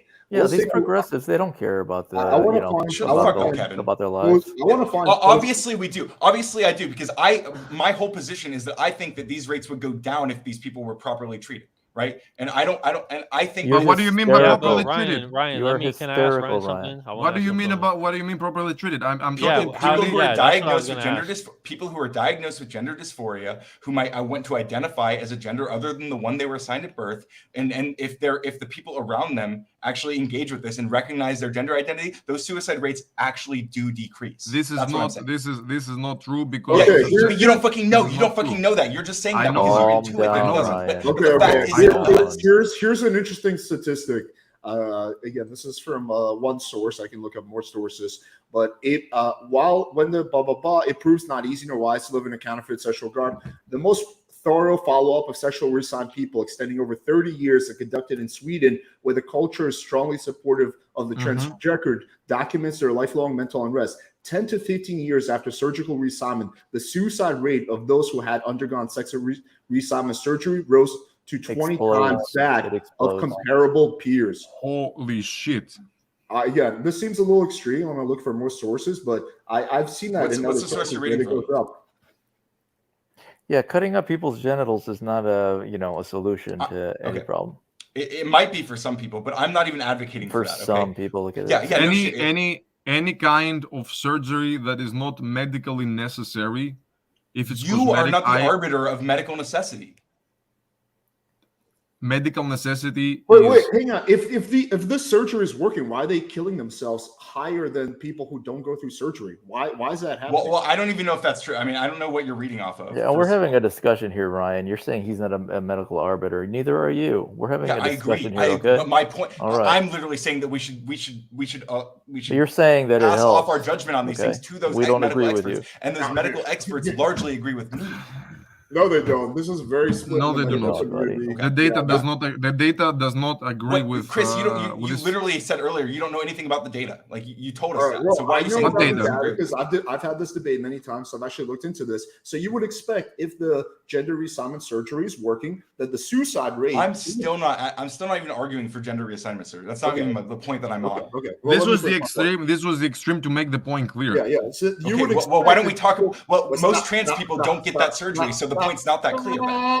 Okay, you would expect that the people who have gender reassignment surgery, that their suicide rate is significantly lower than the people who. That's not what I'm arguing. don't So have okay, it. you can argue And with that also person. I didn't say that though. Oh yeah. Okay. Stop. You would expect that, there would be the statistical drop off, right? And then if you could show me that data, then you can make a pretty good argument like, okay, maybe there's something to this gender reassignment surgery. However, if it stays the same or goes up, after gender reassignment, then it's like, what the fuck? It seems like the surgery is actually making people worse. So how can you, like, if we So, just Ryan, assume the what's your- statistic is what's your true, argument wait, stop, anyway? Brad, let me finish. If you assume the statistic is true, right, if you just take it at face value, that more people are killing themselves after the gender reassignment surgery, then how can you, after that, be in favor of like any of that? Okay. So the argument that I'm making doesn't really have to do with the literal sex reassignment. Okay, Don't let me finish the sentence. I shouldn't. Wait, because, let him finish. Let him finish, Chris. Go ahead. No, I want him. Let him go. I want to see what he believes about your point. Like, do you agree with what Alex said or not? Before you go, we can talk about the other thing. But with what Alex just said, do you agree with it or not? Let me. So, do I agree with the idea that if the suicide rate did go up based on people having gender reassignment surgery, is what you're saying? That it's a bad solution. I would say that it would definitely be an incomplete solution for sure. Yeah. Dude, that's a cop out. It would be a horrible solution. Because you're saying that this is the only factor, but I don't agree that just having that surgery is the only factor that's causing, if those numbers are true, that's the only thing that's causing. Hang on. If we were It's looking not at causing, but it is exacerbating the Wait, if we were suicide. looking You don't at, know like- that though. You don't know Wait, that. if we You're were guessing looking that. at like depression medication, right? And there was like, the suicide rate, before you get on depression medication is like 10%. Can we And then pull you- the conversation stop, more broadly? Stop. I don't. Okay. Yeah. Fine. And I then- know you want to hammer down into this weird niche that I'm not even making arguments about because I want to just be able to finish my point on my own podcast. Thank you very much. Just so we make sure we're on the same page. Chris, about some let things. me finish too, please, buddy. Yeah. So if you were looking at this like like SSRI, right, and then people after getting the SSRI were committing suicide at like 25%, you'd be like, holy shit, people, like, this is a bad medication. People should not be taking that, right? That's common fucking sense. So I feel like your answer is a little bit of a cop out. If that what I'm saying is true, then of course the gender reassignment surgery is bad. I don't know how you can deny that. do you think there exists any sort of social antagonism towards people taking certain SSRIs that might be comparable to the social antagonism that exists towards people who might get those surgeries? No, because the people who are pre-surgery are also experiencing probably the same level of discrimination and suicide. Discrimination and harassment that the people who are post-op do. So I think that that's pretty well accounted for. You would expect, like, why would someone who's like just dressing up as a girl who doesn't have the surgery receive more bullying than someone who goes through the operation? I disagree with that. If anything, someone who goes through the operation would receive less bullying, because if they do it really well, then most people can't even tell if they're a girl, and Hormaxer will bang them. Or even John Anthony, right? Wait, no, can't talk about it. My God, dude, you fucking killed me. You know, most 10s are trans, right? Funny memes. Yeah, it's all memes. All these people killing themselves. It's all. No, I was not expecting this. It was going extremely seriously. And then I know. masterpiece. I like to do that to lighten up the situation sometimes. But Isn't- Ron, okay, isn't I think the your heart, I surgery think your heart is in the right irreversible? place, and I think you mean well. I think your heart is in the right place, but I don't think you're doing these people any favors by being so closed off to the data. Like, I don't think you're doing them any favor. Where's the data that you're describing coming from? Yeah, Ryan, you gotta start looking at data, buddy. I don't know. I I'll saw try. it on a few websites. I can pull it up if you want me to. So the broader point that I was trying to make, right, is not just about people who get sexual reassignment surgery, which is a very, very small percentage of trans people, right? So, but what we're talking about more broadly and generally, and what a lot of legislation that's being passed is being pushed against, is people even transitioning socially, right? Like, gender dysphoria is also alleviated by people transitioning socially, and Republicans across the country are still trying to ban even people being able to do that. What does that mean, transitioning socially? Yeah, what is socially? Using different pronouns, using a different name. Anyone dressing could use differently. any pronoun they want. Hold on. You're making a red herring argument. No, I'm not. No, I'm absolutely not. These are things that are being. No. Republicans aren't trying to ban people. Like, dude, you can call yourself whatever you want. You can call yourself he, she, it, whatever. What Republicans are opposed to, and rightfully so, is the forced speech laws, where if you identify as a girl, I have to call you she. If you're an employer, then yeah. If you're an employer and you're antagonizing your employees, refusing to use their pronouns, fuck you. Yeah. Come on, Why Ryan, should relax. I have to call you? Where else do we have these forced You can't speech discriminate laws? against people. It's not discrimination. You can call yourself whatever you want, but I don't feel like I have to adjust my speech to suit your feelings. Why You're should not Yeah. players. Why does everybody have to play make believe? How, Let me you know, say- we've let me outgrown say- that shit. My argument, yeah. my position is that it's not make believe. Because I Let me think say gender that. identity is Ryan, distinct from Ryan, biology. We Ryan, can Ryan, tell. Ryan. Yeah, we know. Because that I you don't think believe it's pronouns are make-believe. written on people's fucking chromosomes because I'm not a fucking idiot. Ryan, whatever, if I call myself like the fucking Grand Duke of fucking Poland, do you have to call me that? Because I want to be called that, and it hurts my According to That's not what Ryan, yes. not even the Canadian scary Bill C-16 would say that they had to do what you just I said. can, man, wait. I will actually say the opposite. Why do people nowadays have such an aversion to just accept biological reality? Why are we trying to like go into this? What biological reality is being unacceptable? Man, the biological reality is that there is. No, Chris. The gender dysphoria comes from the recognition of the biological reality. No, It does not doesn't. seem so. Biological It doesn't reality seem so. is that there's two genders. There's two genders, and then there's some people who are suffering through, who I feel pity for, and I hope they get mental help. Thank God you pity them. I do. Right? Of course, we feel pity for them. These people are victims. Suicide. That is the highest rate of suicide ever. I think these people should get mental help. I'm just not convinced that getting transition surgery is the best solution, because I'm looking at the suicide rates, and it seems like, again, if I'm taking this this data at face value, that getting the gender reassignment surgery actually makes you more likely to kill yourself. So therefore it's not really a good solution. But what I'm fundamentally against, is forcing the whole population, 99% of which are not really confused about their gender, to call people by what they want to be called. Out of respect, if I ever have a discussion with a trans person, I will call them by whatever pronoun they ask me to, out of respect. But that's not the place. That's not the place of the government to come in and mandate that. That is like, you're heavily imposing on free speech. As a random person on the That's internet. right. That's right. Ryan, you said Alex the is first right, thing Ryan. the first Ryan thing you probably. said. Yeah. Ryan, do you believe in hate speech laws? I mean, that depends. I don't know. I don't think so. I generally like free speech. I'm not against free speech. But what you're saying, you told us so many times to shut up. Yeah, well, I think you told should have us- shut up when I said so, but you didn't, so it doesn't matter. Obviously, the free speech laws didn't work here. Imagine a person like Ryan being in the legislative. Oh God! Now come on. Which actually is true. That's people like Ryan in the government. If only there were more people like me in the legislative. There is a lot of people in the government like Ryan. But Ron, you're saying you things support reactionaries say What would a be awesome if they were nightmare. true. Wait, Ron, you're saying you support free speech. What you're saying directly goes against free speech. It's the government mandating what words can come out of someone's mouth. Do you think that it should? Imagine what a Do you think there should be nightmare that any would be. legal repercussions for an employer that like discriminates against Black people? No. Yeah. Alex, I'm asking Alex, not whoever. Let me think about it. Yeah. Do I think there should be legal repercussions for an employer who?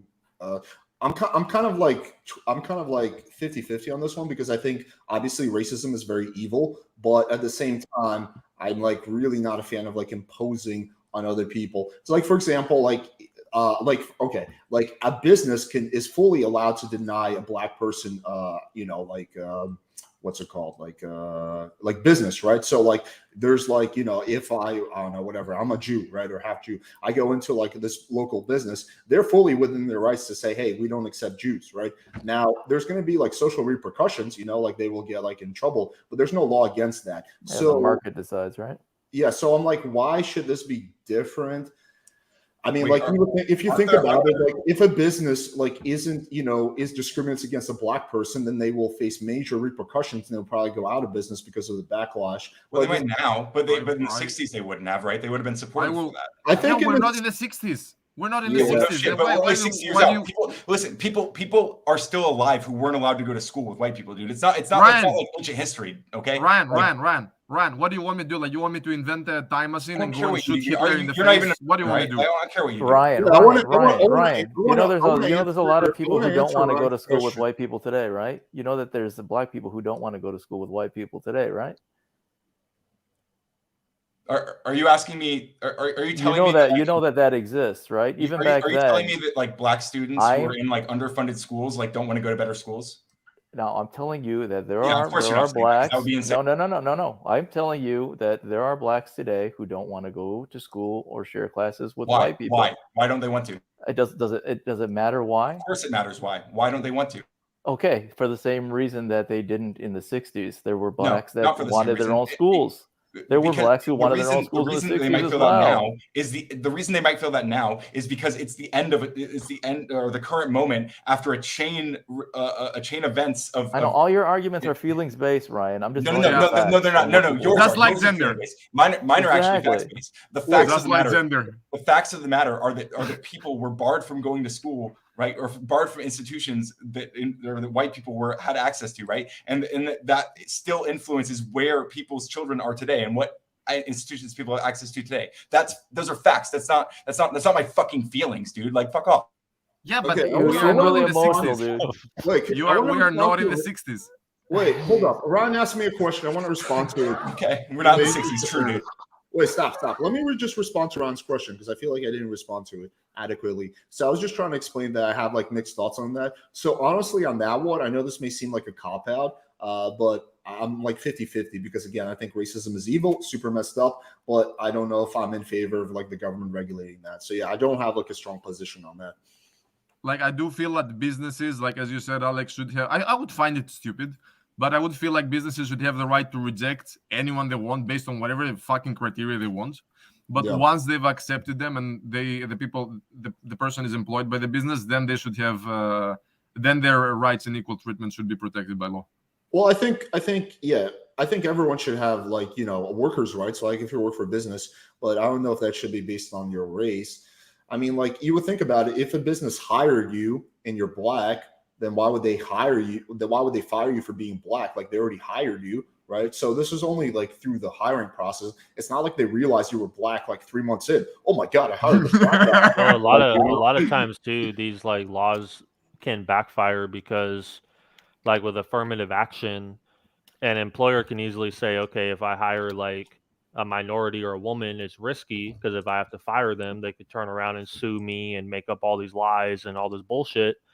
But if I hire a white man, I mean, what could he say? I mean, just if I got to fire him, then that's That's actually an interesting point that I didn't think about. But yeah, I think that like this stuff, like if a business discriminates and like fires a black person on the basis of them being black, the social repercussions will be dire. That business will like lose all their fucking customers. People will pick it, especially nowadays. So I don't know, man. I'm like 50-50 on that one, honestly.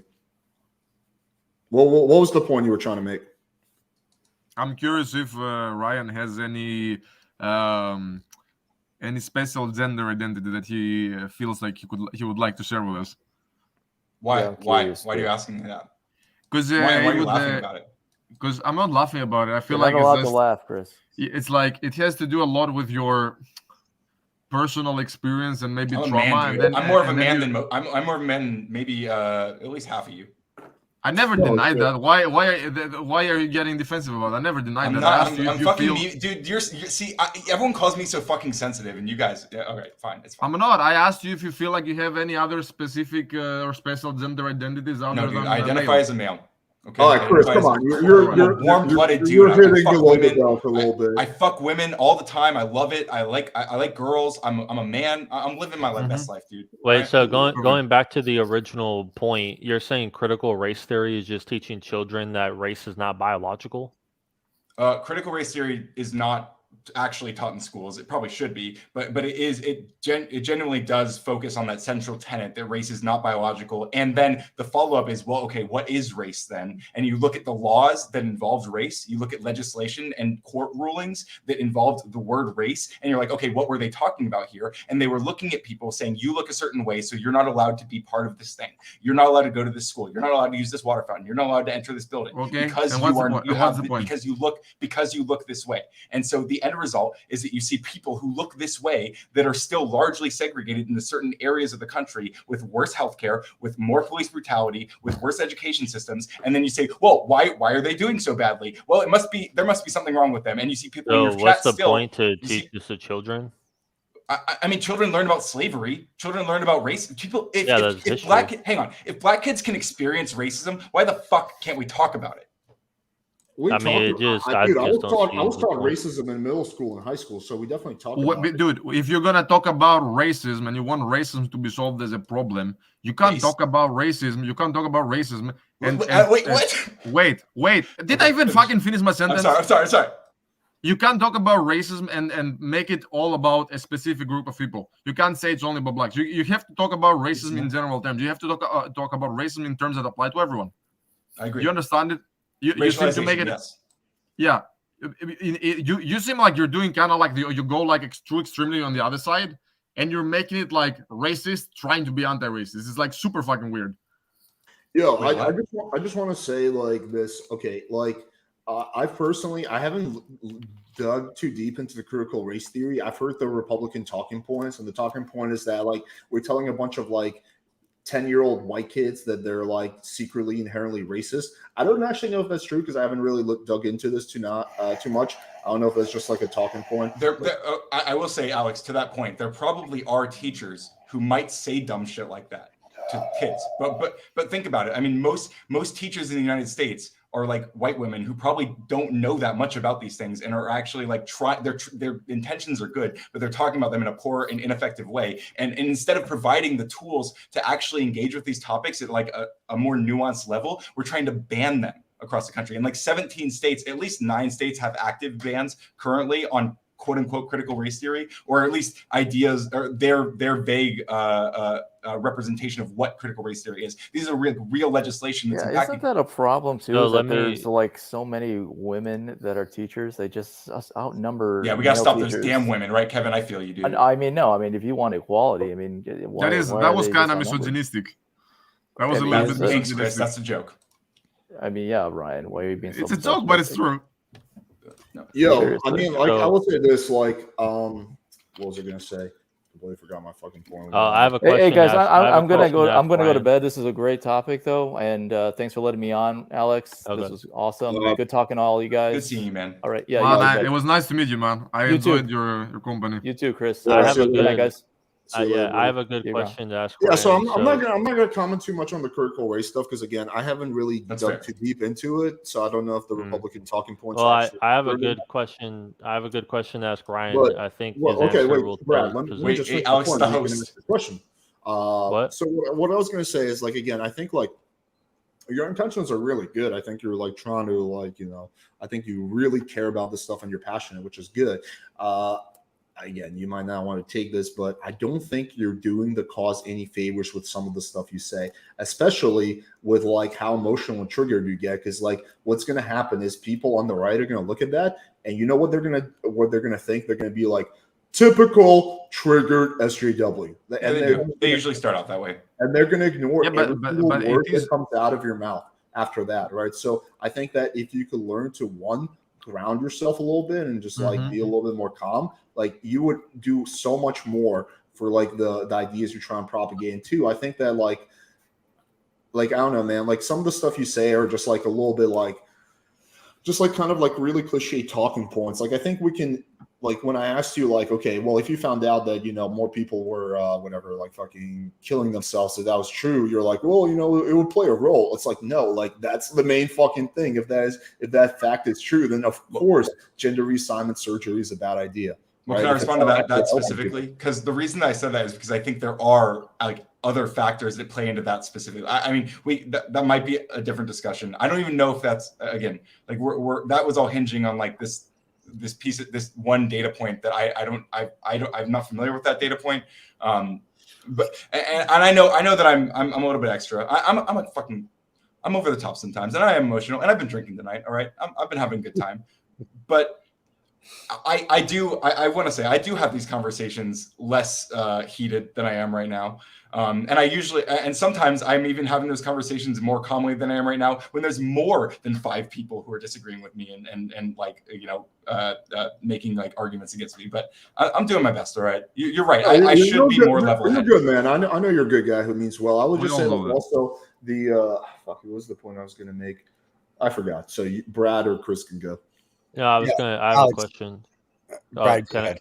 I ask it real quick? So, Ryan, do you think this is good or bad to teach children? So I've seen videos where they're telling this to children as like a metaphor for life.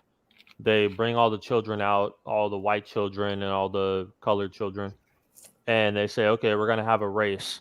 Now, all the white children go like start 50 feet ahead of everyone else. Wait, is that actually Hang on. verified? Like that actually happens? Wait, I think I know Yeah. the. I don't think know I know how the. common it is, but I've seen. I know the videos video. of I've seen the video. Yeah. Well, hang on. I know The what video, you're but the doing. videos I've seen that do something close to what you're describing. They Man, that don't. video is They fucked don't up. just say. They don't. They actually specifically don't say all the white kids go over here, all the black kids stay over here. What they usually say is they'll ask several questions, which are things that might be associated with race, right? And there's a reason those things might be associated with race. And those things come from all the shit I've been talking about, right? Like historic conditions that put people in those positions. So they ask people like, have you grown up with these privileges? And I don't know all the specific examples, but they're usually not asking people. They're not separating them by race. They're separating people, and then what happens at the end is you see the racial separation after they've asked them all these questions, and what the questions they're asking them are the manifestations of the results of systemic racism. Yeah, I don't know. I haven't seen this video, but I would say that like if I had a kid, I would feel a little uncomfortable about sending him to a school that constantly makes him feel guilty for being born white and like shit that he had nothing to do with. And I also see like the left sometimes, granted this is kind of cringe, but I see the left like trying to help like racism actually hurting racism with some of their shit. Like the idea of like black only dorms. Like it's absurd. It's like we tried segregation once. It was a horrible idea. Let's fucking try it again, right? I really think, Alex, I really think you should be careful comparing something like a black only dorm, which again is it manifesting in a world that's not that far removed from like what real segregation was, which was a violent. Far removed. Which was a violent imposition, right? Like people people were literally assaulted for entering spaces that they were like deemed not welcome into, right? Ryan, they weren't white. Ryan. Do you think Ryan. black only dorms are a good idea? I don't know, but I'm not sure if they're a good idea. But I don't think that I think it's irresponsible to describe those as like in terms of segregation, because that's Ryan. It is a very good analysis, because you're literally saying, hey, black people, you live together, white people, you live over there. You are segregating college kids. Segregation You're Ryan. preventing black people and white people from interacting in college and building bonds, and you're taking them further apart. Black only dorms are literally making the race issue worse. They're not making it better. Can I comment on this really quickly? Is that white segregation against black people was based on like hatred and, you know, all that other stuff. Black people, it's more based on like fear and suppression and things like that, and wanting to create their own spaces. The road to hell is paved with good Alex, intentions. while I don't agree with segregation, I do think there is that difference, because the white people were in power and imposed segregation, and the black people who want black dorms want to like do it from another point of view. So that's the difference that I see. I think it's important to recognize that intent. There are some differences, but the road to hell is paved with good intentions. The end effect of doing black only dorms is you're separating the races, right? And you're creating a divide, and you're making racism worse. You're not making it better. So you're right that there are some differences. It's not enforced with violence, but the end effect is the same, as you're making racism worse. Ryan, I wanted to ask you: do you believe that white people experience racism? If they do, it's very, very different than what. That's not what that is not what I asked. Okay, it's a yes or a no question. Okay, well, why are you asking me like, why are you trying to like wedge me into some like very like hyper specific answer instead of asking me how I feel about a specific thing? If you wanted to actually know my opinion about something, then listen to what I have to say about it. Don't be like yes or no, like fuck. I'm not trying to wedge you into anything. It's a very simple question. I want to exactly. If you treat all races, if you treat them equally, that's what I want to see. So do you believe that white people experience racism? I didn't ask you to quantify that. Did you believe? Okay, it's a yes or a no. I know you think it's a yes or no, but if you understood the way that I think about race, you would understand that I don't think there are separate entities of people called races. I think that these are things that are categorized. These are the results of literally legal and social discrimination. That's where these categories come from. So no, I don't think that all the races are equal, because you can look and see the disparities that exist between the races. So they're obviously fucking not equal. Man, what did you just say, man? What did you just like? It's like I don't believe in races, but look at the disparity between races. Like it's like how does that? I know it's so hard. It's so hard to understand. It's impossible. No one will ever understand. If you I think I can want to try talk to- about races, then you need to accept the concept of race. If you don't want to accept, What if the I'm concept talking about of a race, different thing then than you talk are? about race. What if I'm talking about a different thing than you are? There is a big huge fallacy in how No, you structure the you are the whole one who's engaging with the narrative in your fallacy. mind. If you say I don't believe in the concept of race, then you can't use the concept of race No, and the term to make a point. I believe You have that to be race consistent. is something different than you. I don't believe race is biological. I think it's cultural. Right? They're different wait, things. hold up. What are the cultural races? Whoa. If it is cultural, right? Not just- You're kind of backtracking because earlier you said there's a huge genetic component to it. But if it is cultural, then if me and Natty have a baby and we listen to a bunch of fucking rap and shit, and Stop. then No, our baby that's not. No, Alex, please. Stop. Wait, you don't Ryan, need to say. do you think don't there's need a to say what you difference say. I'm not saying it for me. I'm Wait, telling Ryan. you for you. You shouldn't say what you're about to say. Ryan. But you just said it's cultural. Sorry, what, Chris? Is there a You said difference it, not between me. ethnicity and race? Yeah, absolutely. Yeah. Okay, so I think that's maybe what he's trying to say.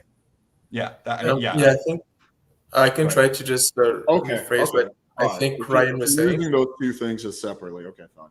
I think that's a good point. That's a really good point. I meant to make that earlier and I didn't. And yeah. I think when my guess is that when we talk about say white people, depending in some places we're lumping every white plus people together. While if you go in Europe, maybe they have differences between British people and Irish people and I don't know, other groups of people like Slavic people or whatever. So I think that's what point Ryan is trying to make is that our perception sometimes more in the Americas or whatever, it can be more about how this an Irish person and a British person are both white. While if you go in Europe, those are very two different groups of people. So I think that's what Ryan was trying to say.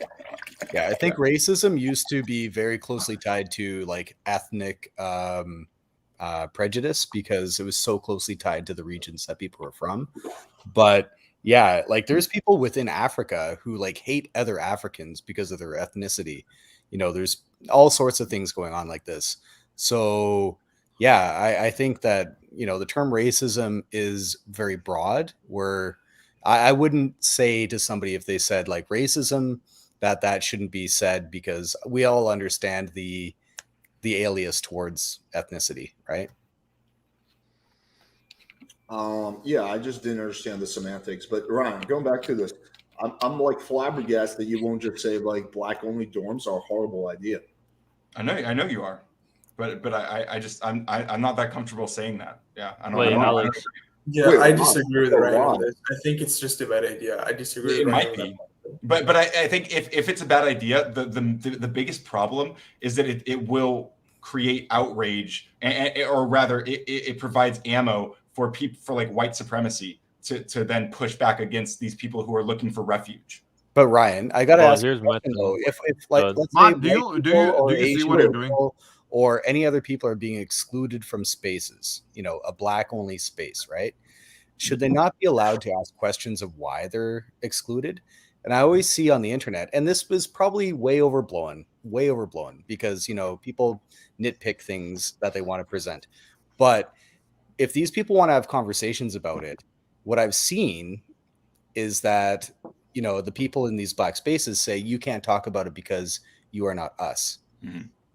So if we're to flip it on the reverse, like Alex was saying about in the South back in the Jim Crow era, would people from the North not be allowed to talk about things that are happening in the South, right? Yeah, I'll definitely agree that I mean, obviously I'm a white dude screaming about these issues online, so I'm not going to tell you that yes, white people shouldn't talk about race issues. Obviously I think they should. So I don't. Where I'd agree with you is we should give some deference maybe to the black people. Let's sit back and listen to them instead of just shouting over them. But we should definitely also be allowed to have our voice too. Well, I mean, there's division within the black community, though. There's black Yeah, people who are against critical race theory. Wait, do you think white only dorms are a good idea, or would you say that's clearly a bad idea? If I say hey, my college is doing white only dorms. Here, I'll tell you this: if there was a different history in the United States, then I can imagine a world where that wouldn't be that bad. Bro, when can we let go of history? Well, I don't know. Maybe What when if- it ends, what do you mean? I mean, Yeah, like, are we going to be in the history year like informs everything 2300 that still talking has about led this? us up to this point. Yeah, it literally. What if- it literally what if there determines was- where people live, what conditions they live under? History is the reason that there are these disparities. What if there was an only white dorm and the white people made it because they want the safe space from the black people? How would that sound to Ryan? Well, what would There- your thought? Would you just feel comfortable just saying that is fucked up? Those people should suck it up. Like, what if there's a bunch of white people who came from poor area and maybe they were mocked by black people. Now they have like a negative association with black people, or maybe they had a black girlfriend, she cheated on them, and they're like, hey, I want to have a safe space from black people. I don't feel comfortable with black people around. Like, would you feel comfortable denouncing that? Yeah, probably. Okay, so what? I think it would be really condescending to assume these people aren't aware of any part of American history to the point where they wouldn't recognize like why that would be so much worse. I think everybody here actually. you're saying- I think if everyone here spent a little bit of reflection, they would understand why it's so drastically different to have a black-only space and a white-only space. I So think you're all of saying them- we I have to disagree. make. I think I know we you do, but I think both honestly, are. I think you're saying you disagree, but I don't believe you. I think No, So it's you're saying we have to I make. think. Wait, Brad. Let me finish. Go ahead. I think both are a horrible idea. You're literally segregating people on the basis of their race. You're preventing people from getting to know each other, interacting. A big part of college is getting over some of your fears and interacting with things that you're not aware of and you're not that familiar with, right? So that's a big part of college. College shouldn't be about safe spaces and keep yourself safe, because then you get into the real world and you see a black person, you have a fucking panic attack. Do you think the black people who might be in these like black only dorms, do you think they don't see white people? Do you think they don't interact with white people? Wait. Well, it's significantly minimizing their interaction with white people because they're only living with when they're at home, when they're in the dorms. Wait. Ryan, I think. Why do they Chris, exist in the Chris, first place? One second. Ryan, I think what Alex is trying to say is that black people shouldn't necessarily just automatically be afraid of white people. And the more they interact with more white people and people who aren't even white, other people from other races or ethnicities, they will learn to trust them more because they're interacting with them from outside their community, right? But the fact is also that Alex didn't maybe consider is that, historically there's also these things. So maybe a campus or a dorm that has an integrated population should also have very strict policies about racism. Bro, do you live in San Francisco? I live in Canada. No, Chris's take is pretty reasonable. I think Chris is you shouldn't have to live anywhere where you're going to be subjected to racism. No, it's not reasonable. Well, I mean, obviously, I agree with that. Nobody should be subjected to racism, but it comes with the assumption already that in 2022, black people are walking around scared of the big, scary white man. So, how many black people do you know who are saying they're scared of the big, scary white man? No, it's just the way he was speaking. I think there's a lot more fear. I think there's a lot more fear of white people of black people than there is vice versa. Wait, say that again. Dude, there's just I think there's a lot more fear. What are you talking about? There's a lot Okay, more dude. fear. No, Wait, Alex asked me to repeat, so I will say it again. I think there's a lot more fear from white people fearing black people. That's than true. there is vice versa. Yeah, I think the thing that black people are complaining about is not individual white people, right? Not largely. Like they're talking about the impact of whiteness on their lives, right? Yeah, but that was like fucking 70 years ago. Now, No, more or less. yeah, but that still influenced where they were born like 20 years ago. It But that influenced doesn't- in but that- Alabama voted 40% against legalizing interracial marriage in the year 2000. These things are not ancient history. Right, we can't treat them like they are. Right, but it doesn't affect how black people are treated on a college campus. I think the vast majority of black people, if they go to a college campus, they're going to be treated pretty fucking well. They're not going to be treated with like racism or like how they were 70 years ago. So of course, yeah, there's a lot of fucked up things in U.S. history, and we should recognize that. But it doesn't mean that like that's how things are treated, like how black people are treated nowadays. Like every single black person I know who I'm friends with has generally, for the majority of their life, has been treated really, really fucking well by white people, right? And vice versa. Yeah, I mean, I've spoken to young black people, and me too. What? I said me too. We've all spoken to a black person. Okay, that's established. So I've shown him some videos, and he he doesn't. So the most classic example I show him where they say black people shouldn't have to show their ID to vote because they can't go get an ID. And he was pissed off because that's racist. Like they're assuming black people are too dumb to get an ID. This is not like, well, you know what? The fact of the matter is not that black people are too dumb to get ID, but the fact of the other half of it is that black people are smart enough to get IDs, and yet there are still more barriers, or there's a larger likelihood that there will be more barriers in place for a black person to get that photo ID. So what are the barriers? Might be living in an area where there's not a lot of, Well, that's all socioeconomic. You might, what? That's all socioeconomic. It's not race. Yeah, well, exactly. But where did those things come from? That's race. That's what But race. don't you think it makes more sense to focus on socioeconomic factors instead of race factors? If you look at the socioeconomic factors, and they disproportionately impact people who were categorized into a certain race. Wait. Like, what if? I just see a massive. We're not talking about the same thing when we both say race. No. I just realized what Ryan is doing. There is like this massive assumption, this massive and unquantifiable assumption, to the extent to which these socioeconomic factors are a result of past racism. It's a massive assumption. And you treat it as if you treat it as if it's like the absolute reason why, and you treat it it's like completely blown out of proportion. Can you even quantify your claim? Can you even say that this is the exact reason in the past that quantifiably gives us this horrible socioeconomic factor that the black person lives under, or why are the there Asian worse person outcomes? or whoever else? Why are there worse medical outcomes for black people? Why do black people have worse education? Why are black people more likely to be roughed up by the police, more likely to be in situations where they might end up committing crime? Why are the crime rates higher? Like, why are all these things true? Where did they come from? I'll take the police one. I actually do know that the police in the US is horrible. I think they're all undertrained. So nobody's denying that the police in the US is like doing a bad job. Okay, what about education and healthcare? What about those ones?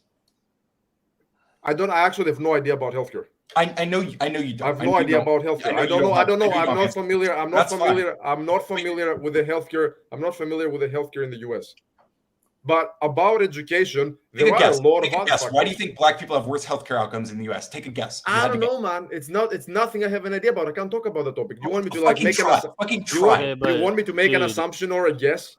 I don't fucking know. I have no idea about the data on the disparity in healthcare. I don't fucking know that. Why am I going to be forced to like give an opinion on something I don't know about? No, you shouldn't. You're right. I agree. Exactly.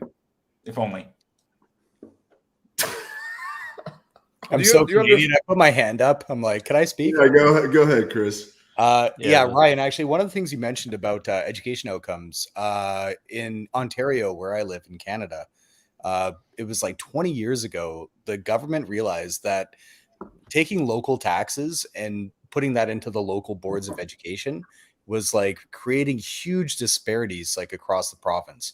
So especially in like racialized areas, like black communities, things like that, the schools were shit, like just pure shit. And so they said, okay, all your local tax dollars are going to be put up to the provincial government, which is like your states down in the United States, and then is going to be equally distributed down to each school, so that no particular community is going to have an advantage. Now, there's still some, advantages because parents can still donate to their local schools and stuff like that. But you only see that in really rich areas. And that has really, really improved a lot of outcomes. It's still not perfect, but it has helped a lot because, yeah, you can't have like one area, like, if you're in California, like Bel Air with like amazing public schools and then like South Central with shit schools.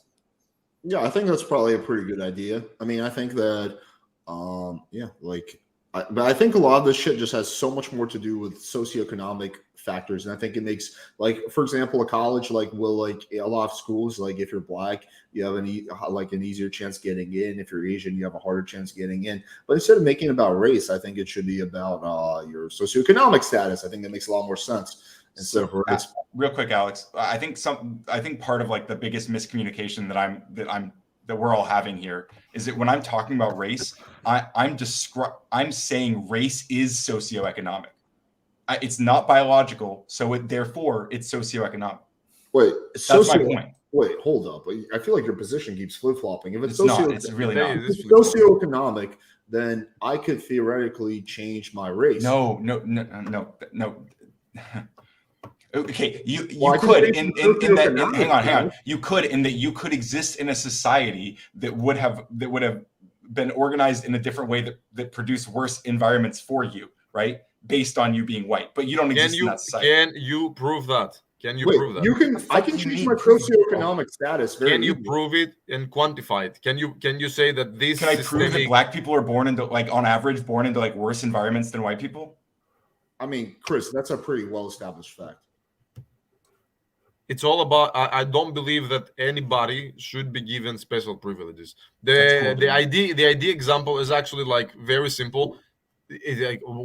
Black people are getting a pass on voting, like because there may be conditions. No, dude, everyone has the same responsibilities. Everyone has the same rights and the same requirements for whatever. I wanted to hear what are the only real way. The only real way to deal with racism is to have the exact same criteria for everyone, and let's just let meritocracy do its part over time. If you try to counter whatever you consider racism to be, because I feel like you talk very abstractly, what it is you abstract.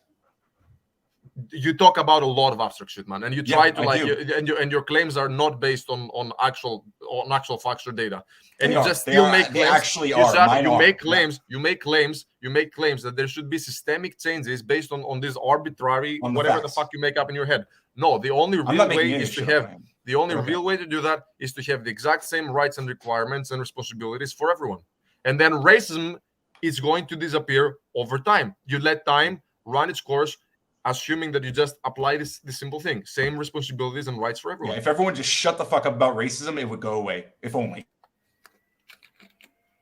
It's actually true, though. I think, Morgan Freeman says it's true. A lot of black people agree. Morgan Freeman, yeah. You're saying Morgan Freeman is not black? I didn't say that. No, you just said that. I'm saying he's a black person who said it. He's famous for that quote. Okay, and? So I'm saying that there's black people who are saying just stop talking about racism. Yeah, there's a lot of black people that say that. That's true. The socioeconomic thing, it's like if you look at white people in Appalachia, they're poor as fuck. You know, there's like incest, there's all sorts of like drug problems and stuff like that you'd see in the black community. The thing is, like, that wasn't like forced upon the Appalachian people. They moved up there and pharmaceuticals and stuff like that happened. But anyway, where I live right now, there is a city just to the left of me, just to the east. And it used to be a huge automotive manufacturing base. They used to make cars for GM, and over the decades, the amount of workers declined. So more and more and more, there was socioeconomic impacts, which made their families worse and worse and worse. And it created intergenerational trauma and things like that, which we see not necessarily the same, but similar to black communities that experienced racism and stuff like that. So, there is somewhat of a comparison, but I think if you're trying to solve socioeconomic issues, then you should try to level the playing field as much as possible. I mentioned it before with education. You should raise the floor of what everyone is allowed to have, at least somewhat close to the most privileged in our society. And that happened, 150 years ago with the public school system. That happened with things like public health and public health care, things like that. So everyone kind of has their own floor that they can hit. But if you want, you can jump up if your merit and your drive goes for it, Yeah, I would just say this. I agree with that. There's something I've heard Abba and Preach talk about, who, for anyone who's not familiar, black content creators, the bigotry of low expectations. So if you're saying that for a black person, they only need a 600 in their SATs, but the regular SAT score is 700, even though you're trying to fix a problem, that's actually kind of fucking racist, because you're saying black people, you're not going to be able to do as well. So I'm not a fan of any of that shit. I think there should be, I think we should live in a pure meritocracy. Your race shouldn't play a role in your ability to, do something or not do something. But yeah. Anyway, to that, hang on, real quick, Alex. To the SAT point, I think I largely agree with what you're saying there, but if it is the case that Black people on average like had other conditions that made them more likely to score worse on the SATs, then don't you think that we should try to account for that when we're checking whether or not those SAT scores would move them into would we let them be accepted into a college? Should that just be ignored and they shouldn't get into college because they didn't get a high enough score? Even if there's measurable things that produce a worse outcome for them, they just shouldn't be able to go to that school. My goal, I don't think the goal should be just to help Black people. I think the goal should be help the largest amount of people possible. So I think a meritocracy that's fine, but I think that's a cop-out answer to what I'm asking. No, I think we should live in a pure meritocracy where the best person. I agree with Alex. I think that's like a cute dream. But what I'm telling you is that your prescription would lead to less Black people having access to higher education. Wait, how the fuck are they having less access? Who's giving why them less indeed, access? Chris? Why indeed? No. There is nothing systemic that gives Black people specifically less access to education. If anything, with affirmative action, that actually gives them a privilege. Because if the fucking requirements are the same for everyone, and that's in the system, and there is no mention of race in the system, then yes, the access is the same to fucking everyone. Yeah, what are you saying? You're saying. Are you saying, Ryan, that we should feel sorry for somebody because they didn't do as good as somebody else and give them like an extra cookie? I don't give a fuck if you feel sorry for people. I never said no. I never said that. No. You asked me if we should feel sorry for people. I don't care. You seem to think that we should make systemic changes to favor a specific group of people based on your feelings. This is the definition of racism. The definition of racism. No, it's not. The definition of racism, maybe. But my definition of racism is creating these racial categories of people and saying that they're fundamentally different from each other. And I don't think that's true. And if that's not true, then there must be some other reason that we see. But you don't think racism? But do you think you're doing a Black child any favors when you're telling him like, hey, listen, you're not going to do as good as the white kid, but that's okay. I'm not saying that to Black kids. Right, but that's the implication. If like, but what if that's you're already telling even if them, I'm like, not saying that, what if that's the fact? What if that is the reality? Then what do we do with that? Ryan, the problem is when you go to university. When you go to university, worse healthcare outcomes, worse education outcomes. You have to have a minimum standard of education from the university. So I don't think the solution is to lower the bar for certain races or raise the bar for other races and things like this. Yeah.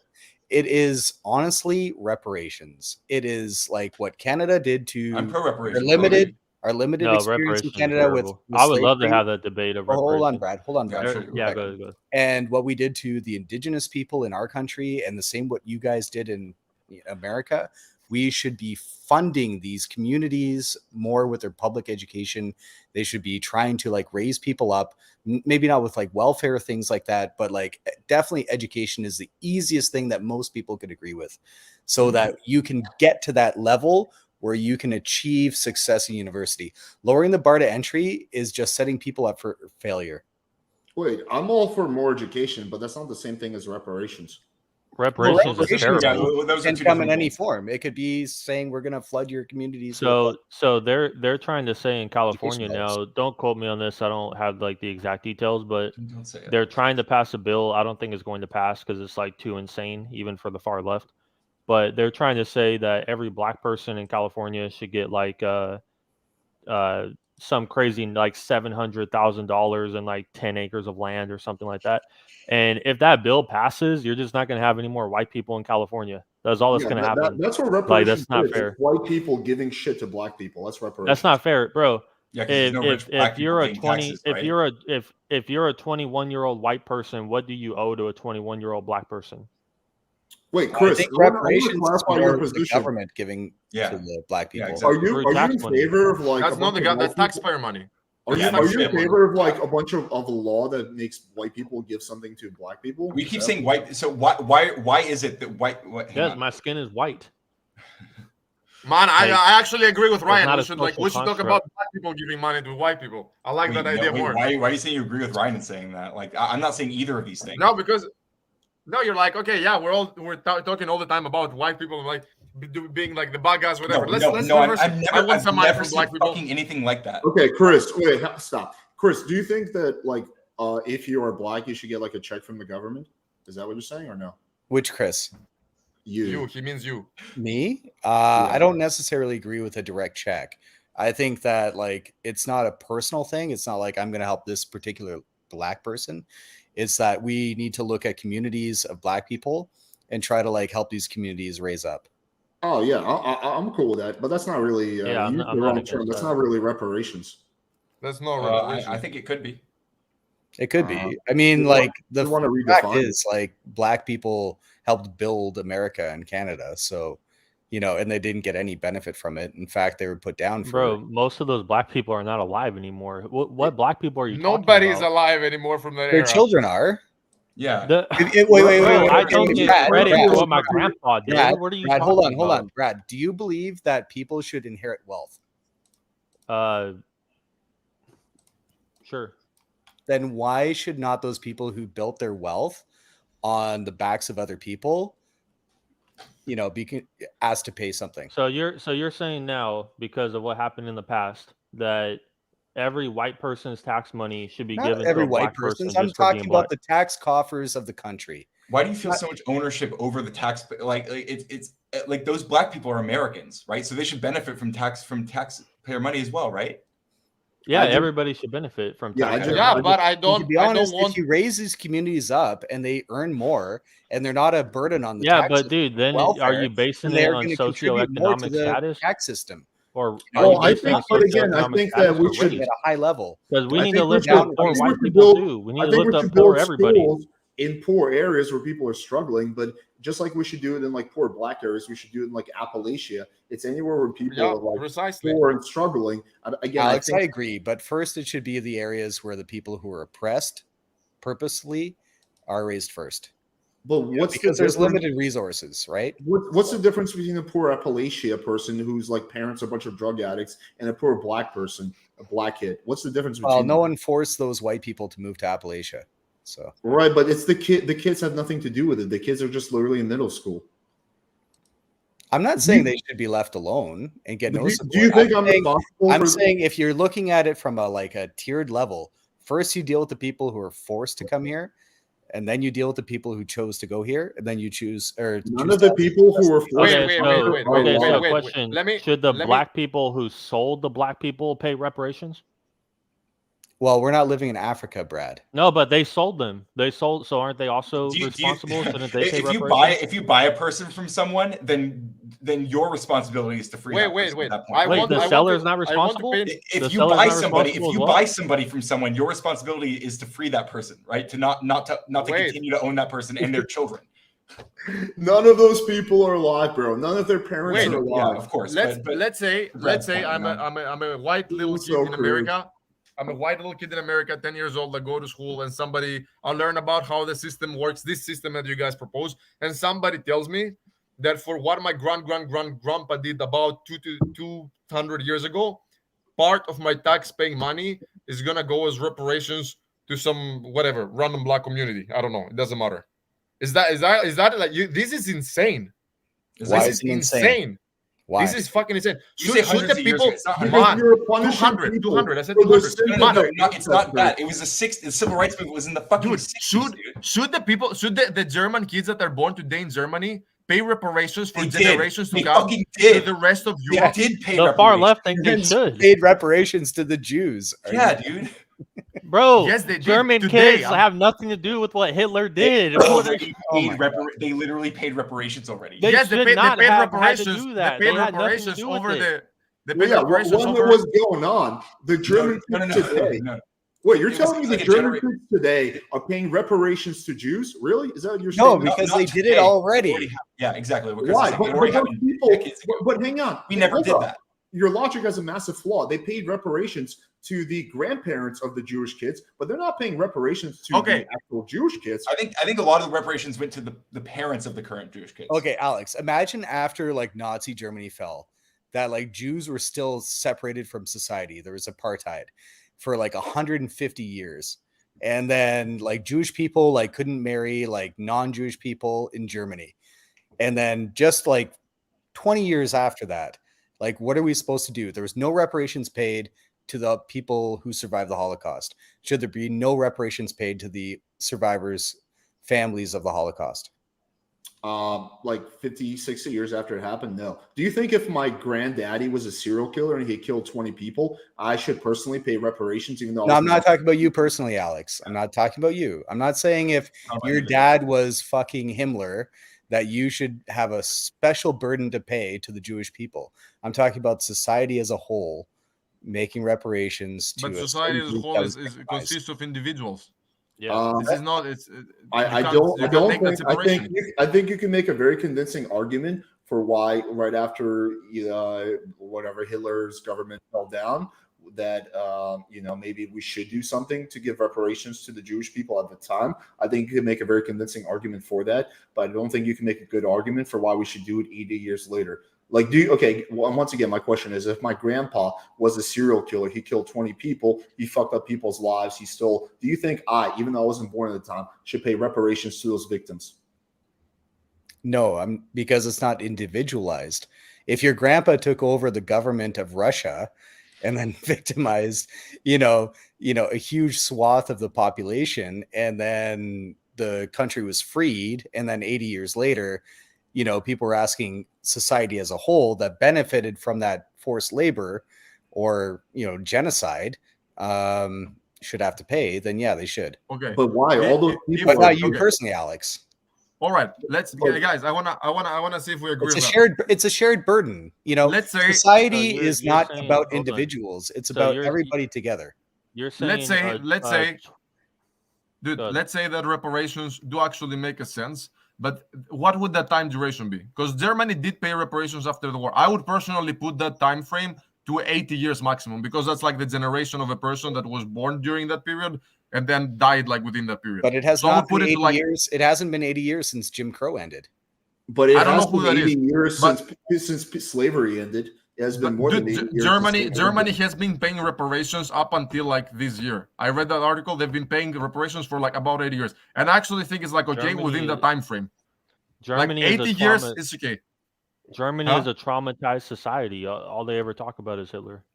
It is a very traumatized society. I actually wrote an article about it, but I didn't publish it. But I don't. If we're talking about reparations, I don't feel like it should go more than 80 years far. But I want to ask Chris something. Done any of it, so.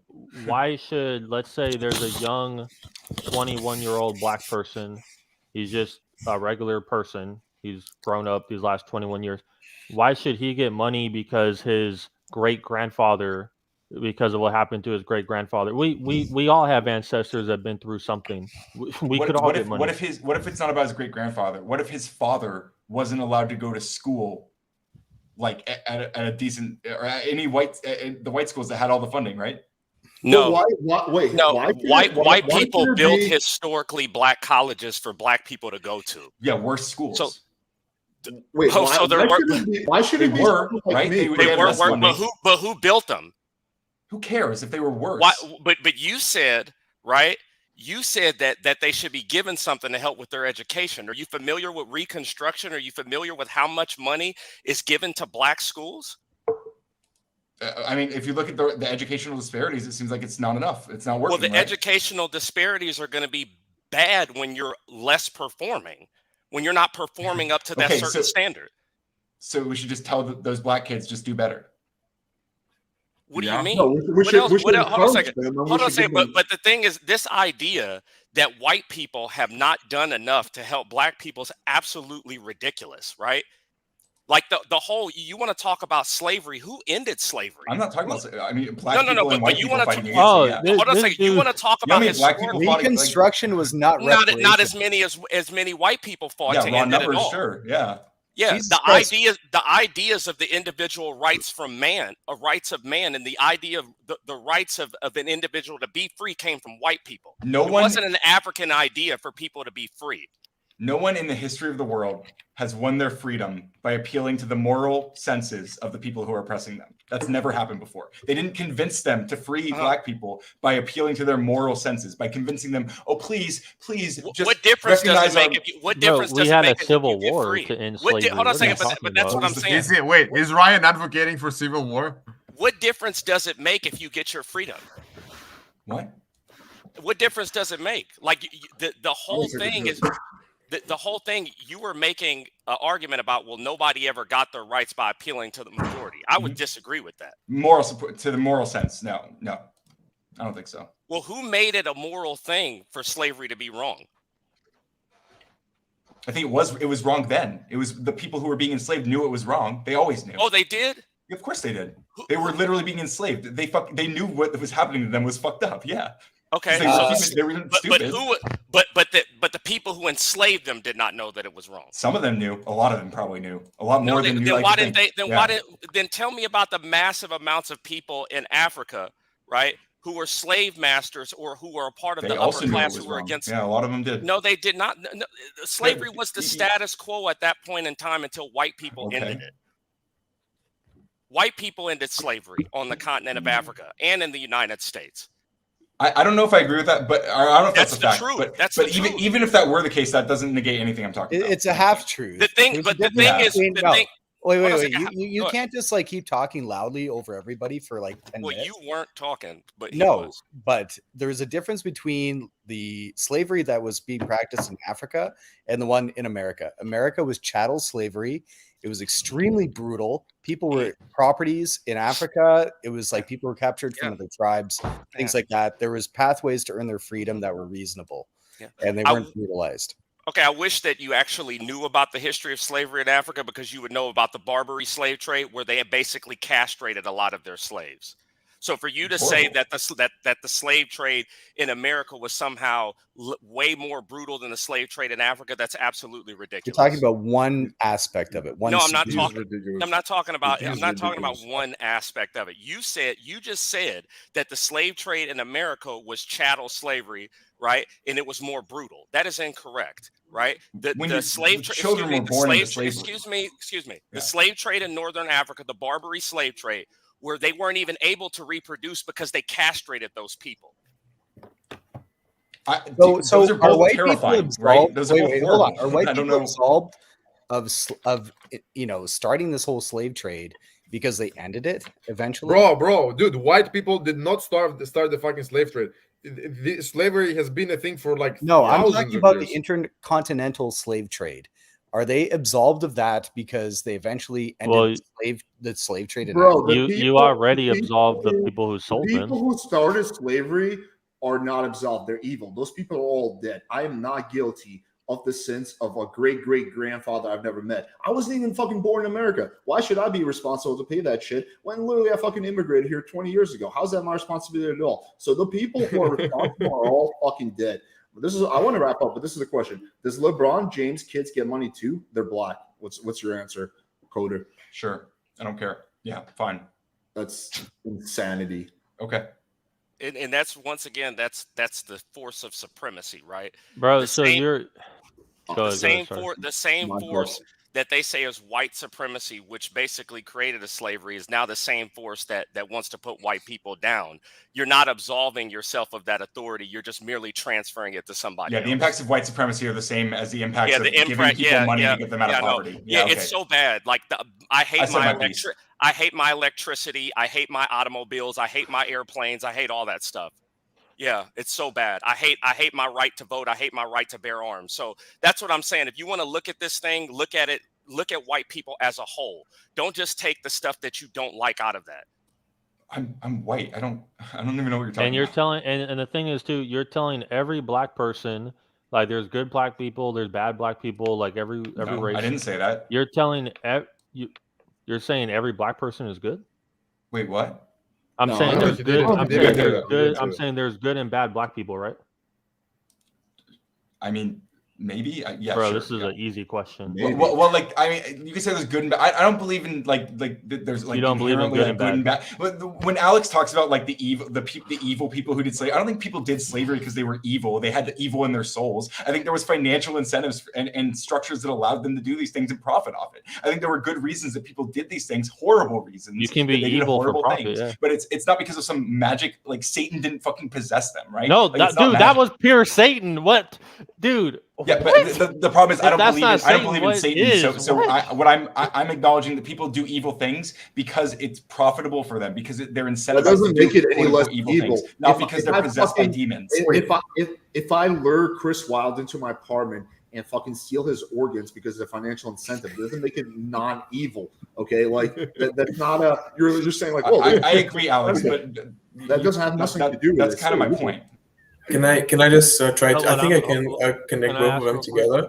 I think Brad is saying that the reason the slave owners were slave owners, it's because of some like evil thing that led them to do it. While Ryan is saying it's the environment. It's like the way things were that push you into these positions. Because Yeah, that's it's like, fine. That's not even the Yeah. whatever. That's a side thing. But my question was. Yeah, no, but just Brad, like it's Yeah. not because of some imaginary like bad Whatever. guy who There's not lives a religion debate. in hell or fine, whatever. but- It's just because of society that leads people to that position. That was Ryan's point. I want to hear Brad. But there's a lot of Okay, people, I got like for example, George. Wait, Washington, I want to hear Brad, man. He didn't finish. Yeah, yeah. Wait, I just want to respond. There's a lot of people Good. like George Washington in that time who freed the slaves, right? So not everyone acted on the environmental factors. So there's a lot of people who stood up for what's right. So my question is, there's good black people and there's bad black people. You're saying reparations for all black people. So if there's a 40-year-old black person that's been a crackhead his whole life and done armed robberies, should he get reparations because his great grandfather went through something that was bad?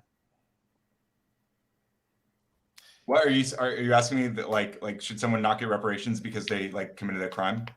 No, I'm saying you're saying somebody who Someone who commits a crime should get reparations still? Yeah, sure. What if He's they're gonna- Oh my He's goodness. gonna say no. He's gonna say. What if He's gonna they're say the reason they serial did it killers? because of what's What if because of they've slavery. murdered 30 fucking people and they've raped 50 women? Could they still get Dude, there's zero moral standard. Just if you have black skin, get free money. That's his position. And then they're going to say the reason why they're committing those crimes, right, is because of systematic oppression, right? Now, what if it's the case? What if it's the case that people are disproportionately likely to end up in environments where they commit certain kinds of Ryan, crime? can you prove? Can Yes. you prove that and quantify? Bro, it? there's plenty of black people who grow up in bad neighborhoods that don't do armed robberies. Wow, good Ryan, point. I agree. Ryan, can you prove that whether 10% or 90% of black people are experiencing now worse conditions because of past racism? You can't. You Wait, can't. Wait, do you You not can't think? say. Hey, I can make the argument that they're experiencing better conditions. Do you think that like the They're U.S. is not experiencing like, better marginally conditions because of past racism. I can say Are this. you I can say fucking that a lot. kidding me, dude? Let me, Okay, are hold you on. gonna let me This is substantiate my my argument? last one of the night. I'll finish here. Nobody wants to live in West let Africa, me bro. just finish. Let me just That's finish. just Let a me just fact. finish. I don't think white people are bad or anything like that. I just think historically white people did a lot of bad things. And, white people created the societies of North America. They created the societies of England and Holland, Scotland, who were like very, very involved in the slave trade. And these things helped build these countries. So if you were to look at the economic benefit of the slave trade, which is something like $75 trillion to these countries, we should be talking about at least some kind of reparation, not necessarily to individual people who are descendants of black slaves, but to help those communities first, if there is to be any kind of economic help given. That's my last point. Yeah, How about the Native Americans? Them all too? the people who did bad things are dead or long dead. How would you quantify that? What amount would it be? And then you would say, okay, now it's Oh, fair. and Now how the black wait, do you now, have to be? How black now, do you yeah, have to be? now you've been fucking compensated for the bad past, or is it gonna be a forever thing? How do you quantify that? There is no way to quantify that. There's Yeah, literally and, no and fucking way. if I take a DNA test and I'm 17% black, can I get reparations, or does it have to be 25%? DNA test won't tell you what percent black you are. I didn't say it was for Okay, individual whatever. I'm people. It was for 17%. communities. Why West African? Yeah. I wouldn't want OJ Simpson living in Breton Flats or whatever it is that he lives in to get reparations. Okay, well that's at least a reasonable position. You know, So yeah, every I'm saying black it's person except OJ. Like how Right. how do you define whose ancestors have been subjects of racism, how much, because like somebody maybe got freed very early, and maybe, I don't know, somebody suffered for another two generations of their family. How do you define what impact of past racism and past trauma and like all these situations affect the worst conditions for them today? There are so many things that you can't quantify. So how the fuck are you going to say that I owe XY amount of money paid in taxes to go to this community and for how long? This is the most nonsensical bullshit I've heard in my life. But Chris, wait, let's take race completely out of it. Okay. There's no race involved. Let's say there are communities in your country that are doing really, really shit. And it's because there's poor education, there's poor infrastructure, you know, all these other things that are happening. Would you be a type of person who would like to spend your tax dollars to help kind of pull them up, at least to a certain level? Yes, but I don't think it should be based independent of race. As long as they don't mention Spending race. your tax dollars for the last 80 years, and it's gotten worse.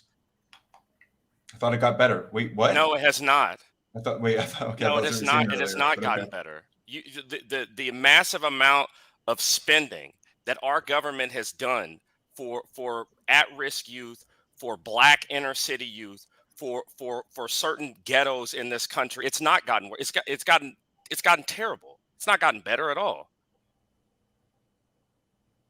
Yeah, so this idea that throwing money at that is going to fix that problem is absolutely wrong. And to be fair, a lot of these government agencies are very corrupt too. So even if you throw a lot of tax money at them, yeah, a lot of government agencies like infected. That's a separate argument. But the thing is now, a lot of those government agencies, he's saying the government agencies that affected Black communities. No, a lot of those agencies now are majority Black. You look at cities like Baltimore, Memphis, New Orleans. A lot of people running those governments are Black. Okay. So once again, there's something different. If you really want to fix the problem, instead of being performative, you have to analyze what you've done up to this point, and throwing more money or giving more money is not going to help if people have bad habits. What if it was given to addiction issues? What if there's like rehab clinics opened up in these areas, things like that? I think our country. But these are independent of race. Exactly. You should treat them independently of race. Absolutely. But the thing to me is, even with addiction issues, right, are penalizing people for these addictions has gotten a lot softer, and that has led to an abundance of crime. Like Biden's crime bill, right? Very, very productive in lowering crime. But people don't want to get tough on that type of stuff anymore. People just want to throw money at the problem. So I agree there are addiction issues, but addiction comes from drug peddling. And to me, if you're not going to crack down on that, these things are just going to continue, no matter how much money you pour into it. So I would definitely agree that like Biden's crime bill like did lower crime, but it also increased the amount of people who were like wrongly incarcerated, right? The problem with drugs right now, I mean, there's data on that. You can smuggle in 10 grams of carfentanil and kill 1,000 people. Correct. You know? So the drug war is completely different than it used to be. Well, how about killing? How about sentencing the drug dealers to, if you really want to death fix this penalty? problem? Exactly. How about absolutely. Absolutely. Yeah, if you sell a drug like you don't want to fix the problem. You just want to be performative. If you I think you want to be performative. You've never lived in an inner city before. You don't know how bad the problems are. You don't. Yeah. This is the thing. When there's harsh penalties for a crime, it scares people from doing the crime. Yeah, I'm not in favor of death penalty for selling drugs. But okay, I want to wrap up. We're going on fucking 4.5 hours. So I was going to wrap up like 2 hours ago. Appreciate you all for coming on. Good discussion. Fun little debate. Yeah. All right, guys. Have a good night, everyone. Peace. All right, fine.